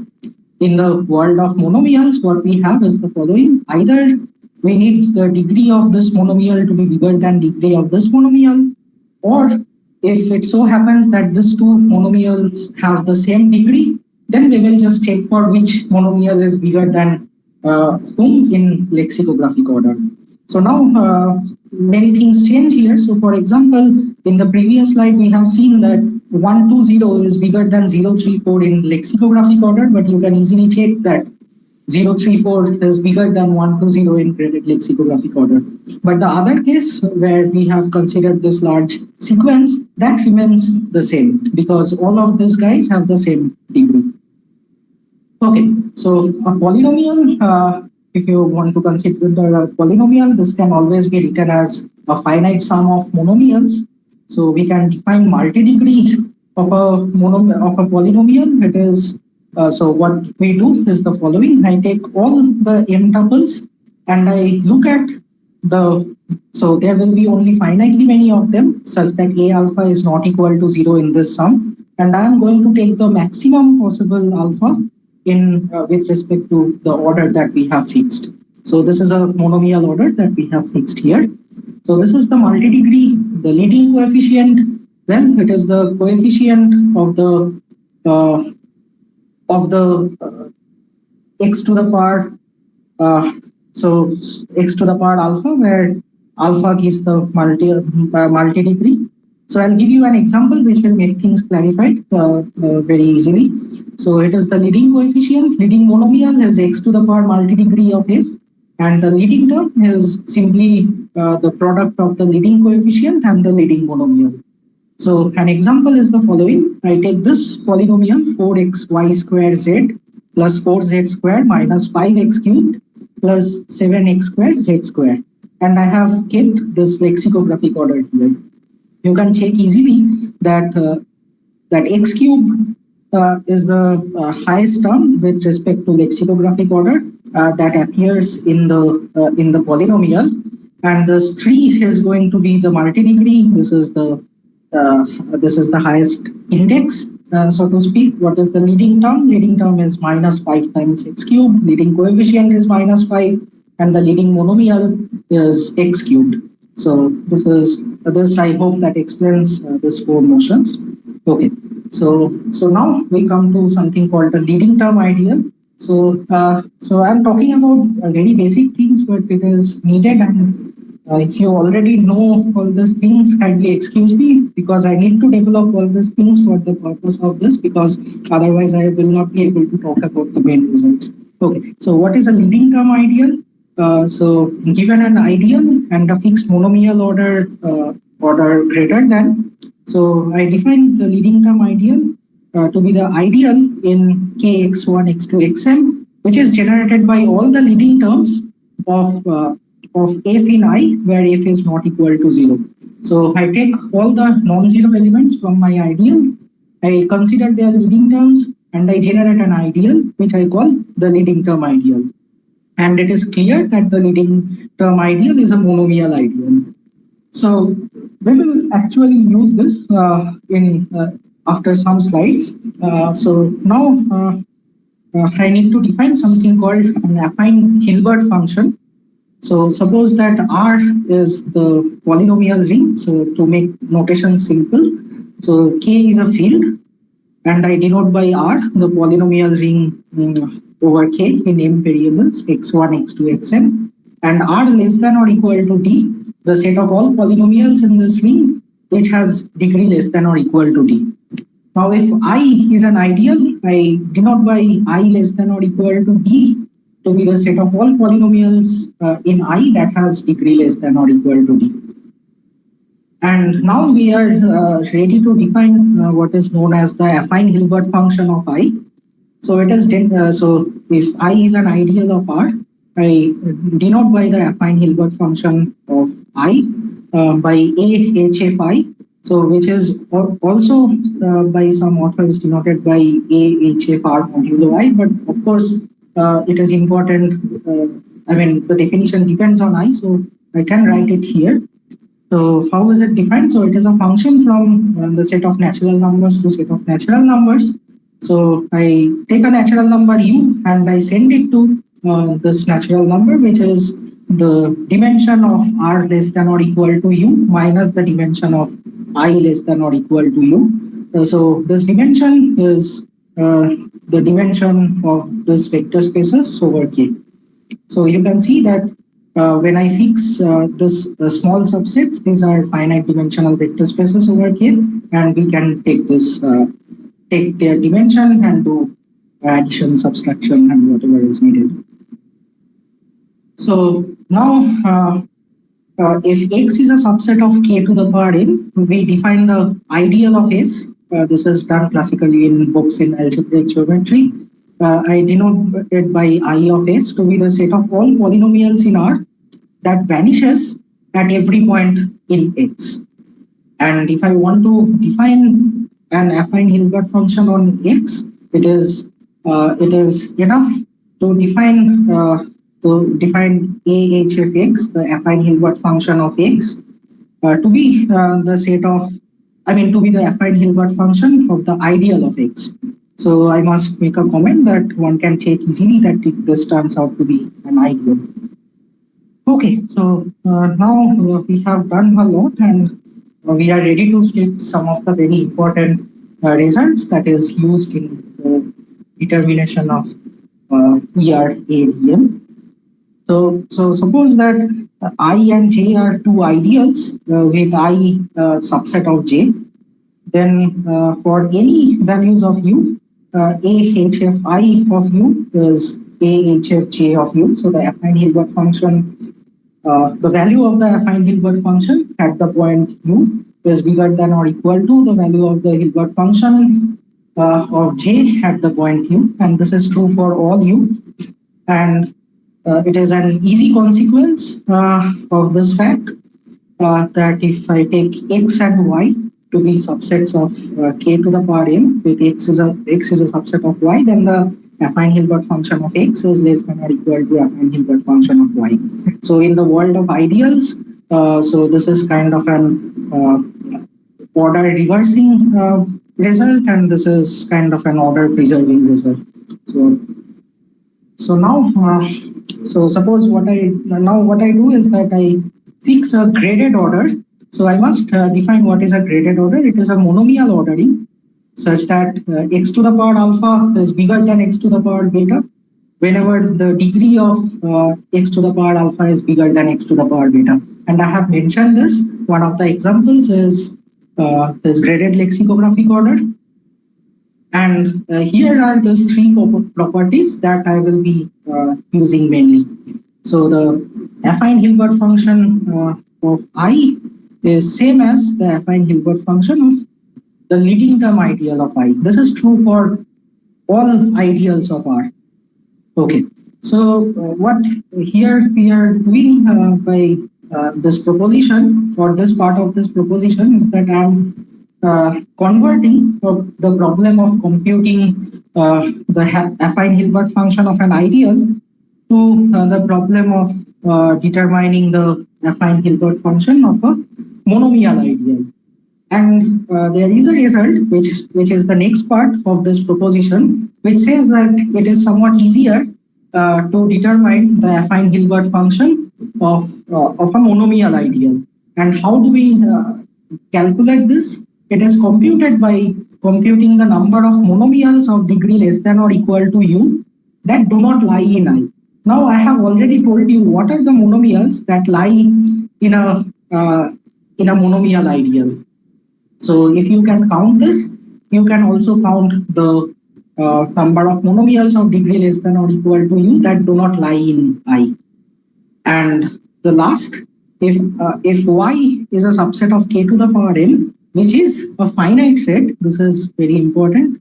So if we have a finite set, we can count the cardinality of Y by computing the affine Hilbert function of Y for at U for sufficiently large values of U. Okay, so let us give an illustration for what we have said. So let us try to determine, which is very stupid of course, but it is going to be helpful in understanding whatever we have said up till now. So suppose I want to determine the cardinality of the set if Q to the power m. we know that it has q to the power m elements, and nobody would ever care to compute it in this way. But let us try to illustrate our results using this. So here I have the ring R, which is the polynomial ring in m variables over fq, and the result by Jolie that I have mentioned at the beginning says that I of fq to the power m is an ideal which is generated by the polynomials of the form xi to the power q minus xi. Okay, now fq to the power m is a finite set. Of course, it has q to the power m points, which we already know, but at any rate, it is a finite set. So by whatever we have done, this cardinality is given by the affine Hilbert function of this I, which is I of fq to the power m at sufficiently large values of u. And then we are going to say that this is equal to the affine Hilbert function of the leading term ideal of I at sufficiently large values of u. And now what we have said in the previous proposition, it says that this number can be computed for every u by counting the number of monomials of degree less than or equal to u that do not lie in the leading term ideal of I. But now we need to understand what is the leading term ideal of I. So I am not going to prove this, but I am going to give you this result that the leading term ideal is generated by x1 to the power q, x2 to the power q, xn to the power q. Now what is the cardinality? So for sufficiently large value of u, it is the number of monomials of degree less than or equal to u that does not lie in the leading term ideal. And how do we describe this set of all monomials? Let us see. So suppose I fix u to be equal to m times q minus 1. It works. If you go through this result, you will clearly see that the value of u equal to m times q minus 1 works in this purpose. So it is the number of all monomials such that the degree of this monomial is less than or equal to m times q minus 1, and all these alpha i's are less than or equal to q minus 1. So these are the reduced monomials basically, which do not lie in this ideal. And now when I say that all the alpha i's are less than or equal to q minus 1, this first condition becomes redundant. And so this cardinality is same as counting the number of tuples alpha 1, alpha 2, alpha m such that alpha i's are non-negative and they are less than or equal to q minus 1. And one can see easily that the cardinality of this set is equal to q to the power m. So what we have proved is that the cardinality of fq to the power m is equal to q to the power m, which we know already. So I hope that this has illustrated whatever we have developed till now. Now let us come back to the original problem that we started with to determine the generalized Hamming weights of Reed-Muller groups. So now let us begin with R linearly independent polynomials in R less than or equal to D. So recall that this means, okay, so R less than or equal to D. We want to compute what is the cardinality of Z of F1, F2, Fr. So the common zeros of these polynomials. And then we want to maximize these quantities as F1, F2, Fr varies over sets of R linearly independent elements of R less than or equal to D. Okay, so this is our goal. We want to compute this ERADM. So let us make some observations. So suppose given a set of polynomials F1, F2, Fr, I agree to call it Y. And note that this has to be a finite set because it is contained in fq to the power n, and we know that this set is a finite set. So if the superset is finite, then the subset has to be a finite set as well. So how do I compute I of y? So I of y is given by the set of all polynomials f1, f2, fr, and along with that, this polynomials x1 to the power q minus x1, x2 to the power q minus x2, xn to the power q minus xn. So this is known as affine fq null inserts. I do not want to go deep into these results, but I will refer to a paper by Professor Sudhir Khorpade. It is titled as a note on Nullstellan sets over finite fields, and it is also available in his webpage. So if you are interested in results of this form, you could just refer to this paper, which will be a very good source for understanding these results, and also it will give you many references. So now, since this is a finite set, you can see that the cardinality of y is computed by computing the affine Hilbert function of I at u for sufficiently large values of u. So let us try to do that. So now I will convert this to the equality. I will use this equality that the affine Hilbert function of I at u is equal to the affine Hilbert function at the leading term ideal of the leading term ideal of I at the point u for sufficiently large values of u. But here in the proposition, it was important that we fix a graded order. So from now on in this problem, we fix the graded lexicographic order. So what is I? We have seen that I is generated by x1 to the power q minus x1, xn to the power q minus xm, and all the polynomials that we had to begin with. So can we compute the leading term ideal of I? The answer is no, because we do not specifically know the polynomials f1, f2, fr. And even if we knew the polynomials specifically, f1, f2, fr explicitly, then also it is a very difficult problem to compute the leading term ideal. But all we can say is that the ideal generated by the leading terms of the generators will be contained inside the leading term ideal of I. Now I have two ideals. J is contained in another ideal leading term of I, and by what I have mentioned, I will get that the affine Hilbert function of the leading term ideal of I is less than or equal to the affine Hilbert function of J at U. Okay, so this is true for, so this inequality is true for all U, but that cardinality of Y is given by this number. This is true for sufficiently large values of U. So what are we looking at now?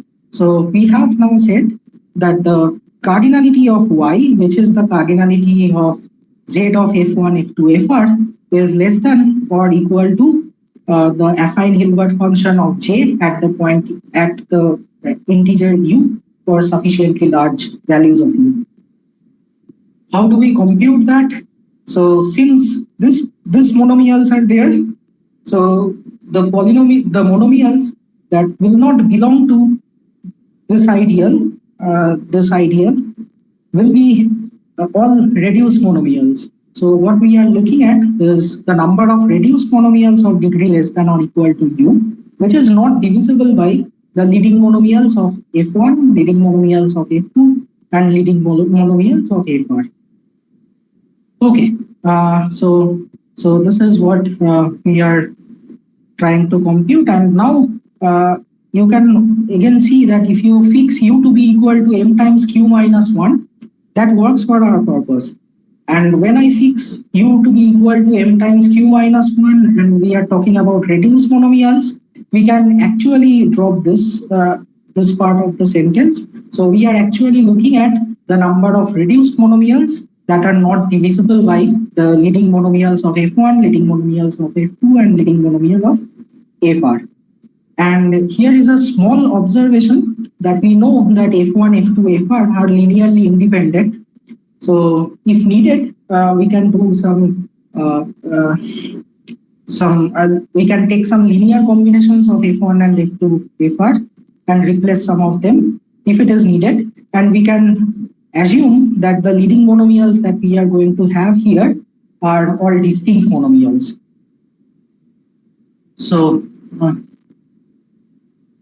there are question is so I suppose there is a question which I missed in between. So shall I come to this question at the end? And this is a correction. No, I think that was probably a typo at some point of time. Even I missed that. So S needs to be X somewhere. Yeah. So I guess that's just a remark. Okay. Okay. So let us look at an example pictorially. So suppose I have two polynomials in two variables. Of course, they are linearly independent. So what are our polynomials? So here m is equal to 2.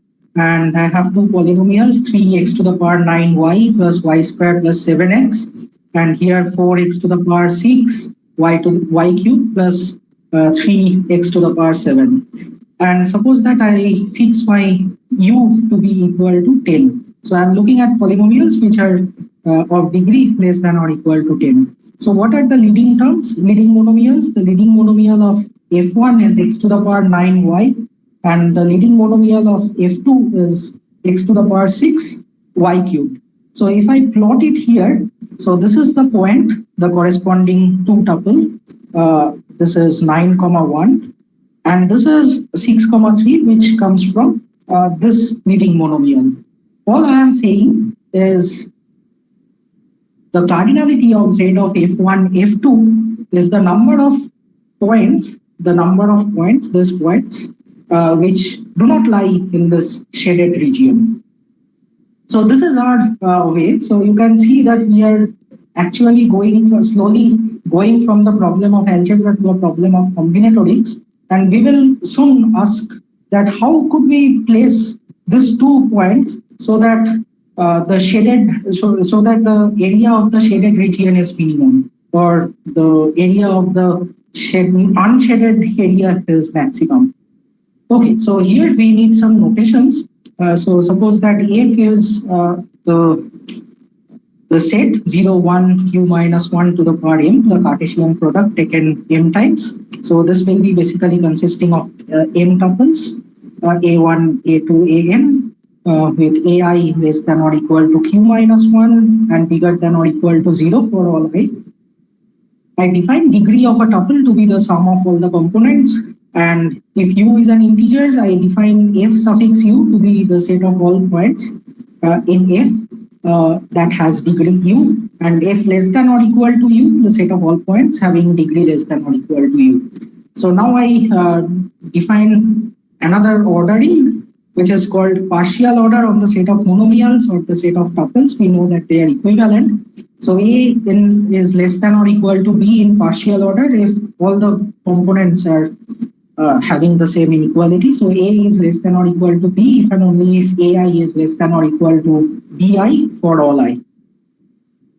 Okay, so we are close to finishing. So given a tuple A in F, I define nabla of A to be set of all B in F such that A is less than or equal to B in partial order.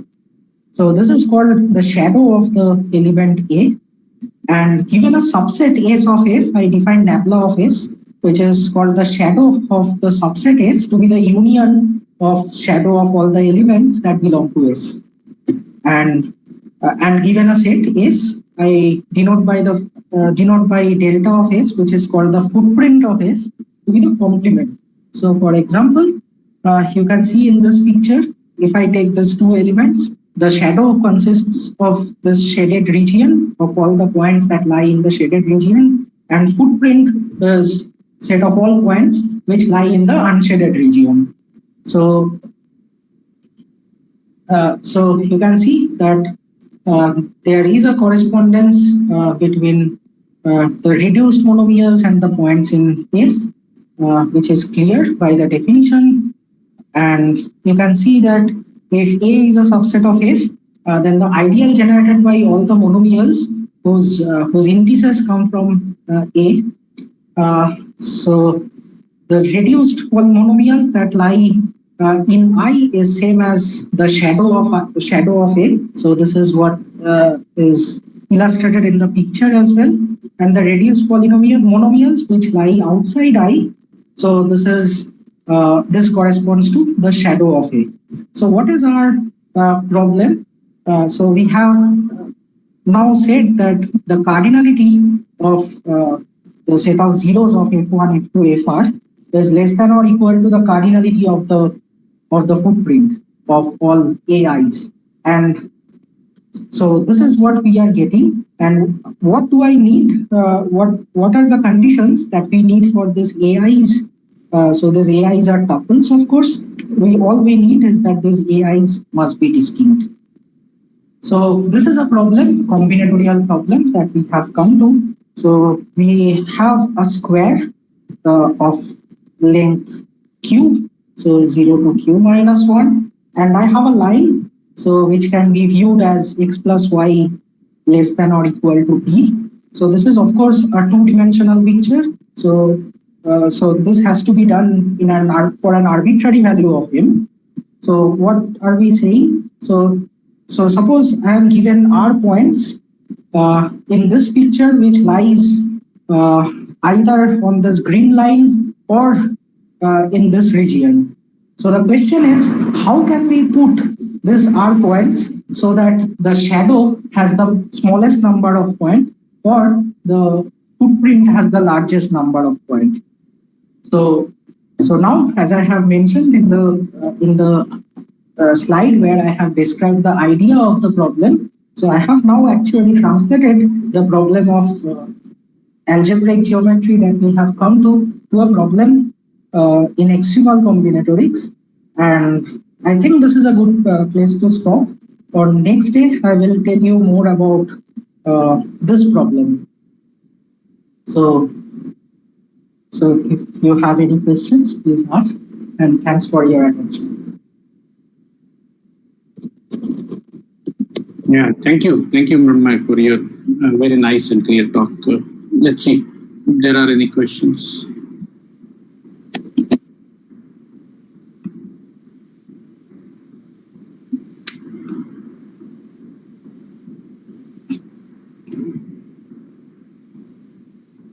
Okay, I had a question.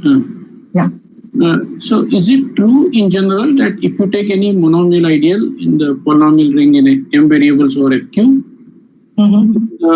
a fine Hilbert function will stabilize at m into q minus 1?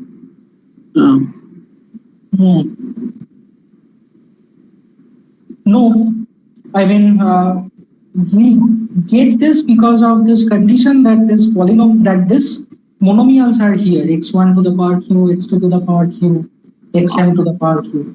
I see. Yeah. Okay.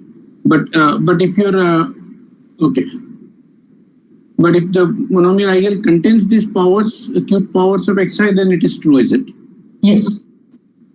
So in fact, in the case of this larger class of codes, yeah, which is called affine Cartesian codes. So yeah. There we may have polynomials of the form x1 to the power, let's say a1 xm to the power am, and there it stabilizes after a1 plus a2 plus am, or maybe a1 minus 1 plus a2 minus 1 plus am minus 1. I see. But that number may not be optimal. I mean, it may stabilize earlier, but that... Yes. Because, it's related to this regularity and so on, no? Custom regularity and such things. Right.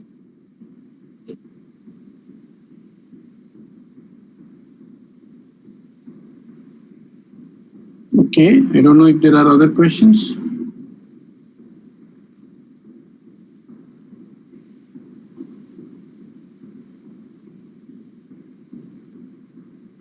Yeah, now if you want, you can, I don't know, Seni Burak Sahin, can you elaborate on what was your comment?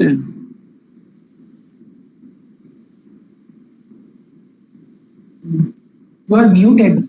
Yeah. Oh, hi. Hi, it's me, Mesut. Seni is my son. Oh, Seni is your son. Okay, so that's why. Yes.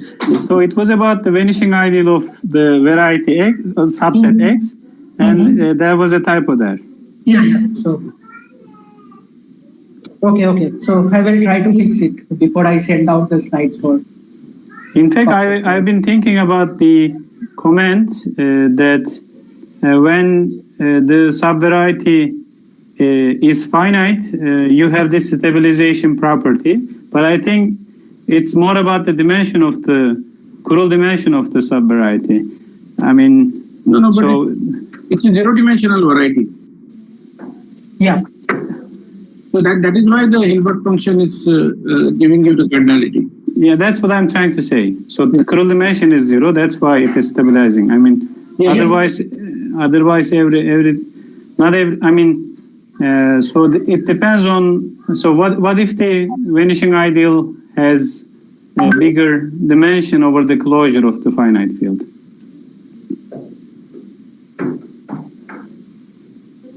No, maybe you can answer. Sorry, I did not understand your question. Maybe I didn't ask it very nicely. So I think you are using the fact that we have a zero-dimensional subvariety over the algebraic closure as well. Right. Yes. That's what I'm trying to say.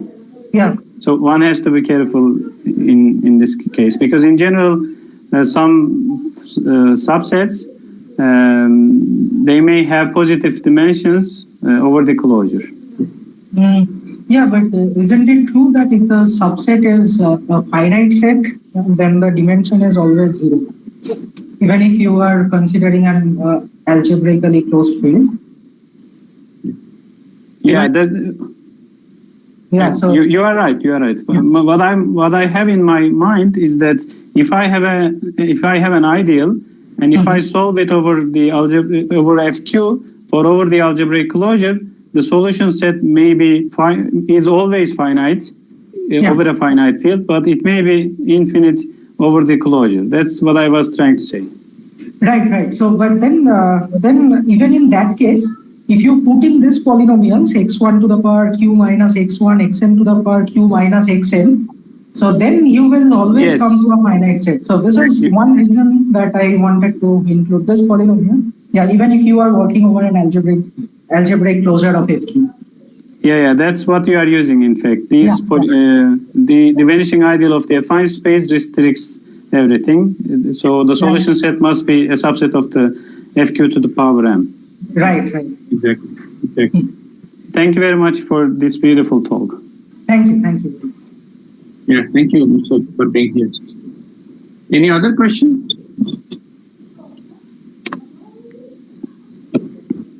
Or comments?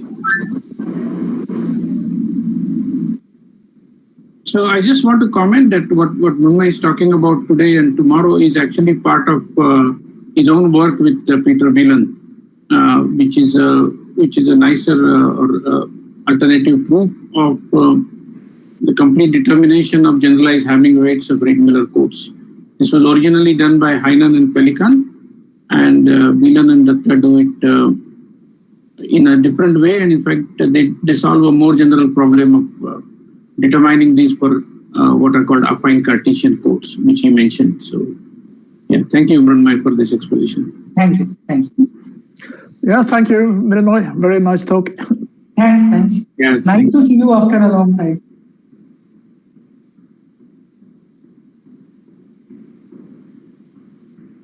Okay, let us see. Yeah, so now we have a good habit. Yeah, Peter, you want to make a comment? No, I just wanted to say it was a nice talk. Thank you.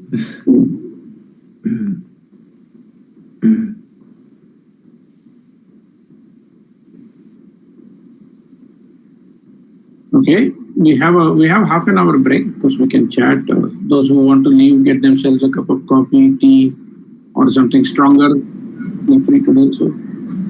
One question to Mr. Mrunmay Datta. May I know how young you are?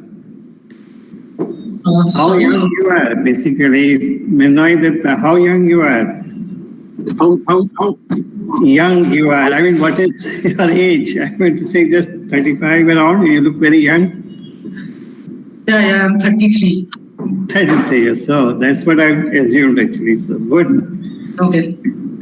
Actually, I've been using these Reed-Muller and Reed-Solomon in my research on steganography. So I developed steganographic algorithms. And in some cases, I found that Reed-Solomon were better than Reed-Muller. Because that's, that burst error, search is possible. So what, do you have any idea like related to steganography? No, I don't. Maybe I will ask Professor Peter Bailey if he has some. Okay. Thank you.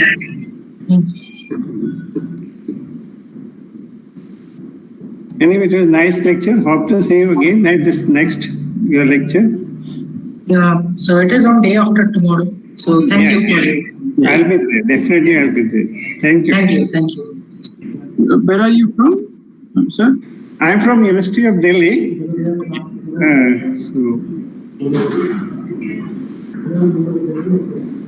Thank you for being here. Yeah. Okay. It's a good moment that I'm looking you all here, all of you, sir, actually, everyone here, I can see Professor Johnson, even Professor Sartaj Hassan, that's there, and of course Peter Bailey. I'll be still listening him. I missed his one lecture, I think. Yeah. Or still, tomorrow. Though I have heard you, Professor Sudhir Ghorpate, that both the lectures. Okay. But still, they are nice lecture, but they are really advanced basically. But mostly in NEP, national, there's a new policy which is coming. We are asked to go for interdisciplinary research now. Right. So we are talking only on simple, pure mathematics like coding theory. So is it possible to have some interdisciplinary research concept here? How we can, like I'm using it in steganography, coding theory, like. Okay. I mean, people are talking about, I suppose, concrete applications, especially if you looked at the cryptography talks, some of the talks on random network coding and so on. They're really motivated by. No, mostly 5 days research topics which I have seen. Just all the all topics mainly are from this specific mathematical oriented. No, I'm basically from mathematics department, but my research area is in computer science. So I do work in computer science, and it's just because I have got a chance to teach in engineering colleges like NSIT. At the end of the day, one does what one is interested in and what one is able to. Yeah, that is really. I mean, whatever program you see here is sort of a reflection of, like our interests, our limitations, and so on. I mean, so. And thank you very much to all, sir. Thank you very much. Thank you for giving me time. Thank you so much.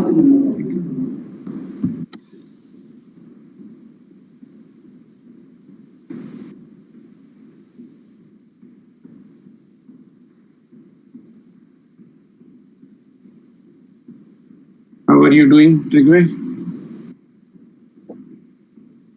I'm doing fine. Do you hear me? Yeah, I hear you. Yeah, good. Sometimes my microphone doesn't work, but now it works. No, today I've been working with Raki and with Prashant on two different problems. Yeah, you're so we're working with symmetric matrices now, Prashant and I, and maybe Peter also. So it's a really, that's really fun. Okay. And in addition, we have some more with Raki. We're trying out some loose ideas about rank metric code. In fact, Gabby-Dulin code, and you have matroids, Q matroids coming from those. And then we're associating a classical matroid, which is accompanying classical matroid, which you derive from that Q matroid. And then we're looking at Betty numbers of that one. Okay, well, that's interesting. And then we can find the generalized weights of the Q matroid, the Gabby-Dulin code, doing that. Very good. But then we try to proceed from that, and getting results beyond that seems difficult, and we're struggling with it right now. So, but things are okay, fine. Good. So we're waiting for a vaccine now, everybody, I guess, in India also? Yes, right now they have opened it up for people above 60. Okay. The people between 45 and 60 if they have some comorbidity like diabetes or blood pressure and so on. You're ahead of us, and we'll start with people over between 75 and 85 next week or something. Okay. We're a bit behind. But things are coming. Things are coming. They're coming, right? So that's good. Yes. Yeah. I had thought of asking you to speak in this workshop, but I know you're busy, and then I have too many. It's okay. It's okay. Sports, so really want. No, but there are. That's okay. I will probably speak in some joint Bergen Tromsø workshop in 1 month. That's also online, no? Or yes, I don't really know. I'm not the organizer of it, so we'll see. I'm not sure. I hope so. One could hope so, but it's not. I'm not sure. I will probably speak. Maybe I'll speak about the symmetric matrices. Actually, that's possible. And we're also organizing now. We're talking about next year's, this Nordic Combinatorial Conference. That's by then we hope everything will be normal. Yes, I hope so too. Yeah. So, yeah. That could be a period of year when you're coming, right, in June. And, yeah, let us see. I mean, I should get a vaccine first, maybe, and one has to take 2 doses. Yeah. With a gap of 20 days and so on. Yeah. But this is, now I was thinking of next year, 2022. Then, yeah, sure. Yeah. By what I was just saying, I mean, if it turns out that you get vaccines for this year, it's something we can talk about also. That's another thing. Yes, absolutely. We'll see what happens. But I see that there are also other people in this group, so we can. Yeah. See if there are other people who want to talk. What you would call Oscars.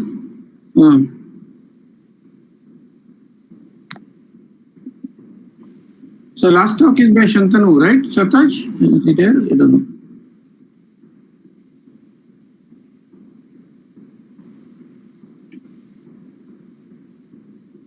Anyway, I think, I intentionally kept 30-minute break because you do need some time to refresh yourself. Yeah. That's good to have some breaks. It will become a long day, especially in India, because, we continue till 9 p.m. Yeah. Local time. Yeah, I see. Yeah. Oh, yeah, that's long.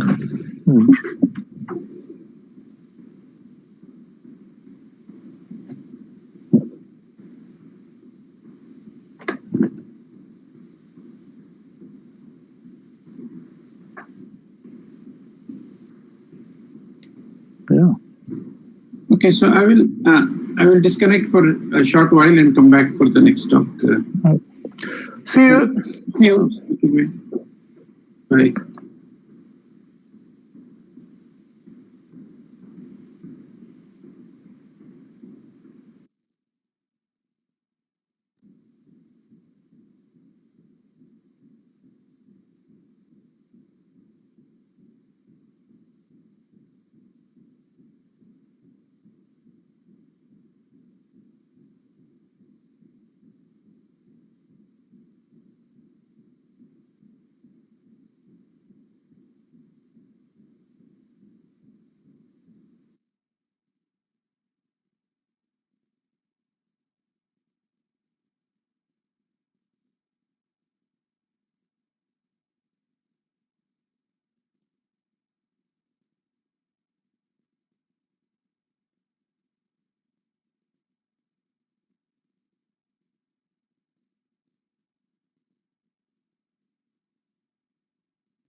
Hello,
Shantanu.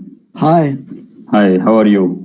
Yeah, fine. How are you? Yeah, I'm good. I'm good. We still have 2-3 minutes. Okay. Yeah, we have 3 minutes more. Yeah. Hi, Shantanu. Yeah, how are you? I'm fine. What about weather there in Mumbai? It's as usual hot. I Okay. mean, I think it is probably hotter in some other parts of the country, but Yeah, of course, Chennai is always hottest. yeah. Mumbai, it's maybe not as hot as Chennai, but just pretty much hot and humid. Mm-hmm. Yeah, in Kolkata also, I think now temperature is 34, 35. So where you are, it must be cold now in Bochum. Yeah, it is very cold. Yeah. I face up to -12. Now is around 3-4. Okay. Did you get vaccine there? No, that is only for old who are more than 70. Yeah.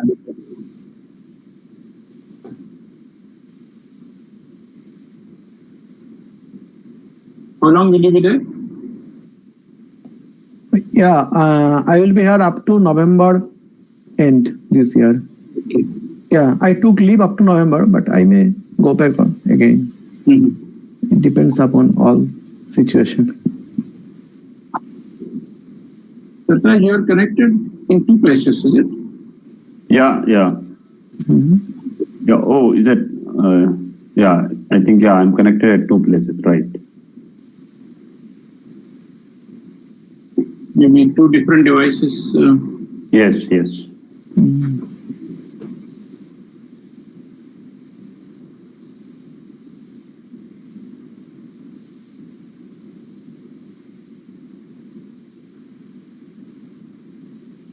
So Shantanu, you will send us some slides or? Okay, I will send all slides then. Send it to me or Sartaj or both, whatever. Okay. And then if you allow us, we will Okay. Put them up on the workshop page.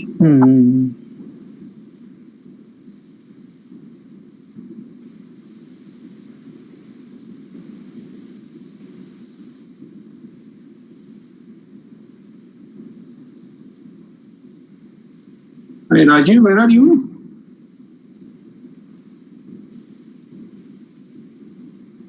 So Rajiv Kumar, but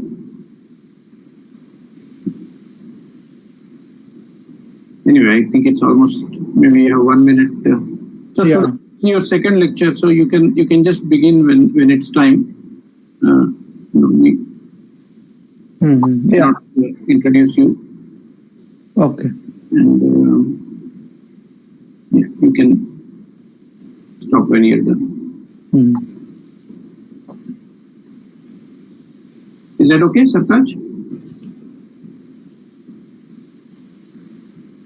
I don't know if it's trying to close his other device. Yeah, it's perfectly all right. Yeah. So I think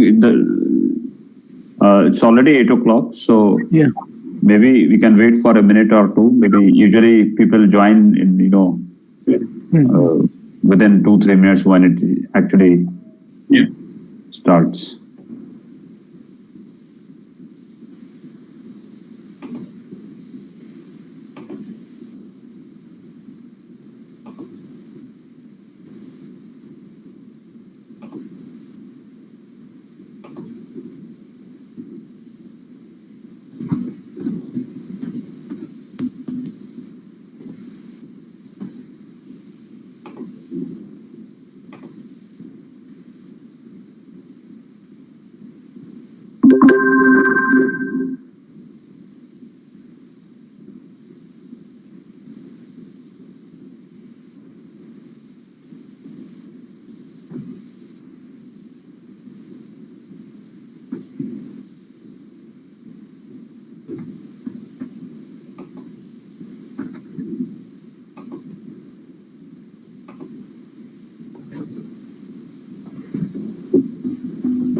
video and mute. Yeah.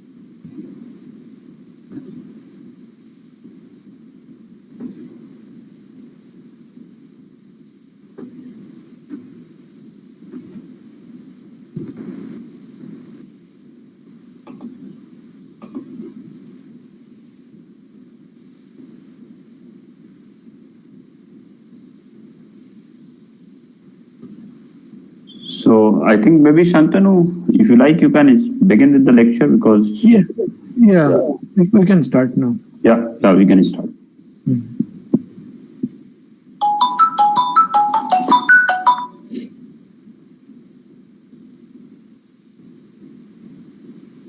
Okay, so Okay. Okay, so let us start then. So today I will discuss attacks on RSA. Of course, we cannot cover all existing attacks idea. So my plan is I will again recall that RSA crypto system. Maybe you forget. So I will again discuss RSA crypto system. Then I will go lattice, idea of lattice, and then how we can use lattice to get some information of RSA using Coppersmith idea. So let us recall RSA crypto system. RSA is you have to first generate two large primes P and Q, and yesterday we have discussed that this P and Q should be almost it should be same bit size.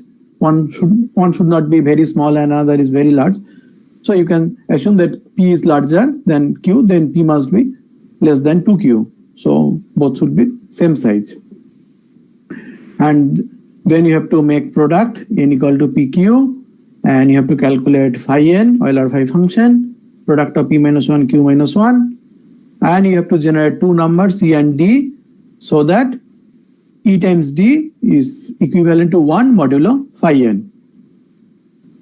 And in RSA, public key is N and E, so everybody should know what is N, what is your N, what is your E, but you have to keep D secret. D is private key. Okay. And to encrypt to some message M, you have to calculate M to the power E modulo N. So this is the encryption algorithm, and decryption is also similar like encryption. You have to calculate C to the power this decryption exponent D and calculate modulo N. And it is not difficult to prove that this C to the power D modulo N is actually your original plaintext M. So this is simple RSA, school book RSA algorithm. So up to now, if you have any doubt, you can ask me, because we have to start from this equation. So we have one equation is N equal to PQ, and another equation is ED is congruent 1 modulo phi n. So if you have any doubt, you can tell me. Okay. So otherwise, and yesterday we have discussed factorization problem. Basically, if you factor this number n, that means if you know P, then immediately you can find Q, so you can calculate phi n. Then from knowledge of E, you can easily get D. So assumption is you cannot factor this n. So for that you have to take large primes. It should be at least 512 bits, or better security it should be 1024 bits. And early 90s, RSA company challenged some numbers like this number, and Just by factoring, you may get some dollar, and but now it was only up to I think 2007. After that, you will not get any money by factoring these RSA numbers, but people are still trying to factor because this is really challenging. And this is the latest number. So RSA 250, that means 250 digit number. If you write in binary, it is 829 bits. Last year, this fellow on this team factored this number, and it was like these times, this large primes, 2 large primes. So this is the current state of art. And of course, there is one famous result due to Peter Shor in 1994 that you can factor in polynomial time if you have quantum computer. But classically, still this is really difficult problem. And yesterday we have discussed one attacks on RSA using continued fraction. You know continued fraction. You have to write. You can write any rational like this way, like this thing, and from this finally using some old result of 1842, Wiener proved that if decryption exponent d is less than n to the power 1/4, many times we don't consider this small 1/3 this number because n is large, really large number, so we neglect this constant. Then we can factor n efficiently. So again, recall your RSA equation is ed is congruent 1 modulo phi n. So you have one integer k, so that you can write ed equal to 1 plus k times phi n. Now if you expand phi n, you will get this number. So ed equal to this. Then if you make continued fraction of e by n, this number, and if this is less than 1/2d square, then k by d will appear one of the continued fraction of e by n. So from this knowledge, you will get phi n, and you can factor, you can find p and q. So whenever your d is less than n to the power 1/4, then factorization is easy. So just n, suppose n is 1000 bit number, just factorization is difficult. But if I give you n and e, and together with d is less than n to the power 1/4 means around 250 bits. So if d is less than 250 bits, then using this idea, you can factor. So this is Wiener's attack. Now, can we improve this bound? So instead of n to the power 0.25, can we improve? And for that, we have to discuss lattice, and using lattice idea, you can improve. So till we don't have any efficient algorithm for factorization in general. Now, so your n equal to p times q. So if you consider this polynomial fxy equal to n minus xy, now if you put x equal to 1 and y equal to n, then it will be, this polynomial will be 0. So 1n is a root of this bivariate polynomial over integer. Similarly, if you put x equal to n and y equal to 1, again you will get 0. And these two are trivial, you can easily find. But if you put x equal to p and y equal to q, or x equal to q and y equal to p, again this polynomial fpq will be 0.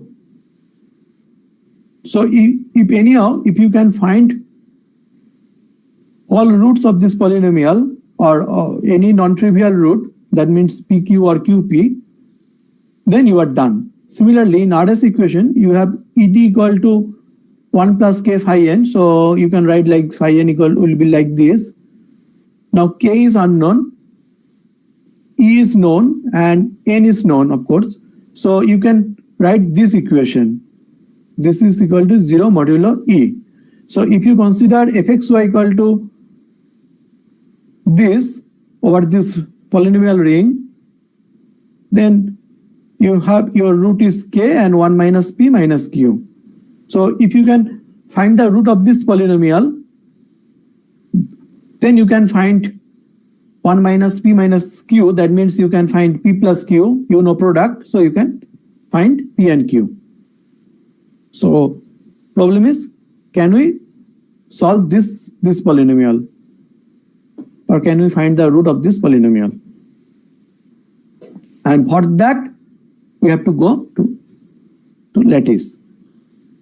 So this is the current idea. So basically, if you have one univariate polynomial over integer, then there are some methods by which you can find the root. So you can think like a black box. If you give univariate polynomial, then it will give you root. On the other, so this is easy problem. This is not difficult. So let us assume this result. On the other hand, if we, instead of one variable, if you have two variables or multiple variables, several variable situation, then that is not easy problem. So if fxy or fxyz like that, then still in general, we don't have any efficient idea. Or if you have modular polynomial, fx in this ring where factorization of n is not known, then again, finding the root is difficult problem. So this first is easy problem, and second and third, these are not easy.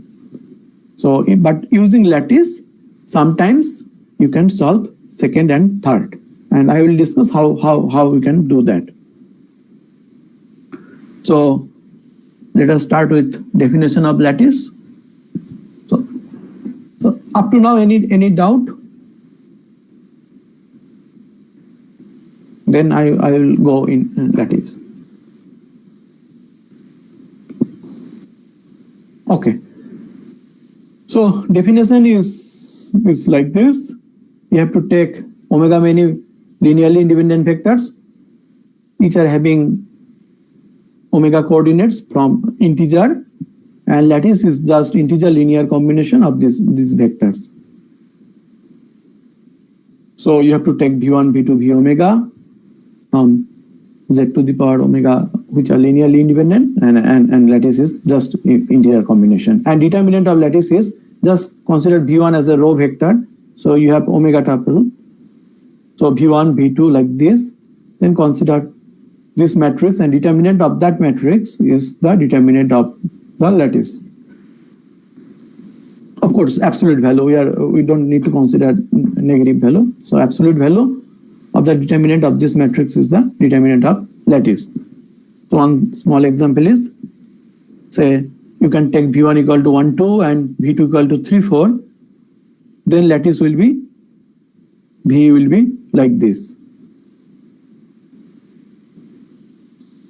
So a1 v1 plus a2 v2, where a1 and a2 should be from integer, and we call this v1 v2, this set is the basis of this lattice. So, and you can generate same lattice points if you start with 1, 0 and 0, 2. So this basis is not unique. So you can start. This is one basis, this is another basis. So if you start with 1, 2 and 3, 4, all integer linear combinations are like this red star in xy plane. But if you start with 1, 0 and 0, 2, again you will have same red points, red star. So this is one basis and this is another basis. And our interest, so you can see this length of this vector is, and this both are smaller than this and this, and these vectors are orthogonal. So their inner product is 0. So our interest is, we have to start from this basis. Now from this basis we want to find another basis with small norm. And using triple L idea, which is a very famous algorithm on lattice due to Lenstra-Lenstra-Loves 1982. So here idea is you will give some vector, basis vector, and it will produce another basis with small norm and which are nearly orthogonal. And this algorithm is time complexity is polynomial time. Polynomial in bit size of your input vectors and number of your vectors. And this lattice is not very new. Actually, Minkowski, he proved that for any lattice, you have non-zero vector with this norm. So you have one R whose norm is less than square root of omega, where omega is that number of vectors times determinant L to the power 1 by omega. And using triple L idea, we can get this kind of vector, but this you can see this is square root of omega, but using triple L you will not get up to square root omega. This is kind of 2 to the power omega. So triple L gives us short vector, but still it is still it cannot give us shortest vector, shortest non-zero vector. So and this is really still this is a difficult problem. Finding shortest vector of a lattice, non-zero vector of a lattice is a really difficult problem. But for us, we don't need to consider this square root omega or 2 to the power omega by 2, because we are working with large numbers, and for that we can neglect this part. So how we can connect? That connection is due to one result of Haugreff-Graham. If you have one polynomial,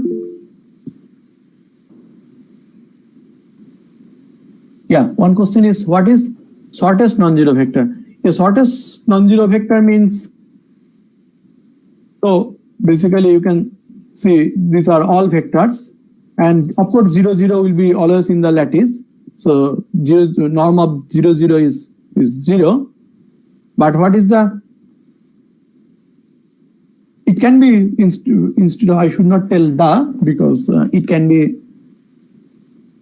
many vectors, but like here you can see norm of this vector and norm of this vector both are same. So norm of 1, 0 and norm of -1, 0 both are same. So this is not the shortest vector, but both length is 1. So in that sense, so you have to take all non-zero vectors, and length of shortest will be your one shortest non-zero vector. It can be many, but that is your one. Like, is it okay? But for us, and finding this shortest vector is really difficult problem. And there are some crypto system based on this problem. So there are some crypto system based on this kind of lattice problem, and factorization is easy under quantum computer, but finding shortest vector is still we don't have any idea. But for this talk, I am not going in that direction. For us, we have to find some vector which are shorter than your original vector, and sometimes we may get some result. So so how we can use triple L idea? Triple L gives us some short vector, and there is one result. This is also not difficult. If you have some polynomial over integer with omega monomials, and suppose you have one root x0, which is 0 modulo n, and you know that upper bound of x0 is capital X, and if the norm of this polynomial is less than this thing, then this x0 is not only 0 modulo n, but this is actually 0 over integers. And whenever we have root over integer, we have efficient algorithm. That's I already discussed. We have one univariate polynomial over integer, then you can find root efficiently. So that is the trick. And here this proof is very simple. You have to just, you can go through, but this is not difficult. So trick is, you can write any polynomial like a vector form 1-1 correspondence, coefficient of this monomial. Now you have one polynomial and whose root is x0, and you know that upper bound of that root. Now from this polynomial you have to generate many polynomials, and any polynomial you can make it like a vector like this way, and whenever you have vector you can make lattice. Now use triple L idea to reduce the norm of that vector. So after triple L you will have this kind of vector, then again come back your polynomial, and whenever you have this bound, then you will have one polynomial whose this for which your root x0 is not only 0 modulo n, but this is actually over integer. And whenever you have root over integer, you can get easily. I will come more details. So this is, I think this example will be better. So suppose you have one polynomial x squared plus x plus b, and you want to find the root of this polynomial. So from this polynomial, we have to construct many polynomials, and from that polynomial we have to construct lattice and use triple L, and in some situation you can find the root. So like here we have 1 fx and gx equal to, you can write gx equal to x times n. Of course gx0 is 0 modulo n because n is product here, and similarly you can make one constant polynomial hx equal to n. Of course hx0 is 0 modulo n. Now from these three polynomials construct lattice. So you know the upper bound of the root x0, say upper bound is capital X. So your first vector is capital X square ax b, second vector is 0 nx 0, and third should be 0 0 n. That means this first column corresponds the monomial x squared, second is x, and third is constant.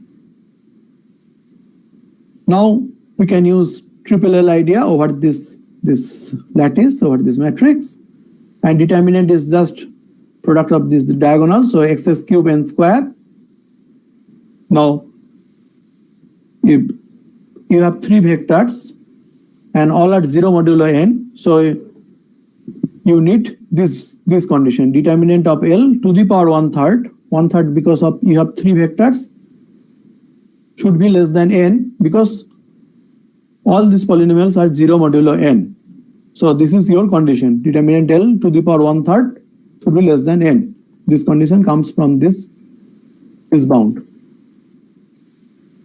Abraham and triple L bound.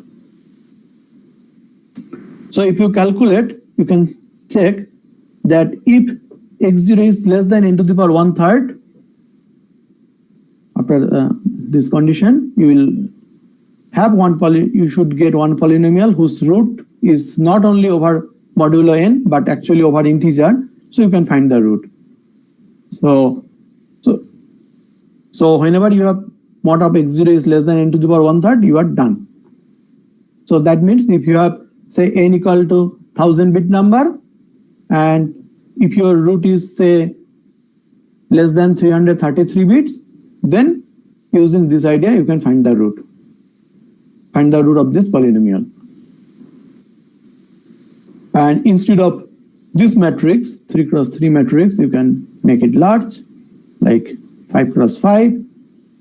Then after using same idea, you will get this bound n to the power 0.4. So here was n to the power 0.33, here is n to the power 0.4. But you have to reduce larger lattice. Now, like this way, if you increase, finally, whenever you have very large lattice, almost like infinite, then you can reach up to n to the power half. So we have started from 0.33 using this idea with large lattice, you can make it up to n to the power half. Okay. So what is our thumb rule? Our thumb rule is from one polynomial, you have to make many polynomials, say omega many polynomials, all share the same root x0 over same modulus n, and then condition should be determinant of L to the power 1 by that number of polynomials should be less than that corresponding modulus n.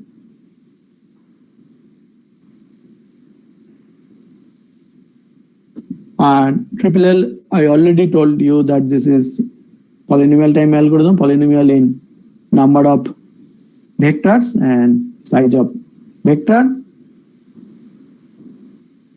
So although this is polynomial, but this power is large. So in practice, actually, whenever we have large entries, like RSA 1024 or 2048, we can reduce maybe maximum up to 400 or 500, not more than that. So although I am telling that this is less, you can get bound up to n to the power half, but that is completely theoretical bound. In practice, we cannot achieve this upper bound. But of course, 3 or 5, even up to say 300, 400 is possible. But whenever this dimension tends to infinite, then only you will get this upper bound. And in practice, you cannot reduce that large lattice.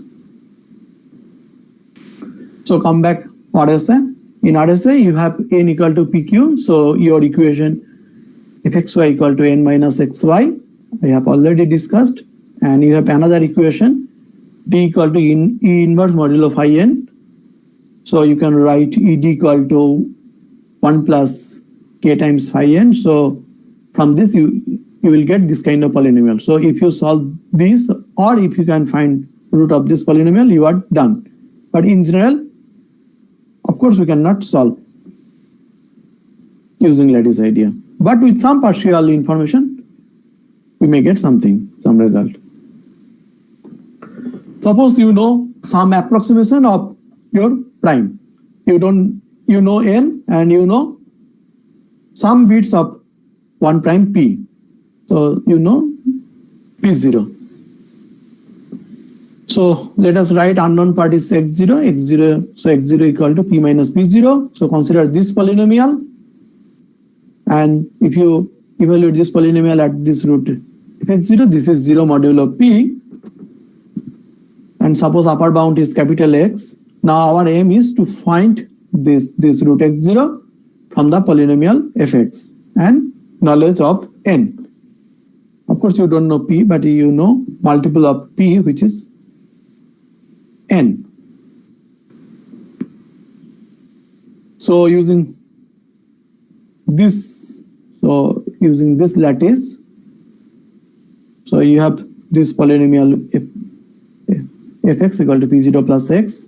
Now you consider this polynomials n square and nf, f square and x square. If you write, you will get this kind of matrix. Now determinant is product of this diagonal entries like this, and this determinant to the power 1/4, because you have 4 vectors, to the power 1/4 should be less than p square, because all are 0 modulo p square. Because p divides n, so p square divides n square. fx0 is 0 modulo p, and another p divides n, so nf is nf. If you evaluate at x0, again this is 0 modulo p square, this is 0 modulo p square, again this is 0 modulo p square. So that's why this p square. So this to the power 1/4 should be less than p square. That means this should be less than p square to the power 4. Now p is approximately n to the power half. in RSA situation, because both are of same size, so if you calculate, you will get this bound. Now in general, you can make this kind of polynomials, and up to n to the power 1/4 you can solve. And this result is due to Coppersmith. So instead of modular equation, you can make integer also. If you know approximation of p, you can make approximation of p0, and you can make bivariate polynomial. But for both situations, you will have same bound. We don't need this result, but so this bound, and if you consider this thing, again you will get same thing. So these are some existing ideas. So in mid-80s, reverse transform proved that if you know 2/3 of LSBs of 1 prime, then you can factor in. After that, Coppersmith, using lattice idea, he proved that if you know you don't need 2/3, you need half. So 50% if you know MSBs of 1 prime, you are done. You can factor in polynomial time. Now using this similar idea, Bonnet et al. Proved that if you know 50% from LSB side, again you can factor in efficiently. So initially it was 2/3, 66%. Now is 50%. If you know 50% of 1 prime, then you can factor. Harman and May in 2008 considered, instead of just one unknown block here, this is known portion and this is unknown portion. So instead of one unknown block, if you know some blocks and some unknown, so this is one unknown block, this is another unknown block, this is another unknown block, they studied this kind of problem.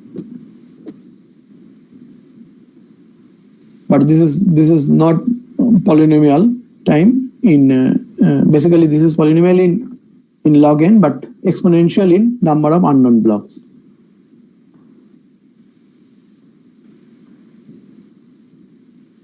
Yeah. So this is the idea, existing results. Now come another RSA equation. In RSA we have ED equal to 1 plus k phi n. So you can write 1 plus k times this thing equal to 0 modulo n. So you can consider fxy equal to this over this polynomial ring. Its root is k, x0 equal to k, and another you can put y equal to y0 is 1 minus p minus q. Now Bonnet and Durfee in 1999 Eurocrypt proved that if this decreasing exponent d is less than n to the power 0.292, then you can solve this polynomial. So initially y0 bound was n to the power 0.25, n to the power 1/4. Now from 0.25 you can reach up to 0.292. Now they conjectured that time that you can find the root of this polynomial up to n to the power 0.5, but still this is conjecture. Yeah, so one question is, how are we taking initial approximation of P0? So basically, so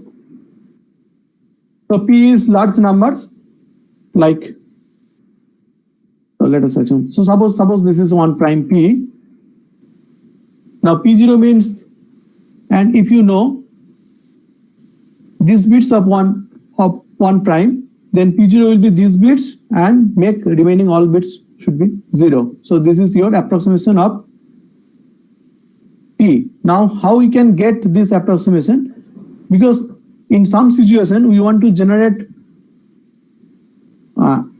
primes for RSA efficiency in such a pattern that attacker can find some approximation of 1 prime. or some partial leakage. From that leakage, attacker can find one approximation of one prime. Like that idea, sometime one can find some approximation of one prime. Now question is, from this approximation, can we break the system completely? Yes, sometimes he can, if he knows 50% of one prime from LSB side or from MSB side, this is MSB side, or from LSB side, you can factor in polynomial time.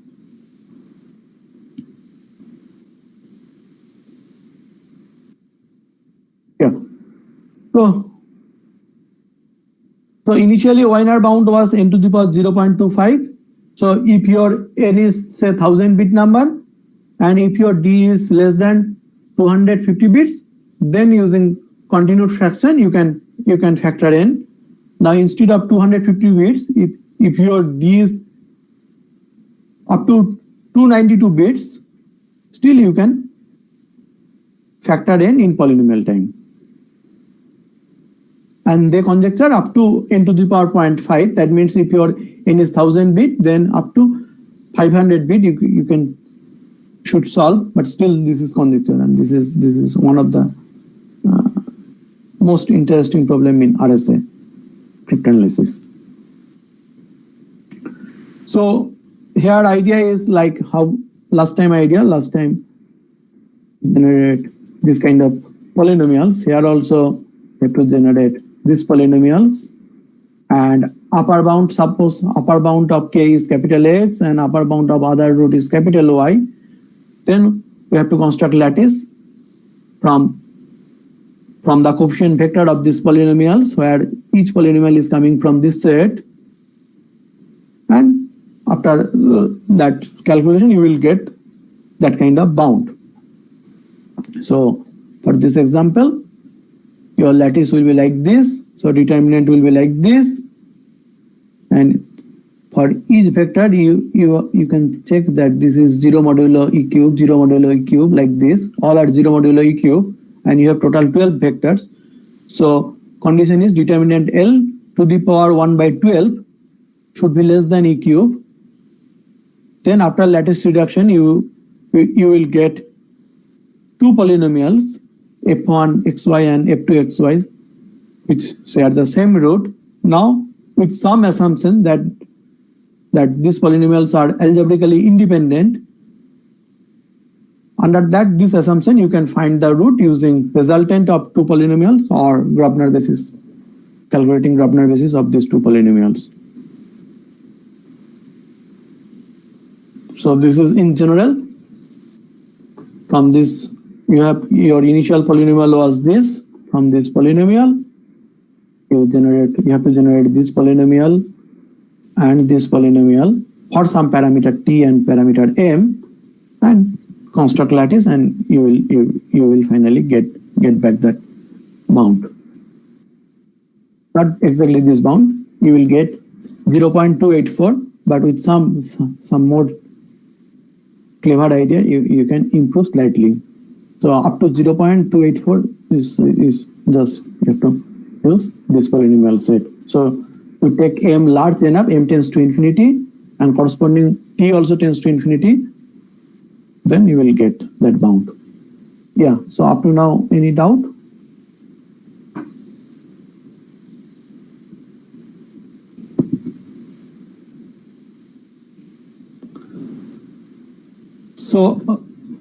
So this is really interesting problem if we can improve this bound. It was almost now more than 20 years, but still we are in same thing, same bound. Now I will discuss a little bit about Sage Math. Sage Math is free software you can easily download from this website, and using this software you can generate large primes. This is you can generate large primes like 512-bit prime, like this comment. So ZZ random element means you are first taking one random element between this interval to this interval, then you will find the next prime of that random number. You can easily calculate inverse operation, modulo inverse operation in such math. Calculate GCD is just like you have to, not like C code. It is very simple. Just GCD AB. Matrix you can write like this in Sage. And if you run triple L algorithm, you don't need to write your own triple L. You can easily use Sage triple L and m dot triple L. You will get this vector. So your initial basis was 1, 2, and 3, 4. After triple L, you will have another two vectors, 1, 0, and 0, 2. You can check that norm is not smaller than your original. And this is the Bonnet-Durfee quote that this for this kind of bound, this bound is m and p. If you put m equal to 3 and I think I put p equal to 1, and you can just copy and run in such math, then you will find the root. Thus we have to, so this is a little bit. So your matrix will be like this. You can generate large primes like this way. Your n equal to just p times q. Euler phi function will be like this.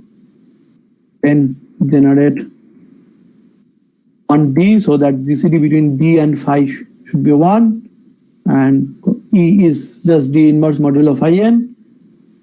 Then some calculation, and after triple L, I use Propner basis idea, and you can find the root. You can check this B0 is nothing but K. So in theory you can tell many things, but we should always implement. Then only we will get feelings of this kind of calculation. And all these attacks is based on one assumption, that Propner basis idea. So we should check that whether it actually works or not.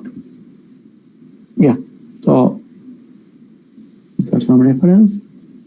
This is very famous survey paper on RSA crypto system by Dan Bonnet.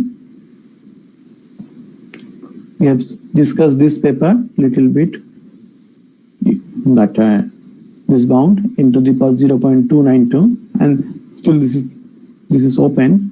So we cannot improve this bound, but they conjectured that time that we should improve up to n to the power 0.5. This is a really nice thesis on RSA cryptanalysis using lattice idea.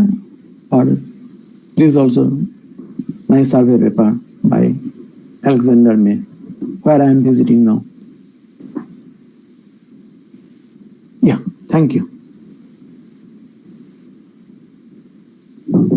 Thank you, Shantanu, for your very nice talk. So let me see if there are any questions in the chat box. There is one question by Akansha Gupta. Yeah, basically I already discussed this problem.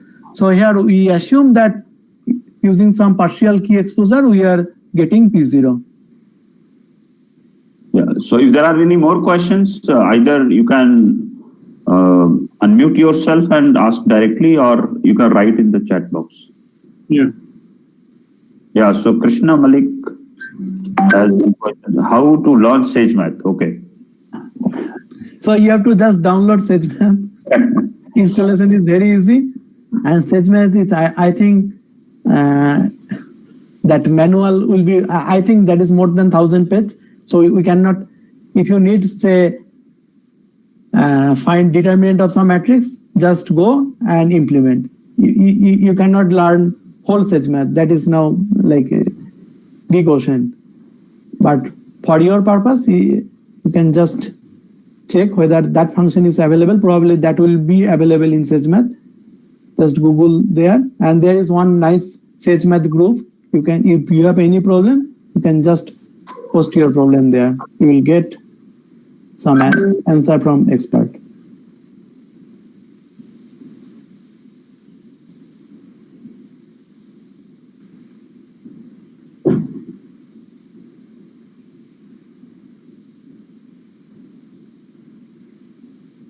So there does not appear to be any more question. So thank you, Shantanu, for your two wonderful talks. And maybe Professor Gopal, if you want to say something. I just want to thank Shantanu for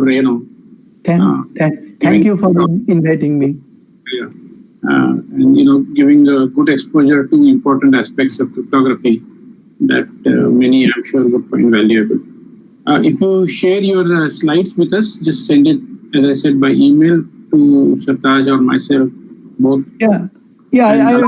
I will send both slides, yesterday's slides and today's slides also.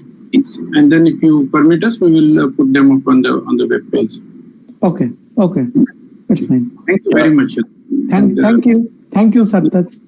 No, thank you, Shantanu. Okay, bye. Yeah. So bye. Yes, sir. I guess, does anybody else want to say anything?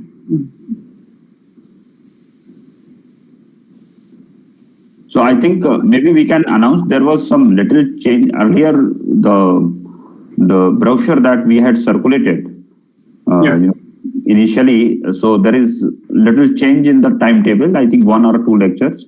So for the latest brochure, you can just visit the website. This is for the participant actually. So that will give you So correct. Yeah. So for the latest updates, you have to visit the website if there is any change. Only 1 or 2 changes, and these changes there is nothing has changed in this week. Whatever was there from Saturday or Sunday, it's still there. But yes, if you saw the brochure 1 or 2 weeks ago, then yes, there have been a few changes in the timetable. Right? Yeah. So I think that's all I just wanted to say. Okay. Because that will take place tomorrow, that change actually. That's correct, yes. Okay, so I think we are done with today's talks. Yeah. Thank you. Thank you, speakers. Thank you, participants. And good night. Thank you, sir. Good night. Good night.